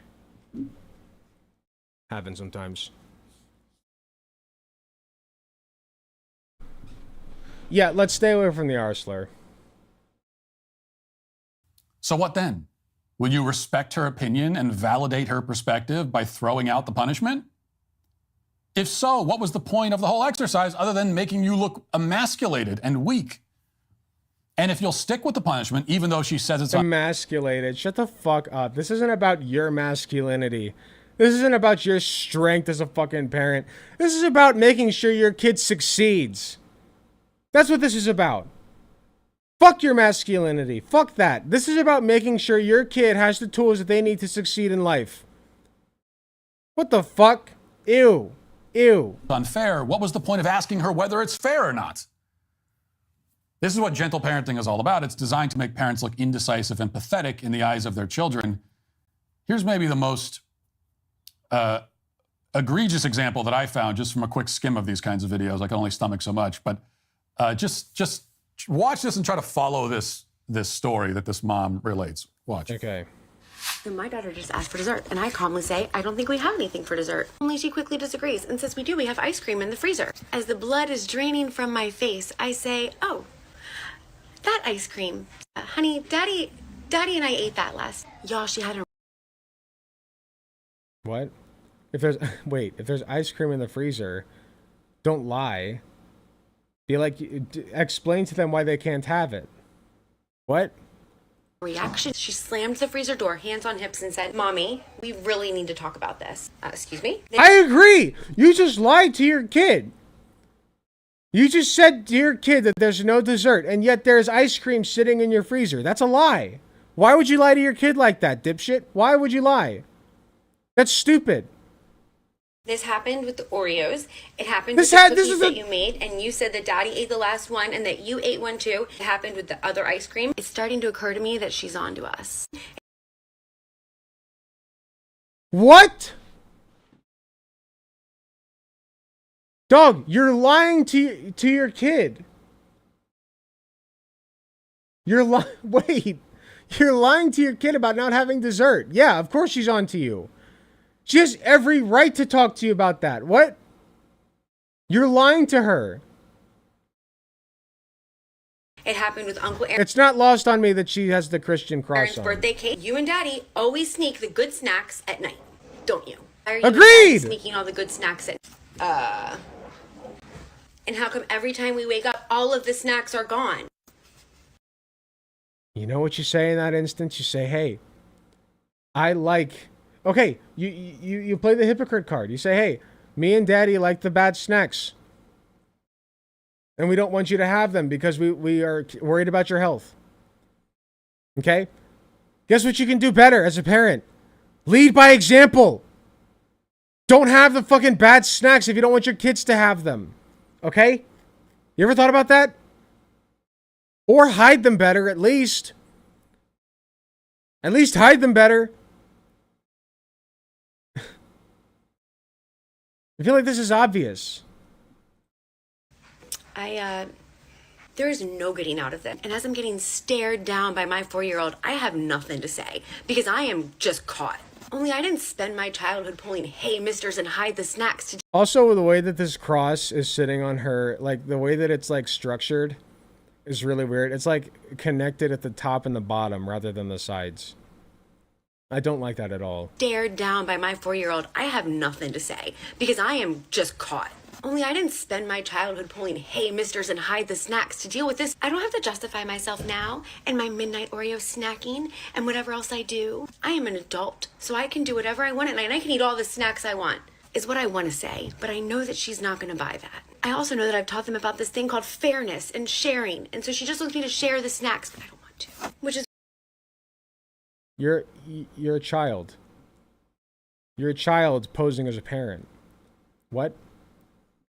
What? You're a child posing as a parent. This is child behavior. What? Or have a very limited amount that they have to ration out.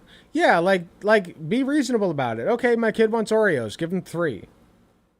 You had 3 Oreos tonight. You did good on your homework. You finished your dinner. 3 Oreos. Have a little milk with it, whatever. Like, make it reasonable. Teach your kids that you can have desserts every once in a while in a reasonable capacity, okay? Hot take, forcing your kid to play a sport is a violation of free association and should be super illegal. Yeah, I think after a certain point it should be illegal. I agree. This is just child behavior, though. This is completely child behavior. Which is where she gets me when she says, from now on, You're a need to child just who save had us a little child. bit, please. Fair enough. But in 10 to 15 years, this is going to click and I'm screwed, so wish me luck. I want to see Dear what he God. has to say about this. God help the next generation. Honestly, like, that was a failure as a parent. You just lied to your kids about having dessert. Hide them better. At least hide them better, or just lead by example. When I become when I become a parent, my goal is to lead by example. I want to read more. I want to have fewer bad snacks for myself. I want to have more good snacks, more healthy meals, make healthy meals. I want to teach my kids that, like, hey, this is the way that is healthy to live your life, right? You drink a lot of water, like, lead by example. And if I do shit that's unhealthy for me, I do it in private. Because I don't want my kids learning that that's, like, a good thing to do. Okay? And I can tell my kids, hey, what I do in my private time is not your business. If I shovel a sleeve of Oreos down my gullet in my private time, that's not your business. Okay? And you get your private time. But you teach your kids before they get that privilege, how to live their life healthily. And that way they don't have those urges to begin with. I feel, okay, is this obvious? This is not obvious. I feel like there's so many mistakes being made here that do not have to be made.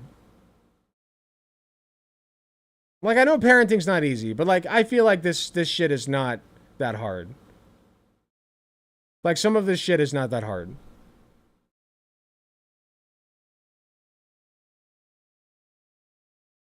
That video has 360,000 likes, by the way. So let me see if I have this right. Your daughter slammed the freezer door, lectured you, and instructed you not to eat food without her permission. And you stood there, tail between your legs like a scolded puppy, and just took it. You allowed... This is the wrong lesson. You lied to your kid. She lied to her kid, and her kid caught her. If you're teaching this is the wrong lesson to take from this. If you're teaching your kid that lying is bad, you cannot then turn around and then lie to your kid and then have them catch you. She was caught in the act. She was caught lying. Allowed yourself to be chastised and reprimanded by your own daughter. You permitted her to rebuke you for... See, his issue with this is that she's taking control, is that the daughter's taking control. My issue with this is that the mom lied to her kid and she was caught. Like, suck it up. You got caught. Eating your food that you purchased. This is disordered in the extreme. What you and your husband should be communicating is that the ice cream is your ice cream. It's your fridge. It's your kitchen. It's your house. You're not sneaking. I disagree entirely with this. That kid did not ask to be born. That kid did not ask to be born to me specifically, especially. Like, that kid doesn't have any rights to anything yet. That's unfair to hold that over their heads. That's completely unfair. If your kid sees you eating ice cream, they're going to say, why can't I eat ice cream? You're eating it. You're eating it. That's completely fair. That's fair. That is a fair assessment of the situation. You're eating ice cream right now. Why can't I? Why can't I? You're eating it. That is a completely fair and logical, level-headed assessment of the situation.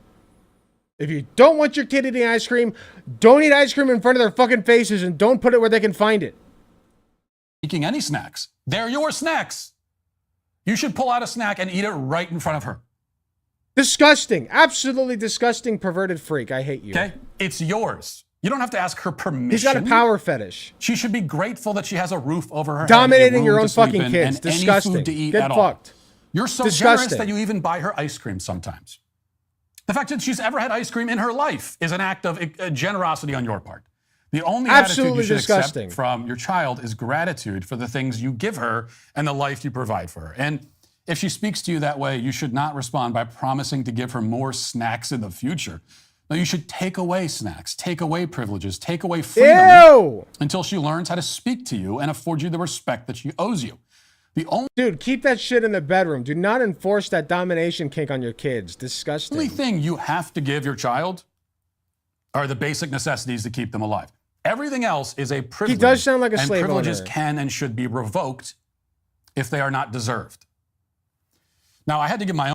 Eating ice cream in front of your kids while telling them they can't because you have a domination kink and you can't help but force that upon your kids. Disgusting. Own daughter a lecture like this recently. She was not scolding me for eating my own food out of my own fridge and would not dare talk to me like that. But she did tell me after I reprimanded her for not keeping her room clean that it's her room and she doesn't know why I care so much whether it's clean or not.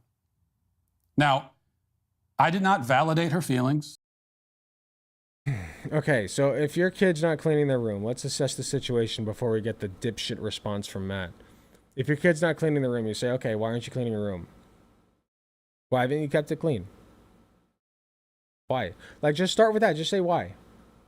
You know? Like, just be reasonable. I feel like this is very simple. Just be reasonable with your kid. Just say, why haven't you cleaned your room? Do you like living in filth? Do you like having dirty clothes everywhere? Do you like wrappers and food shit on the floor? Huh? And in your bed? Do you like crumbs in your bed? Huh? Like, what's the deal? Like, why is your room not clean? And if they say, well, Dad, I just feel like I haven't had time for it. Okay, let's assess that. Let's portion out a schedule, a part of your day that you can clean your room. Or like even once a week. Let's just portion out a part of your day once a week that you can clean your room so that you don't have to live in filth. And then you're happy, then I'm happy, then everybody's happy. I feel like this is so simple. This is not rocket science. Don't just demand, oh, clean your room. Make them want it. Make them want to do it. I hated a dirty room. I hated it. And yet I always had one. Why?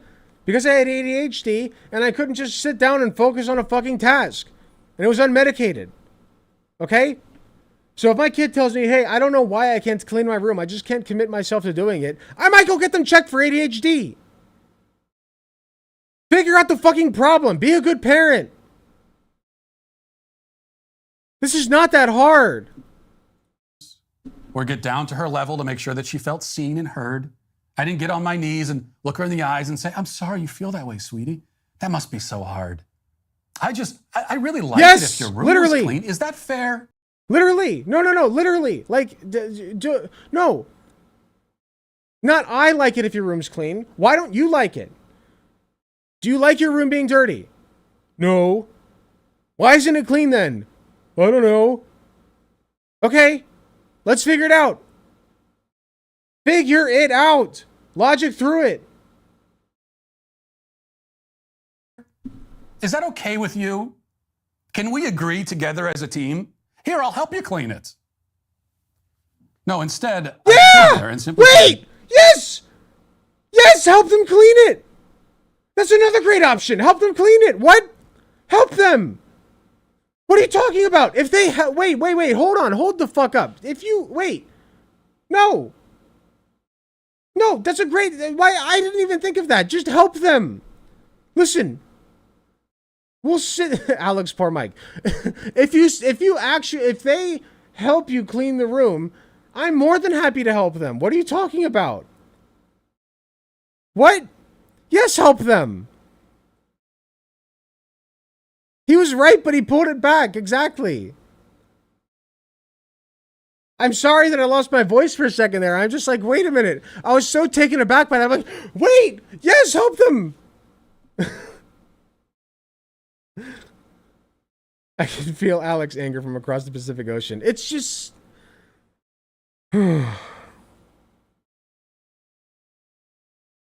Sometimes I just feel like I'm the only smart person left. You know what I mean? Like, I know that being a parent's hard. But some of this shit is not that hard to fuck up. Or sorry, some of the shit is just like so easy to not fuck up. That's what I meant. Just listen to your kid. Here's how you make your bed. Can you help me put the cover on it so it's nice and even? Exactly. Teach them how to do this shit. Hey, here's an easy, fast way to make your bed, which I don't do. But here's an easy, fast way to do your laundry. Just throw your laundry in the washing machine, throw a little soap in it, boom, there's your laundry. Throw it in the dryer, fold them up. I'll teach you how to fold. Like, teach them this shit. Do it with them, okay? Make them independent fucking human beings, not at the threat of violence if they don't, but just because you want them to be independent. And they want to be independent. They want to be independent. Guys, little known fact about kids, they want to be independent. So teach them how. Show them how. This is not that complicated. No, it's not your room. It's my room. Disgusting. Freak shit. Absolute freak shit. Kids deserve privacy. It's my house. Fuck you. I let you stay in this room Fuck under you. certain conditions. One of those conditions is that you keep it clean. That's a requirement. It's not a request. Okay, so then what's the alternative? You kick them out? Go ahead. Kick your kid out. Kick your kid out. Go ahead. Go ahead. Kick your kid out on the street. I'm going to go Disgusting downstairs, freak. and when I come back up in an hour, it will be clean. That's it. I wasn't negotiating or asking for Disgusting. permission or trying to come to a consensus. Simply asserted my authority, gave the instruction, made sure that I was clear. It's not any. Okay, Matt. What happens if they don't? Bet. What happens if they don't? Please, I'd love to know. What happens if they don't? You kick them out? Bet. Kind of revolutionary parenting technique. It's just parenting. That's what a parent is supposed to do. He can't I draw want to to play one more its gentle logical parenting video for you. conclusion. Another can't do thing it. that you hear from the gentle 'Cause parents he knows how is it'll that sound. you shouldn't punish your children. You should instead rely on natural consequences, they like to say. What does that mean? Well, here's another popular parenting TikTok influencer named Dr. Chelsea. She has a doctorate in education, but still uses the doctor prefix. But here she is explaining Good point. Being kicked out of his house might actually be better than living there. Good point. How consequences should work. And she starts by going through some consequences that she says are bad. You shouldn't use them. And then she gives other consequences that she thinks are much better. This is the parenting expert. She's a doctor, everybody. Let's listen to her. You ran away from me at the park. There will be no screens tonight. You didn't eat your dinner, so there's no ice cream. You failed your math test. You're grounded. You didn't clean up your room when I told you to. Now we're not going to the party. You didn't complete your chores. You can't stay home alone with your big sister. What do all these things have in common? They're unnatural and illogical consequences. And while they No, I agree with some of them, but I think not cleaning your room and then not going to the party, it's like, okay, if you have time to go to the party, you have time to clean your room, right? I don't know, like, okay, I have two minds on this. I don't want my kid to miss a party because they don't clean their room, but I also want to make sure my kid cleans their room, right? So in my mind, it's like, okay, we'll go to the party this time, but we got to make sure that your room's clean. We got to make sure that your room's clean, man. You know, like let's figure out why you did not clean your room. Again, it's just like why? Why? That's a magical question to ask your kid. Why is your room not clean? Why did you skip school? Why did you hit Billy on the playground? Just ask them why. Just reason through it. Or clean the room together. Exactly. Well, it might work to scare your child into compliance for a minute. We'll see where she goes. In the We'll let her long cook. term, they're likely to make things worse. Which is why so many of you tell me, I've been parenting and trying to do consequences and hold boundaries, and it's not working. He or she doesn't care about anything. Matt Walsh is absolutely going to comment on the kids screaming in the background, and it's a little annoying, I'm not going to lie. I think your ratio's off. The ratio at which a natural consequence, not those, will work is 97-3. When you're doing That does not say 97-3. those will work is 97-3. When you're doing 97% positive supports, then a natural consequence, natural, not like the ones in the beginning, This is may too well be complicated. effective. But you have to get the positive supports dialed in first. Here's some examples of natural and logical consequences. Kid throws truck. Oh, looks like trucks are too tricky. Maybe bargain. If you clean your room, I'll take you to the party. I guess. But like my thing is, I would want to teach my kid that you want to have a clean room. When I clean my room, I just do it because I want a clean room. You know, I don't do it for rewards. I just say, hey, don't you want your room to clean? Like, don't you want to live in a clean space? Do you want to walk over clothes? Like, isn't that annoying to you? Just clean your room. Clean your damn room. And if you can't clean your damn room, let's figure out why. Do you have ADHD? You know, like let's figure out why you're not cleaning your room. Because withholding, okay, your kid's not cleaning your kid is not postponing cleaning their room because you're keeping a party from them. You know what I mean? Your kid is postponing cleaning their room. Like, it could be because they have ADHD and they want to do other things. And they would rather do those other things than clean their room. Right? It could be because, like, they just haven't even realized that the room's so messy. Like, tackle the actual issue. Tackle the issue. Hey, I know you guys love having fun, but this is getting out of hand. I'm trying to record a video, but the mic is picking up your screams. I would definitely try to find a quieter place at least. I love wallowing in my own filth. You're not living in my damn house. Key for today. Trucks are all done. We can try again tomorrow. Kid is splashing in bath. Up, water stays in tub. Kid splashes. Water stays in tub. Kid splashes. Oh, looks like bath is too tricky for today. Pull the plug or remove the child. Kids are fighting in the car.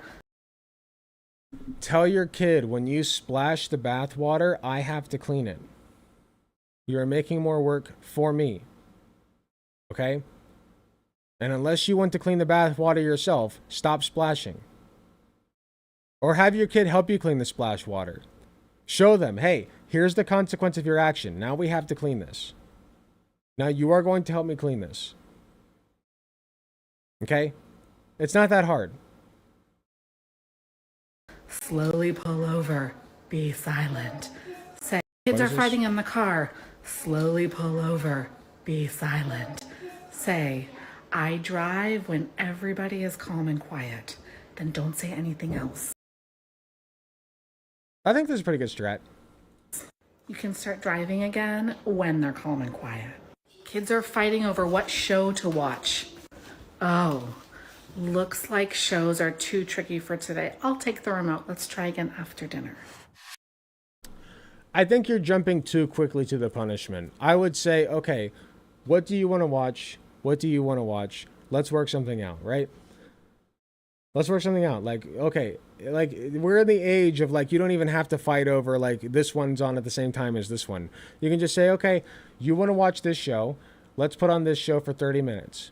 After that, we'll put on your show for 30 minutes. We'll play rock, paper, scissors to see who can go first. Right? As someone who lives in a small apartment, it's pretty damn hard to find a quiet place that isn't outside, so that's the kind of environment I'm used to.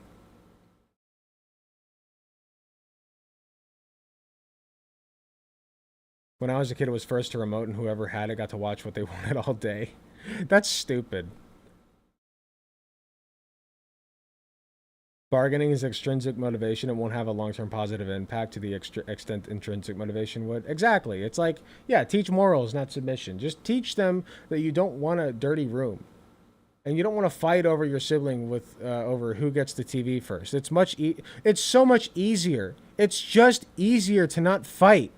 Think about it in terms of an adult. Am I going to fight over Katie?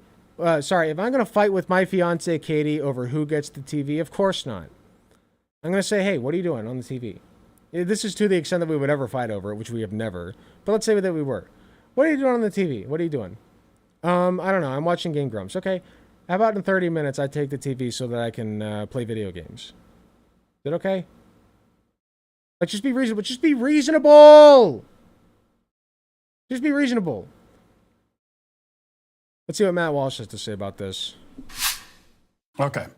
Well, you should know from the start not to pay attention to a parenting guru who can't even get her own kids to be quiet for 2 minutes so she can record a video. See, I called it. More to the point, there's a major problem with the consequences that she suggests. She calls them natural. I don't even know what the hell that's supposed to mean in this context. But they would more aptly be called flimsy and toothless. The problem with a consequence, like pulling the car over momentarily before you start driving again, or taking TV away only until... I think I think that was the best suggestion she had. Pull the car over and say, hey, like, let's say that you're headed to, like, the grocery store, and the kids don't want to go, but, like, they have to go with you. Okay, listen, I'm going to pull the car over until you kids stop fighting, and it's just going to take longer to get home now. I know you want to play your video games. It's going to take longer to get home now. So, like, just stop fighting and then we'll go. That's completely reasonable. That is completely reasonable. You know? Dinner is that those consequences cause no discomfort or pain or even inconvenience to your children. They aren't... So gross, man. It's so gross. Going to care about the consequences because there's no reason to care. A consequence should be something that causes them enough grief that they want to avoid it in the future. No other consequence has any meaning or will have any impact. So think of the consequences that she says don't work. Taking away screen time, grounding, taking away a party that they were supposed to go to. But no, those are all good consequences. Those are effective consequences. I disagree. Why? This is real simple. Because it's stuff that the kid will not like. It's not about just doing things that the kid won't like. It's about doing things for a reason. When you're an adult, if you shirk your responsibilities, there are natural consequences for shirking those responsibilities. Let's take not doing the dishes, for example. If I don't do the dishes long enough, mold starts growing on the dishes. It starts to stink. I don't have a sink that I can wash my hands in. It's inconvenient. Okay? And it very rarely reaches that point anymore because I understand the consequence of leaving it for too long. I like having a clean sink. All right? Teach your kids to like having a clean sink for those reasons. Teach your kids that there are natural consequences to your actions or inaction. It's not that hard. Because I don't get spanked by a parent for not doing the dishes. I don't get grounded for not cleaning my room. I get ants. Or I get mold. Or I have to step over clothes every 2 seconds. It's inconvenient. Prepare your child to be a fucking adult. Because there ain't always going to be somebody to spank their asses when they leave a little bit of food on the floor. You know? Like, or when they don't clean their room or do their homework.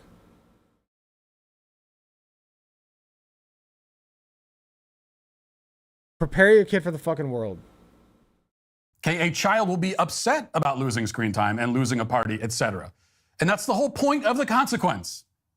They have to be upset with it. If they're not upset with it, there's no point. Okay, this is one of the reasons why timeouts often don't work when they're overused and not used in the right way. Because the kid doesn't care.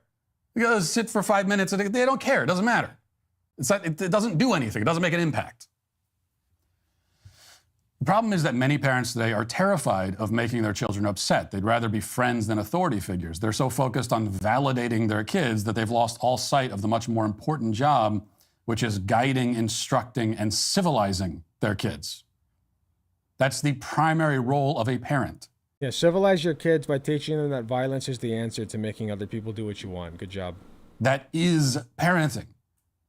Gentle parenting, like so many modern methods to come before it and so many others that will come after, may more accurately be called non-parenting. It is not a new way of fulfilling your parenting duties, but a way of abdicating them entirely. Hey, YouTube, thanks for listening. Okay. Well, that was painful. I really got to turn off that noise. I don't like it.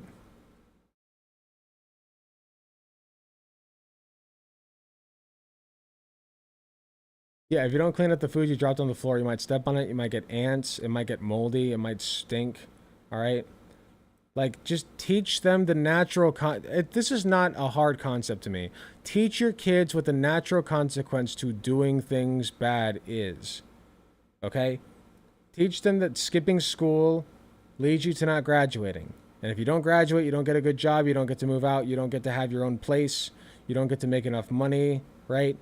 You don't get to get married and have kids. You don't get to live your own life. You know? You don't get to be independent. Kids want to be independent. Okay, teach them how to be. Teach your kids to not be an unwashed neckbeard or they'll sink their social life and feel like shit. Exactly. Oh, you don't want to get a shower? Oh, what? Do you want to stink? Is that what you want? My dad did that with me to a certain extent. He was like, well, son, like, why do you like living in filth? Like, whenever my room was dirty, he's like, son, this looks like shit. Why do you like living like this? And I had undiagnosed ADHD at the time, which was the reason that I liked living like that. Okay, his mistake was he ascribed it to laziness. That was his mistake. But I think he was right on the money by saying, son, why do you live like this? You know? He never actually stopped to figure it out, but at least he asked the damn question. So, you know, just like ask your kids reasonable questions and come to an understanding. You don't have to be a fucking pushover as a parent. Just reinforce values in your kids by teaching them the natural consequences of their actions. It's not that hard. You don't have to beat them. You don't even necessarily have to ground them. Just like, again, teach them what happens when they don't do the things that you ask them to do. Just teach them what happens. That's not that hard.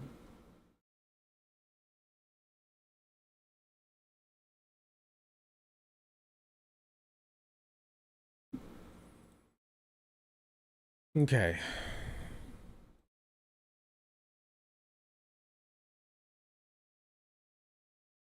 The cats are outside. They want food.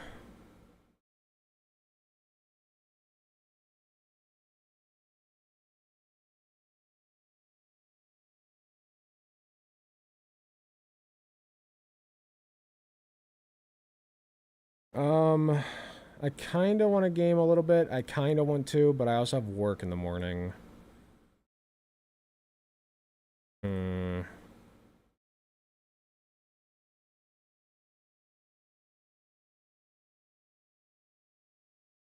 You're a bad influence on me. I should be working right now, and no, I will not take responsibility for my own actions. Well, I'm not your parent. If I were your parent, then we would have a strong, stern talking to, but I'm not your parent, so alas.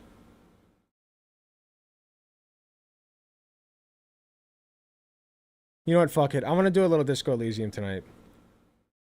I'll be right back. I gotta feed some cats. I gotta go to the bathroom, and then I want to do a little bit of a Disco Elysium. What's this? Today, not tomorrow. This is an ad.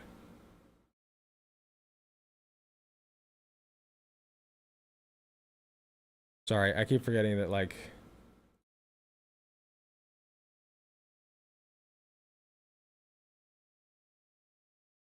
OBS has its own, like, browser that it opens. It's really stupid. The line that I wrote down from Mr. Governor Coach Walz, I guess we're gonna have to now call him. Thank you for bringing back the joy. Yeah, that was his opening line. Right? And I think that's part of what it is. I've gotten so many text messages from people who have been locked in this just cycle of terror and fear about what's to come, right? This fear of fascism that's legitimate because Donald Trump really does want to bring back fascism. Well, you said you wouldn't talk about our private discussion.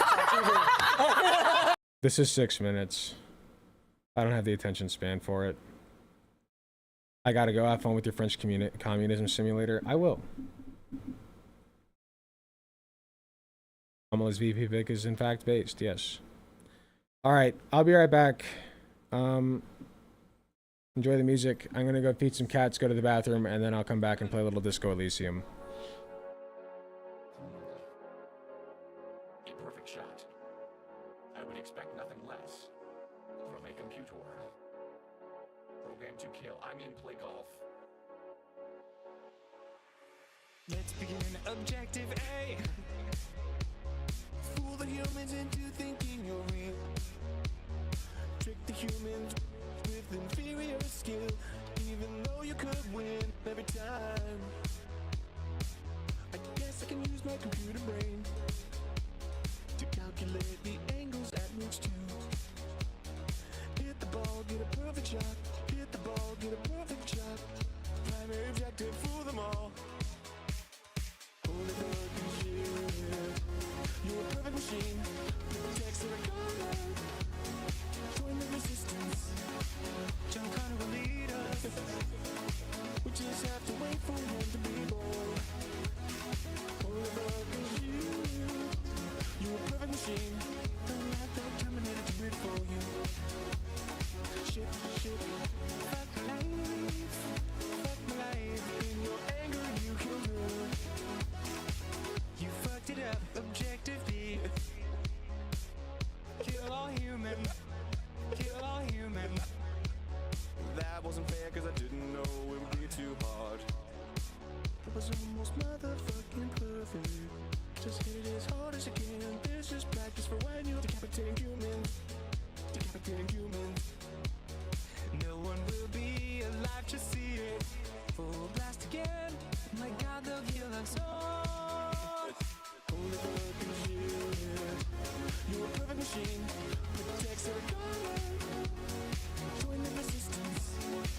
John Connor will lead us. We just have to wait for him to be born.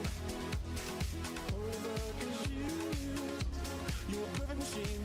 Don't let that Terminator to breed for you. Shit, fuck my life. Fuck my life. In your anger, you killed her. Holy shit, I really fucked up there. Didn't know it would be too hard. Not even moving your feet. You didn't do that with a cheat. If I used 100% of my robot strength, I would have decimated it. All humans will burn anyway. The same on the brain I use to identify the weak spots in humans. Hole in one, baby. Hole in one, baby.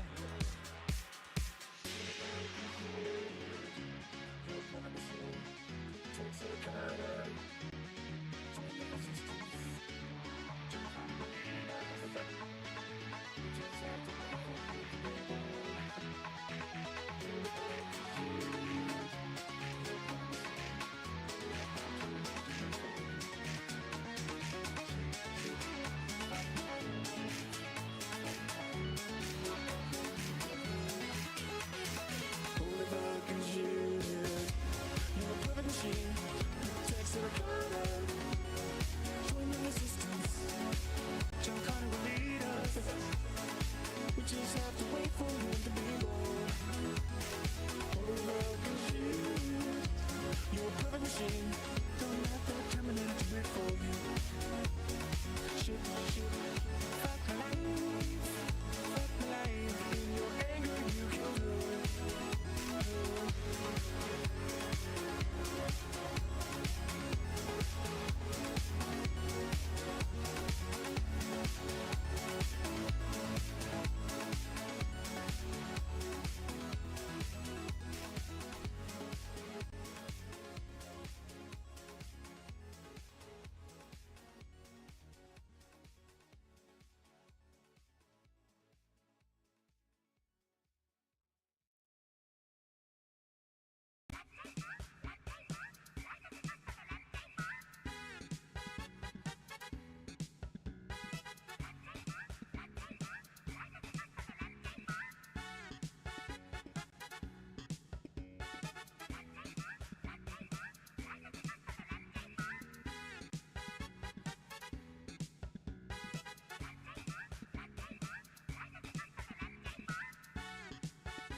Okay, I'm back. Hello. I'll be honest, I don't know how long I'm going to be able to do this. But I will certainly do my best. I'll try to last at least an hour.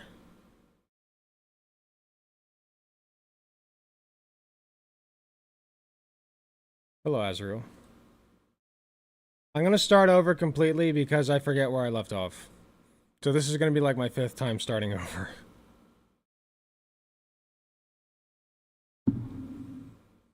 The question is, do I play the good guy or the bad guy? I'm thinking the bad guy. I want to make all the shittiest decisions.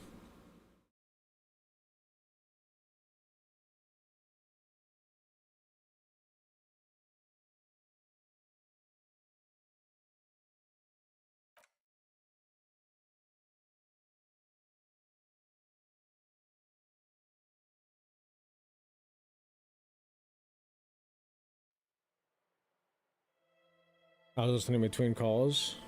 I'm a good boy.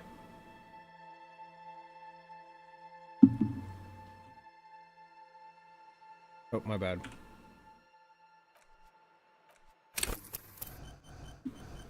Okay, new game. Nega Gunter. Gotta be careful with that one.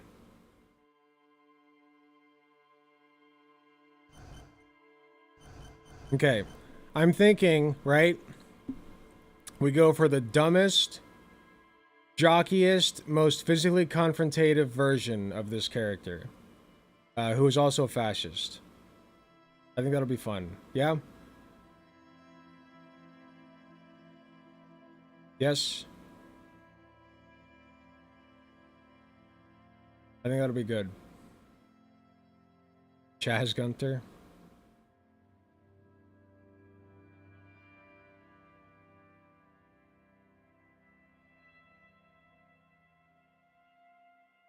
Or alternatively, I could go with Manipulator. But I'm thinking it'll be more fun to be dumb.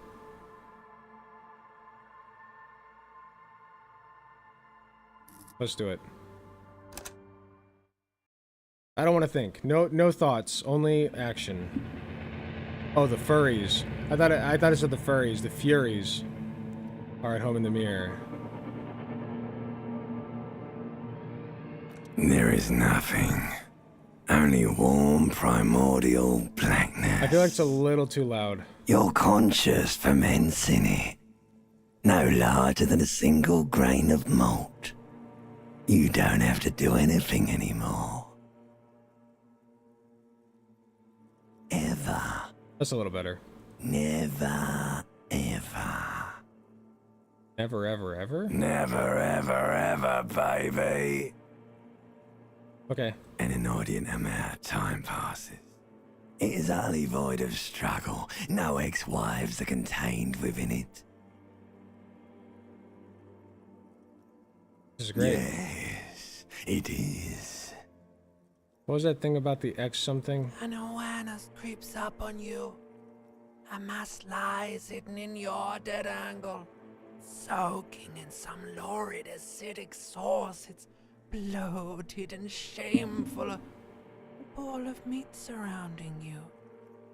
This is a terrible line of questioning, and it will only lead to more awareness of the meat thing. I have no idea what this game is. Disco Elysium, you're basically a cop with amnesia, and then you have to go through, like, it's like a... It's a very good socialist game and communist game. Let's just say that. This was the voice Tyler was impersonating. He did a damn good job. Very guttural. Oh, interesting. I want to know about the X something. Ex-love. Ex-tenderness. It is foolish of you to resurface to the loss. Not after all the damage you suffered to get here. Some of it irreversible. Stay. Sail with me through the abyssopelagic zone. Alonzi, never let me go. Alright. Nothing town to fuck all borough. Look, there's I'm tired of being this type of animal and who gives a shit. Not you. Your days of giving a shit and being that type of animal are over. Don't stop. Keep singing. The song of death is sweet and endless. But what is this? Somewhere in the sore, bloated man meet around you. A sensation. What time do you start tomorrow? If you're asking about work, I have work at 9 a.m. And right now it's 10 p.m. So I can't be on here too long. Like a fly to the ointment, your conscience sticks to it. The limbed and headed machine of pain and undignified suffering is firing up again. It's a very good voice. It wants to walk the desert. I'm gonna turn down the lights a little bit. Longing, dancing to disco music. Disco! Like Disco Elysium. Like Disco Elysium. Hold on one second. Ah, that's better. Oh, that's so much better. Okay.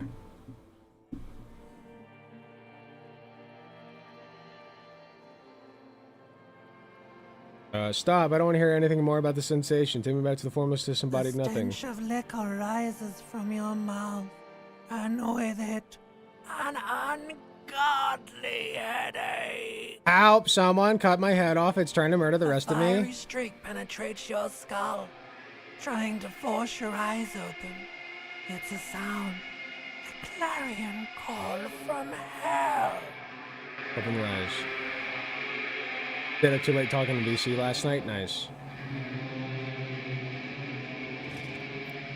Here we go. Help, help, help. Somebody help. Mods, help.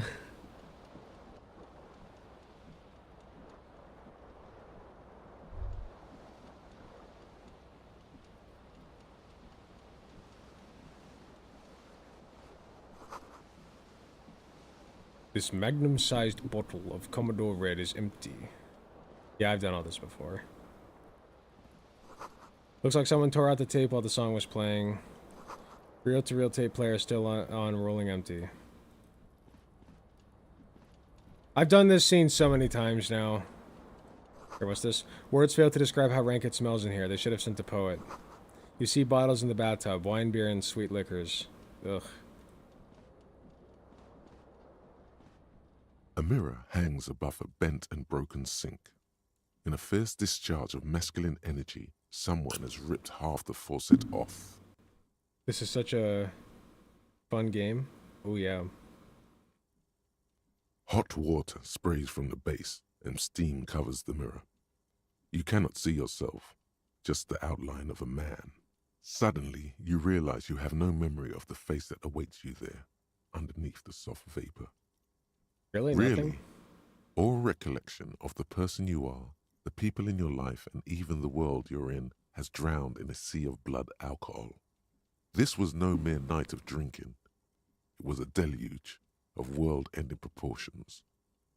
Fight the As mirror. you slowly reach your hand towards the surface of the mirror. Abort. You clearly have not thought this through. You won't like what you see there, and you will never unbecome it.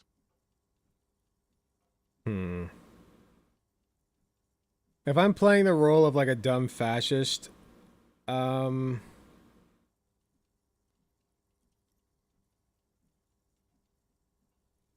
I should touch it first. Yeah, there is definitely something wrong with it. What? What's wrong? Where to even begin? There is the bloatedness, then the swollenness. It's like there's an upholstery of alcohol underneath your skin.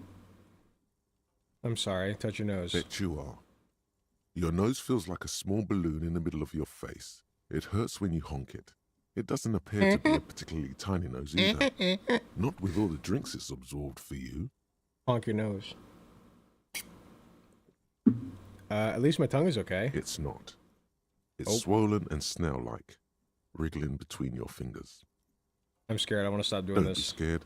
It's only your face. It's not like anyone's going to see it. Don't look. Okay, I won't look.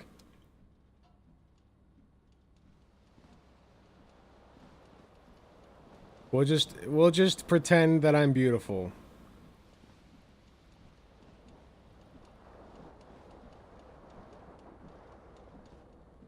This fan has 2 chain pull switches. One ends in a tiny fan, the other in a light bulb. A truly horrific necktie has somehow attached itself to one of the blades. Grab the tie. You swoop up Yes! to grab the tie. Snap. It's released from the blade. Let's go. What you have in your hand is a truly hideous necktie with 4 or 5 different patterns. The knot reminds you of a noose. Pull on the fan. The blades come squeaking to a halt. One light bulb. Terrible Ah! mistake. Turn the lights off immediately. You can practically I feel hate the this. photons burning a hole in your brain. It's just a little hangover-induced photosensitivity. Don't overreact. Bring it on. Little black spots dance on your retinas. It's almost pleasurable. Cool. Take. You hear a jingle. Keys are clinking in the pocket of your flare-cut pants. Fish 'em out. It says, whirling in rags, on the aluminium key ring. There is a single key on the ring. The number 1 is etched on it. It should open the door. Cool. Did I do this yet? Did you go for the meathead build? Yes. Take.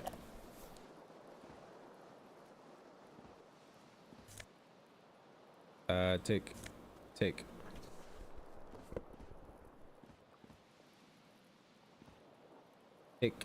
Take. Take. All I do is take. I do not provide to society. Oh, there's my shirt.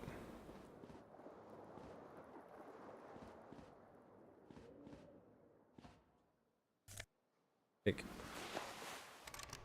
What's that?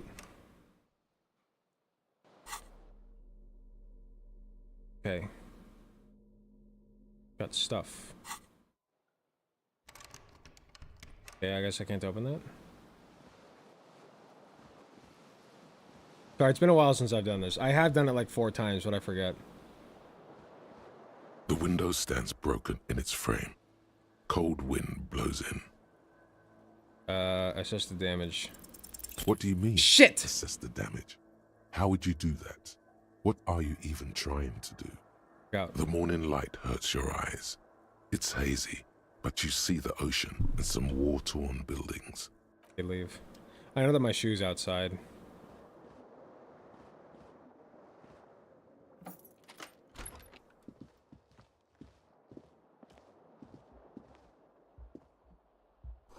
Something on the table.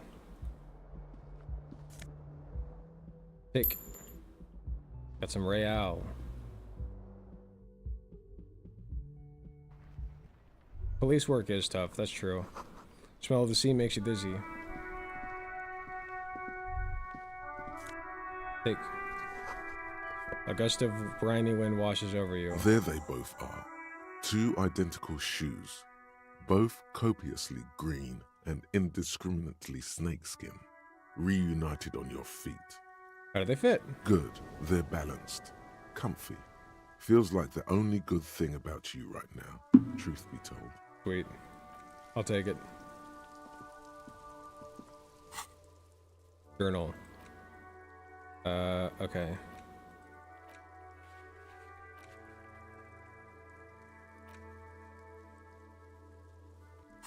Bag. Got my shoes. Okay.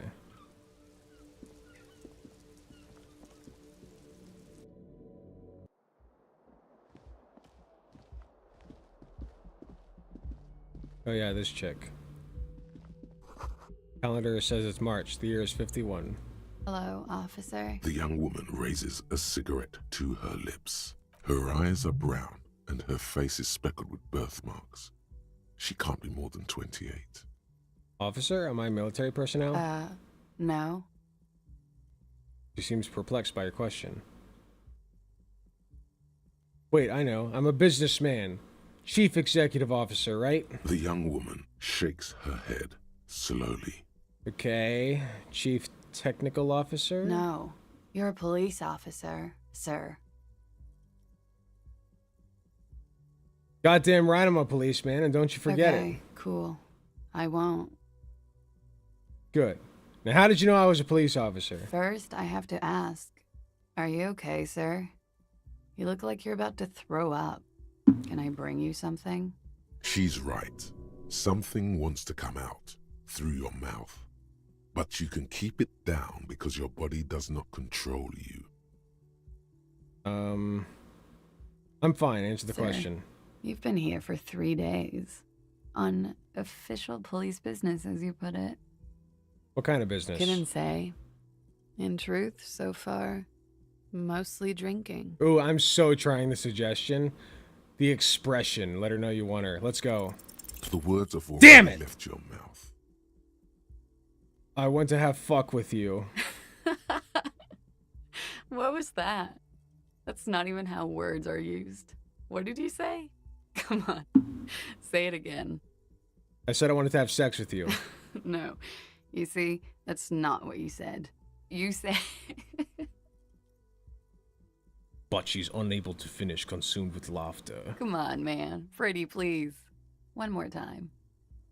I'm gonna go with the insecure answer. Find someone else to laugh at. I'm sorry. I didn't mean to hurt your feelings. Goddamn. No, come back, my beautiful babe. No. Something stirs in you as she's about to go. Call it an instinct, a need. The need to ask questions. It's like you said the words 1,000,000 times before. She looks back at you, a light glinting off her eyes. Before you go, I have some questions for you. Yes. What is this place? Where am I? You're in a hostel, sir. No, where are we? Where in the world? We are in Revachol. Does that mean something to me? You sure look like you're from Revachol. Revachol parties. Tell me, is it 51 now? It's 51. What century? The current century. And that's what? What number? Centuries don't have numbers. They have names. And this is the current one. How many centuries have there been then? Civilization has existed for 8,000 years, sir. What's so funny? You're right. There is nothing funny about civilization. Your room is almost next to mine. Did you hear anything last night? There was the usual ruckus. Loud disco music. Did I have any visitors? I couldn't say. It's impossible to hear people speaking from over here. Loud disco music? Oh, yes. Various artists. Ostentatious orchestration prime among them. You raised an eyebrow, waiting for the name to connect with you. Oh, were huge where I come from. I was very young then, of course. Like 7. Life gets hard, but we go on. Yeah, we go on all right. I don't know about that. At around 2 o'clock, the disco stopped, and there was a change of pace. I don't know if I've ever been through this interaction before. What happened? A slow, sad song started playing, like organ music on repeat. That went on for quite a while. Some of the time, you were yelling along to it. Was I singing this? Show her the empty case of the smallest church in St. Sains. Yes, there was a church in there. A really small church. Like the smallest, saddest church in the whole world. It was about that. And also... What else? That it doesn't matter anymore and that we're alone now. It was difficult to tell. The song itself was very quiet and soft, but you sounded like a winded boar, sir. It was hard to understand what you were singing on top of it. When you say wounded, do you mean like in a cool way? Like a wild beast? Yes. It was very cool. Sweet. Then what happened? Then you started screaming and trashed the place. You're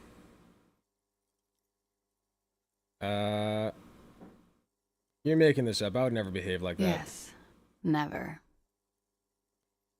Okay. What happened then? A window was smashed. The tape player, probably. The song stopped. And furniture, too. A real destructathon. There was screaming. Then I think you passed out. Was there anything else? There was. I think you screamed that you didn't want to be this type of animal anymore.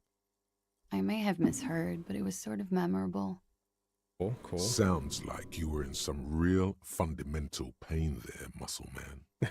Thanks. I went out afterwards. Everything was quiet by then, around 4 or 5. And that was it. Okay, you can go now. Glad to have been of assistance. I want fuck. Please. Please give me fuck. What's this? Looks like she left a nice long stub in the ashtray. It's still smoking. You should pick that fat, juicy cigarette butt from the tray, light it up, and smoke the living shit out of it. The what now? The living shit. Your mesolimbic reward pathway does not mince words. It wants smokes. Am I a smoker? Who knows what you are? A monster, a murderer, the gnome of Jeroma? You feel like a smoker, especially when you look at that juicy, succulent, seductive cigarette. He's really stub, playing this one up. Still smoldering deliciously. But she broke it at the filter. I can't smoke that. How very astute of you. This renders it ineffectual. You should look for a whole cigarette, or better yet, an entire pack. Strike that. A carton. Make sure they're all This healthy voice is so and good. able-bodied. Then smoke them all. I should enthusiastically do that. Good. They'll make you stronger and better. You're too old to be cool now, but find cigarettes. I'm making the smoke worst them, decisions blam. possible. Instantly a cool renegade man. A mystical red dragon with smoke rising from his nostrils. Plus, smoking them gives massive bonuses. Sweet. What's that? This is the weekend edition of the satirical newspaper Trump Le Monde. Cool. Did I miss anything? I don't think so. Okay.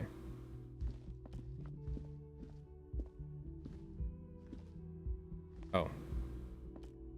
There we go.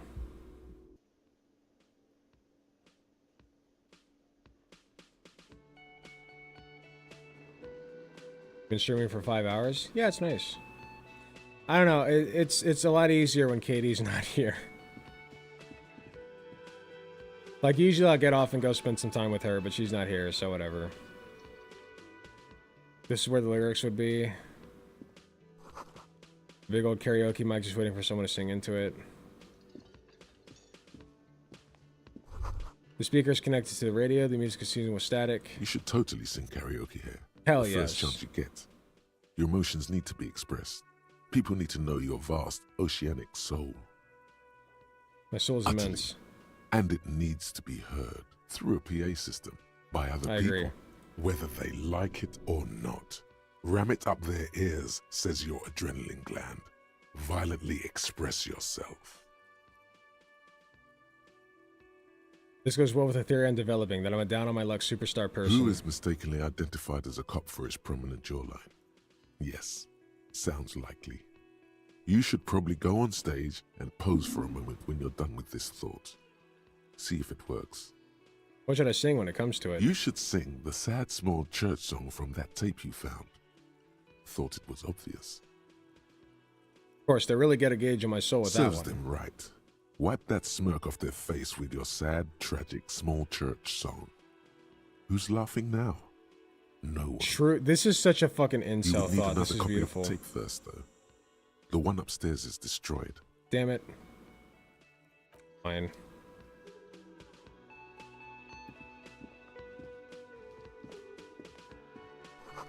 Mage been wiped clean, only the word Monday is written on it. Water cooler, large bubbles rising to the surface. The door is bolted, a sign reads kitchen reserved for personnel until 1300. Salt perv and electric juicer comes from the kitchen. Someone is working. Inside you catch a glimpse of union paraphernalia, a strike poster, some red pennants. A sign reads, Mess Hall reserved for union members, doors open 1600. This royal pinball machine is unplugged. Okay. Talk to this guy.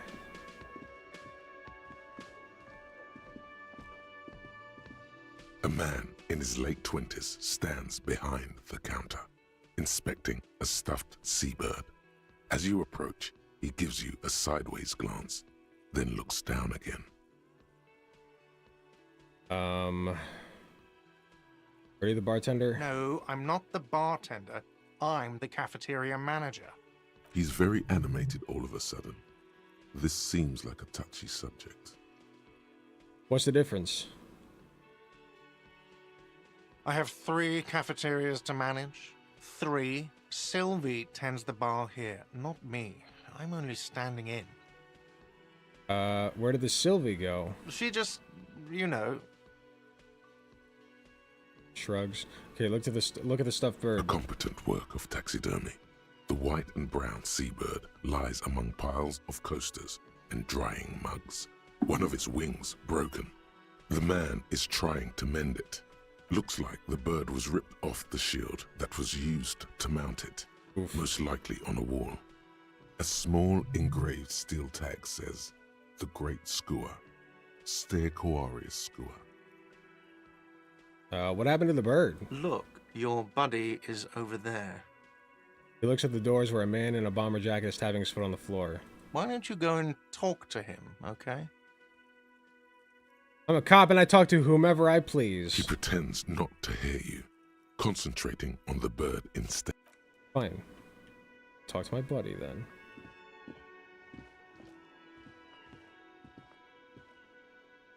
Talk to you first. Hello, sweetie. You shouldn't keep your colleague waiting. He nods toward the man in the orange bomber jacket. Okay. A bespectacled man in an orange bomber jacket is tapping his foot on the floor. Looks like he's waiting for someone. As you approach, he narrows his eyes and extends his hand in greeting.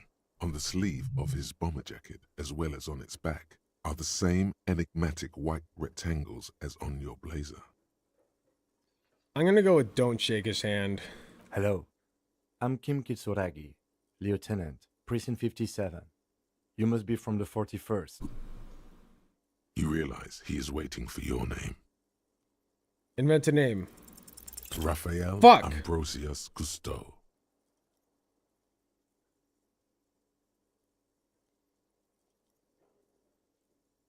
It's so cool. Yes, it is. Raphael Ambrosius Cousteau is one classy name for one classy cop. Say it.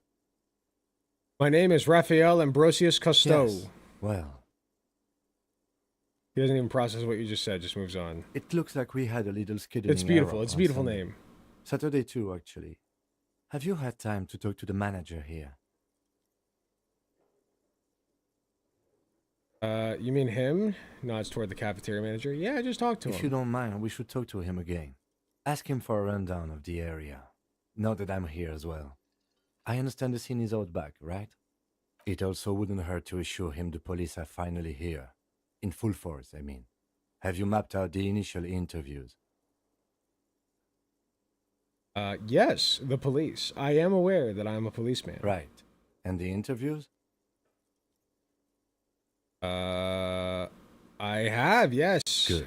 But even if you haven't, we'll have time for that after we take a look at the coroner's case. Have you removed definitely the dead body have. from the tree? Look, man, you know, yeah. Does that mean the body is no longer in the tree? Completely. Completely. Does that mean you took the body down from the tree? Dead body? Like... Mm-hmm. Listen, I don't like dead bodies. Sure. But did you take it down from the tree? No. So, the body is still in the tree. No. This is the first time you detect a weariness in the lieutenant's voice. It is obvious he would have preferred for the body to no longer be in the tree. Yeah. Where it has been hanging for 7 days straight.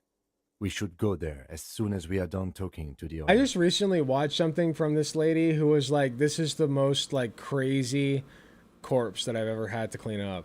It was like a guy who was like dead on his couch for like 9 fucking months. Insane shit. She was like, it was just a pile of bones when we found it. And like the body had basically leaked through the couch and into the floor. Like it was disgusting, man. Absolutely grotesque. And she's like, apparently somebody was picking up his mail for him, and like he just lived alone. Like he didn't talk to anybody, so nobody ever thought that anything was up. So like just insane shit. Disgusting. What a shame. Get to it now. Rip that body down from the tree. True. Don't worry about the body, I'll rip it down. After it's been up in a tree for that long, any kind of ripping is inadvisable. Excuse me. Delicate goods, filled with stinking horrors.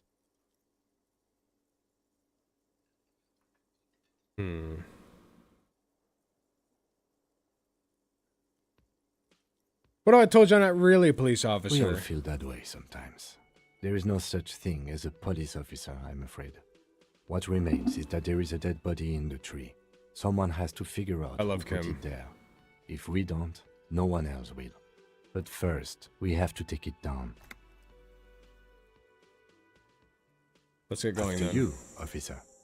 If you're about to embark on an investigation, shouldn't you have a badge? Wait, shouldn't I have a badge or something? You mean you don't have a badge? I have my badge. I'm a policeman and I have my badge. If you didn't have your badge, then that would be very bad. You would need to report it on my shortwave. But since you do have it, we can go straight to the task at hand. Perfect. Lieutenant Kitsuragi is now in your party. You can talk to him whenever by interacting with him. Perfect. Let's talk to this guy again.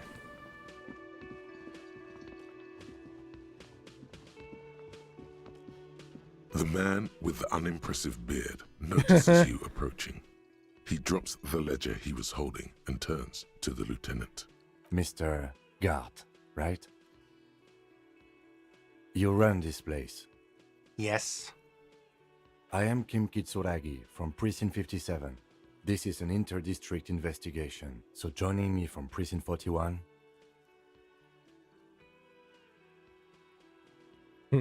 The Harbinger of Ruin. What? The Gloaming. I am it. I have no idea what that means. I have been to the precipice, cafeteria manager. I have seen the end. What is this, a joke to you? Is this what you get when you call the police now? This guy? We've been waiting for a week here. Sir, I understand your concern, but Kim's we are gonna here hate to me. do the job. And for us to do it, I need you to stay calm. Yes, of course. I know it took us a while to arrive at the scene, but it also took you a while to call us.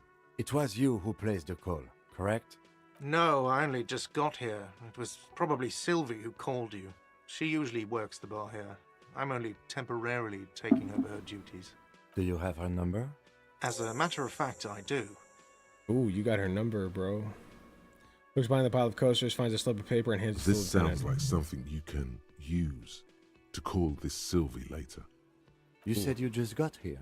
From where? Are you a local? What, of Martinez? No, I live in Jamrock. I only sometimes come here to keep an eye on the place. This is just one of the many, many cafeterias I manage. But you still know your way around. Fancy yes? boy. In case we need directions. Yes, I know where some things are, but as I said, I don't live here. I just used to work here. And I'm not going to start working here again, if that's what you think. I didn't imply that. Detective. What? It's your turn. Oh, you mean questions? Yes, yes. He means, do you have questions for me, like a police officer would? You know, I actually can't think of a single thing. I knew it. Let's go. Not so fast. You owe me 130 real. It's the boy I noticed. Yes! Oh, yes, As you blow this baby! joint, Behind you, a whiny voice shouts. Got it. Real mature, man. Real mature. Let's go, Kim.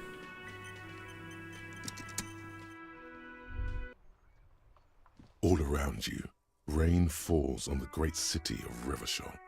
Let's Rain drips blow from this the joint. eaves and floods the gutters, washing the filth away. My Amazon just got hacked? Oh, shit.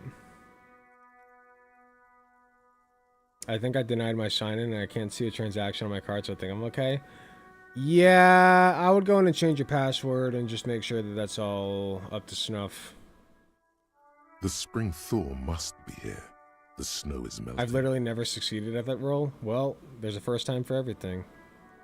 What am I Looking doing? up at the sky, cold water dripping from your hair. What do I see? Grey sky like great battleships, clouds colliding with one another. Rain falls down on the world. How does it feel? Your shirt sticks to your chest. The shoulders of your disco blazer grow heavy. The cold finds its way in under your skin. You shiver, and the city shivers with you. You're not dressed for this weather. You should get an overcoat or a patrol cloak. What's in the west? Sheets of rain over the water. A flight of stairs leading into the ocean. Wave after wave washing the coast of Martinaise, with its motorboats and gently swaying reeds. The ruins of a half-sunken sea fort crumble on an inlet beyond the Bay of Revachol. Ghosts rise into the sky. Run your fingers through them and hair. Your hair is an oily mess flecked with ash from neighboring coal plants. Smokestacks rise somewhere in the distance. What's in the east? There's a fleet on the corner. A plastic coat is folded into a small triangle under the counter by the window. Beyond that, the strikebreakers have gathered. The great gates of the industrial harbor are locked. A chill runs down your back. You shudder like an animal trying to shake water from its hide.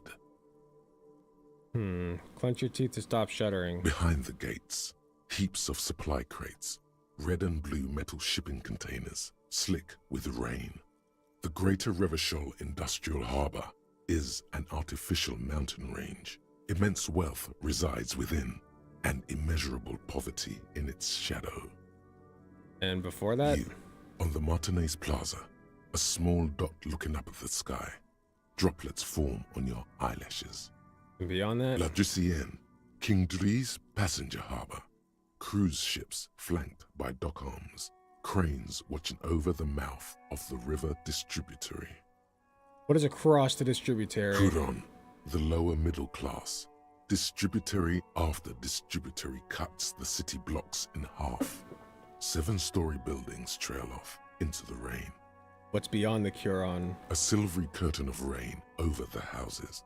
The class divide. What's in the north? Capeside apartments. Tower blocks crowd one another. 4.46mm bullets still lodged in their war-torn stone walls. That sounds fun. Hallways collapse from the mortar hits of a war that was lost long ago. Clotheslines go to waste in the rain. Radios play. And closer to here? A yard. Rain falls onto the roof of a woodshed. Coal leaks into a puddle beneath a dead man's feet. He swings from a tree, blunted. Droplets of rain slip from his cold cheeks. What's in the south? A traffic jam. Rain thrumming on the roofs of motor vehicles. Inside, drivers watch water streaming down their windshields. The statue of a king shudders. He too is cold. The canal bridge has been raised. It's on the other side. The road ascends. A raised motorway loops above the ghetto. This is a little boring, honestly. Beneath its concrete columns, a sea of rooftops, woodwork, and tar stretches northward. 4-story buildings. I'm trying to get as all far the as lore. the rain can fall. The snows melt in Jamrock. What is Jamrock? Revachol is the capital of the world. Jamrock is the capital of Revachol. Droplets form on your eyelashes. It's home. Where the hood at? I have a brother in the cut. Where the wood at? Why am I not there? To be in Martinez, where no one goes, at the runoff point of a long-forgotten canal, in the whitest part of town, in the shadow of the day the revolution failed. What am I doing here? Standing in the rain, looking north, where Jamrock Rock City stretches inland.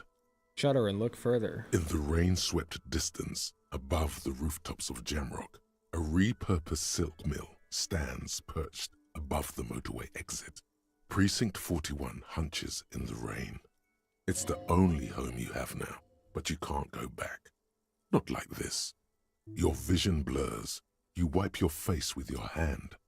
The rain stings your eyes, making you look up and blink.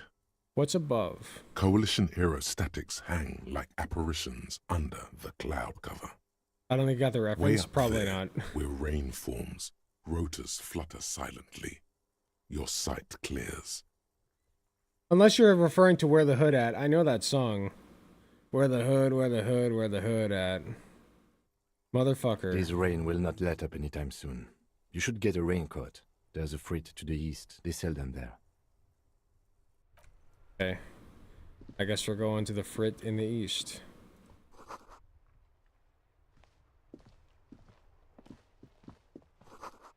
Bottles inside, you can pick them up if you had a bag.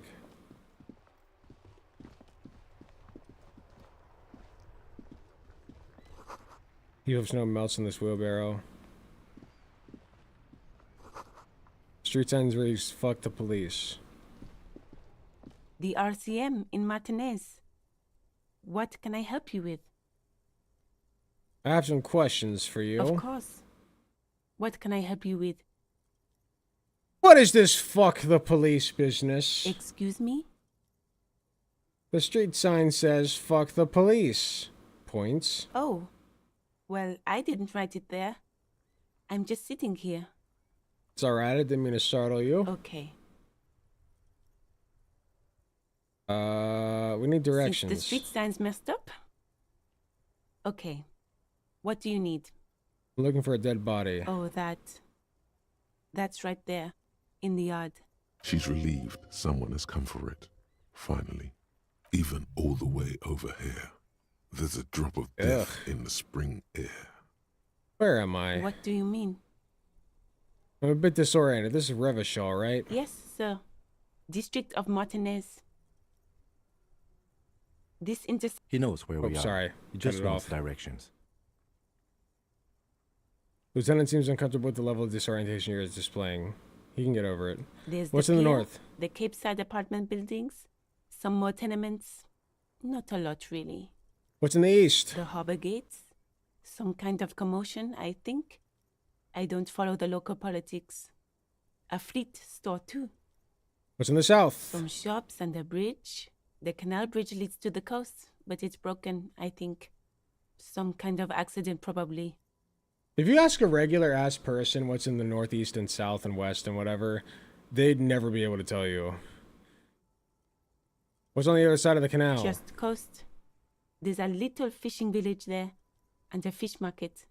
But that got closed down ages ago. Rows of stalls under a broad roof, where silvery fish were heaped on newspapers. Water, water everywhere, pouring from the heavens in the shadow of the old church. What kind of fish market is this? I don't know. The abandoned kind? It used to gather every spring, but there's nothing to do there now. Just drug addicts.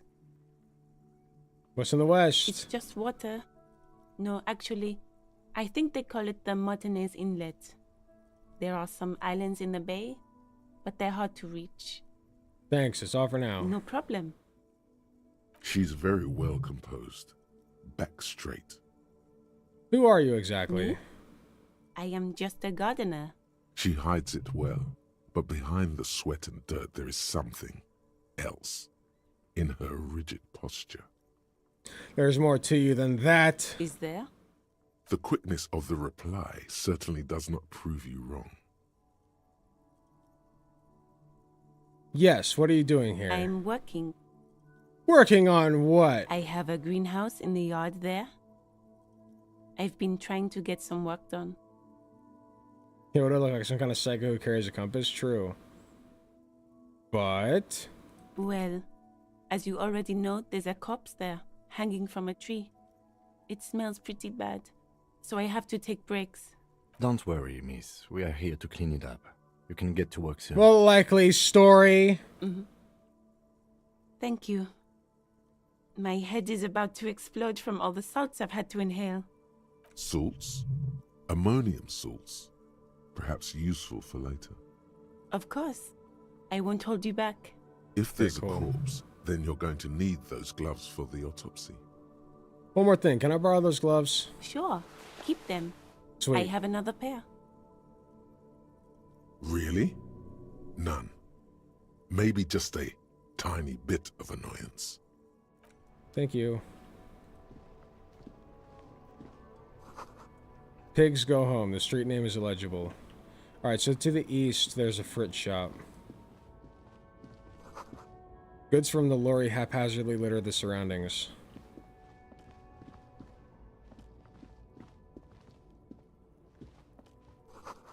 Closed for winter. Please use main entrance. Welcome to Rivachol. Man, the remark isn't addressed to you, it's addressed to the lieutenant. Why are you just my partner like that? Don't you welcome to Rivachol me. My grandfather came here from a 3,000-year-old racist isolationist culture, while your ancestors came to this island a mere 300 years ago. Get wrecked. Every school of thought and government has failed in the city, but I love it nonetheless.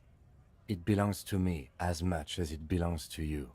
What's happening, Kim? You sound angry. It's men like you who keep Rivachol divided, making it that much harder for everyone to climb out of this post-war limbo. Limbo? What's going on here? Oh, come on, man. I just said, welcome to Rivachol. It's a lorry driver thing. I know exactly what you meant. You think my kind doesn't belong here, that I should watch myself and behave. Getting awful defensive there, Kim. Just saying. But you see, I'm an officer of the RCM. It's actually my job to make sure you behave. I would advise you to remember that. Silence. The air between them becomes tense. Your partner needs backup. Now's your moment to shine.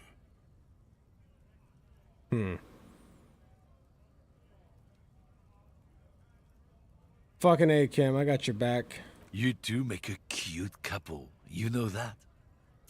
The lieutenant exhales and resumes his regular calmness. Now that that's settled, we have a couple of questions. Whatever you say, officers. He smells of heavy motor oils, and his breath of high tar content cigarettes, probably Astra Whites. You got a smoke? No. Damn He's it. got a smoke right there in his fucking hand. Snatch that shit out of his fat fingers. True. After listening to his garbage. Ooh, true. Let's go. Can't I have need it. orange smoking. Hand it over. I'm confiscating it as evidence. Evidence of what? I haven't done anything. Fuck, I oughta. But, what, officer? Clean, noxious effluence wafting in the air around him. Shit. Sorry I couldn't be of any help. What are you hauling? Oh, not much anymore. I'm here to pick up some cargo, but the dock workers are on strike, so it's a sit and wait on your ass situation. What kind of car are you supposed to pick up? Apples.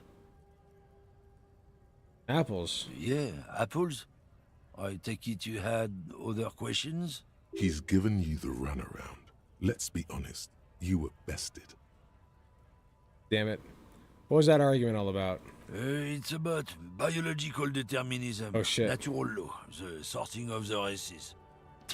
Not the most popular topic nowadays, with a coalition in He's a race charge. realist. You might want to change the topic. That is, bury your head under the sand like common sheep. Change I know sheep. the topic. The way he says it makes it almost sound like a threat.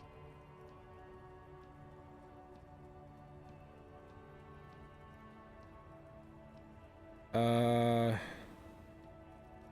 get it. Someone has to be the unpopular guy. I'm not the only one. Look, I've read books. The science of racial theory has all been proved, even if some people don't want to accept it. People who've studied these things say that you and me Just Google are it. superior by design. So, naturally, we Occidentals should be in charge. Obviously, you can see the merits in that. Okay, what else have you thought up? So, lately we Occidentals have experienced an unfortunate downturn when members of the superior race cease to believe in their innate superiority. They stop competing for resources. Okay, and? This concerns you, policeman, so you better be vigilant. The damn kips are showing up good lately. Same with the mosquitoes. And the other intruder species too. They're on the precipice of cultural victory. Wait, what's this cultural victory? It's what the kips of Boogie Street are going for, right under our noses. And the others too, on the radio. I'm interested in this race realism here. Heard any motetos or leader? No. Dominating culture is how they plan to win. They say so themselves. Uh-huh. It's true. Also, you need to realize the dangers of mixing races. Who knows what might happen if people don't stay in their birthplace? You might end up with a new sub-race, with unknown characteristics, leading to extra competition. That's why you've got to control the Damn, offspring. true, Bear. True, bro, true. I think I can get down with this racism. Good. Good. If we, the evening people, pull together, we can form a bulwark against these troubled times. Root out the forces that seek to undermine the well-being of our people. Lieutenant Kitsuragi's stern expression remains unchanged, but you sense he can't be happy about this turn of events. See you around. Okay, I gotta end soon. Jump James, a popular Miss Mag. Music Mag. Aussie Magazine, most able-bodied men. This issue hosts the top 10 list. They're much hunkier than you. Fuck! Take. Okay. I'm gonna call it here. I'm gonna save.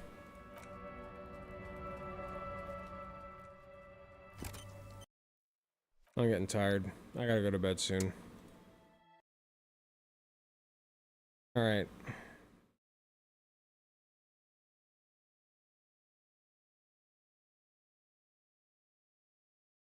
Let's drop you guys off.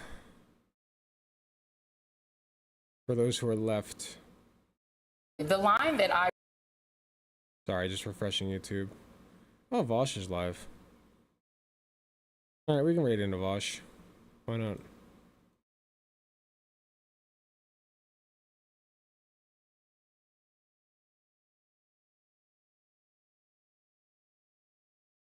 Customization. Add. Alright. Save. And...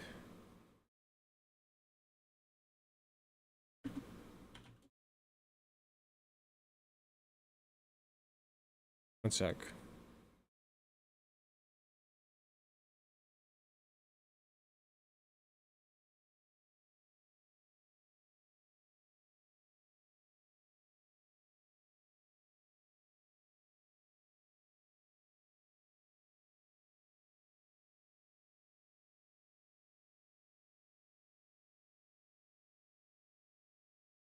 Here we go.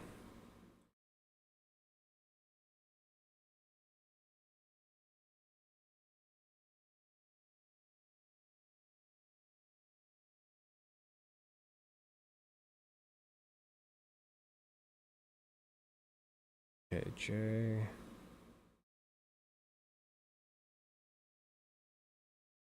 Oh, hold on. Okay. I'm gonna drop you guys off with Voosh. Have a great night. Love you all. I had a fun time gaming a little bit. Yeah, I'm super pumped about Tim Walz. Crazy. We live in a good timeline, everybody. Very good. Very good timeline. All right. I'm tired. I gotta go to bed soon. Y'all have a good night. Have fun with Vosh, and I will see you later. Take care.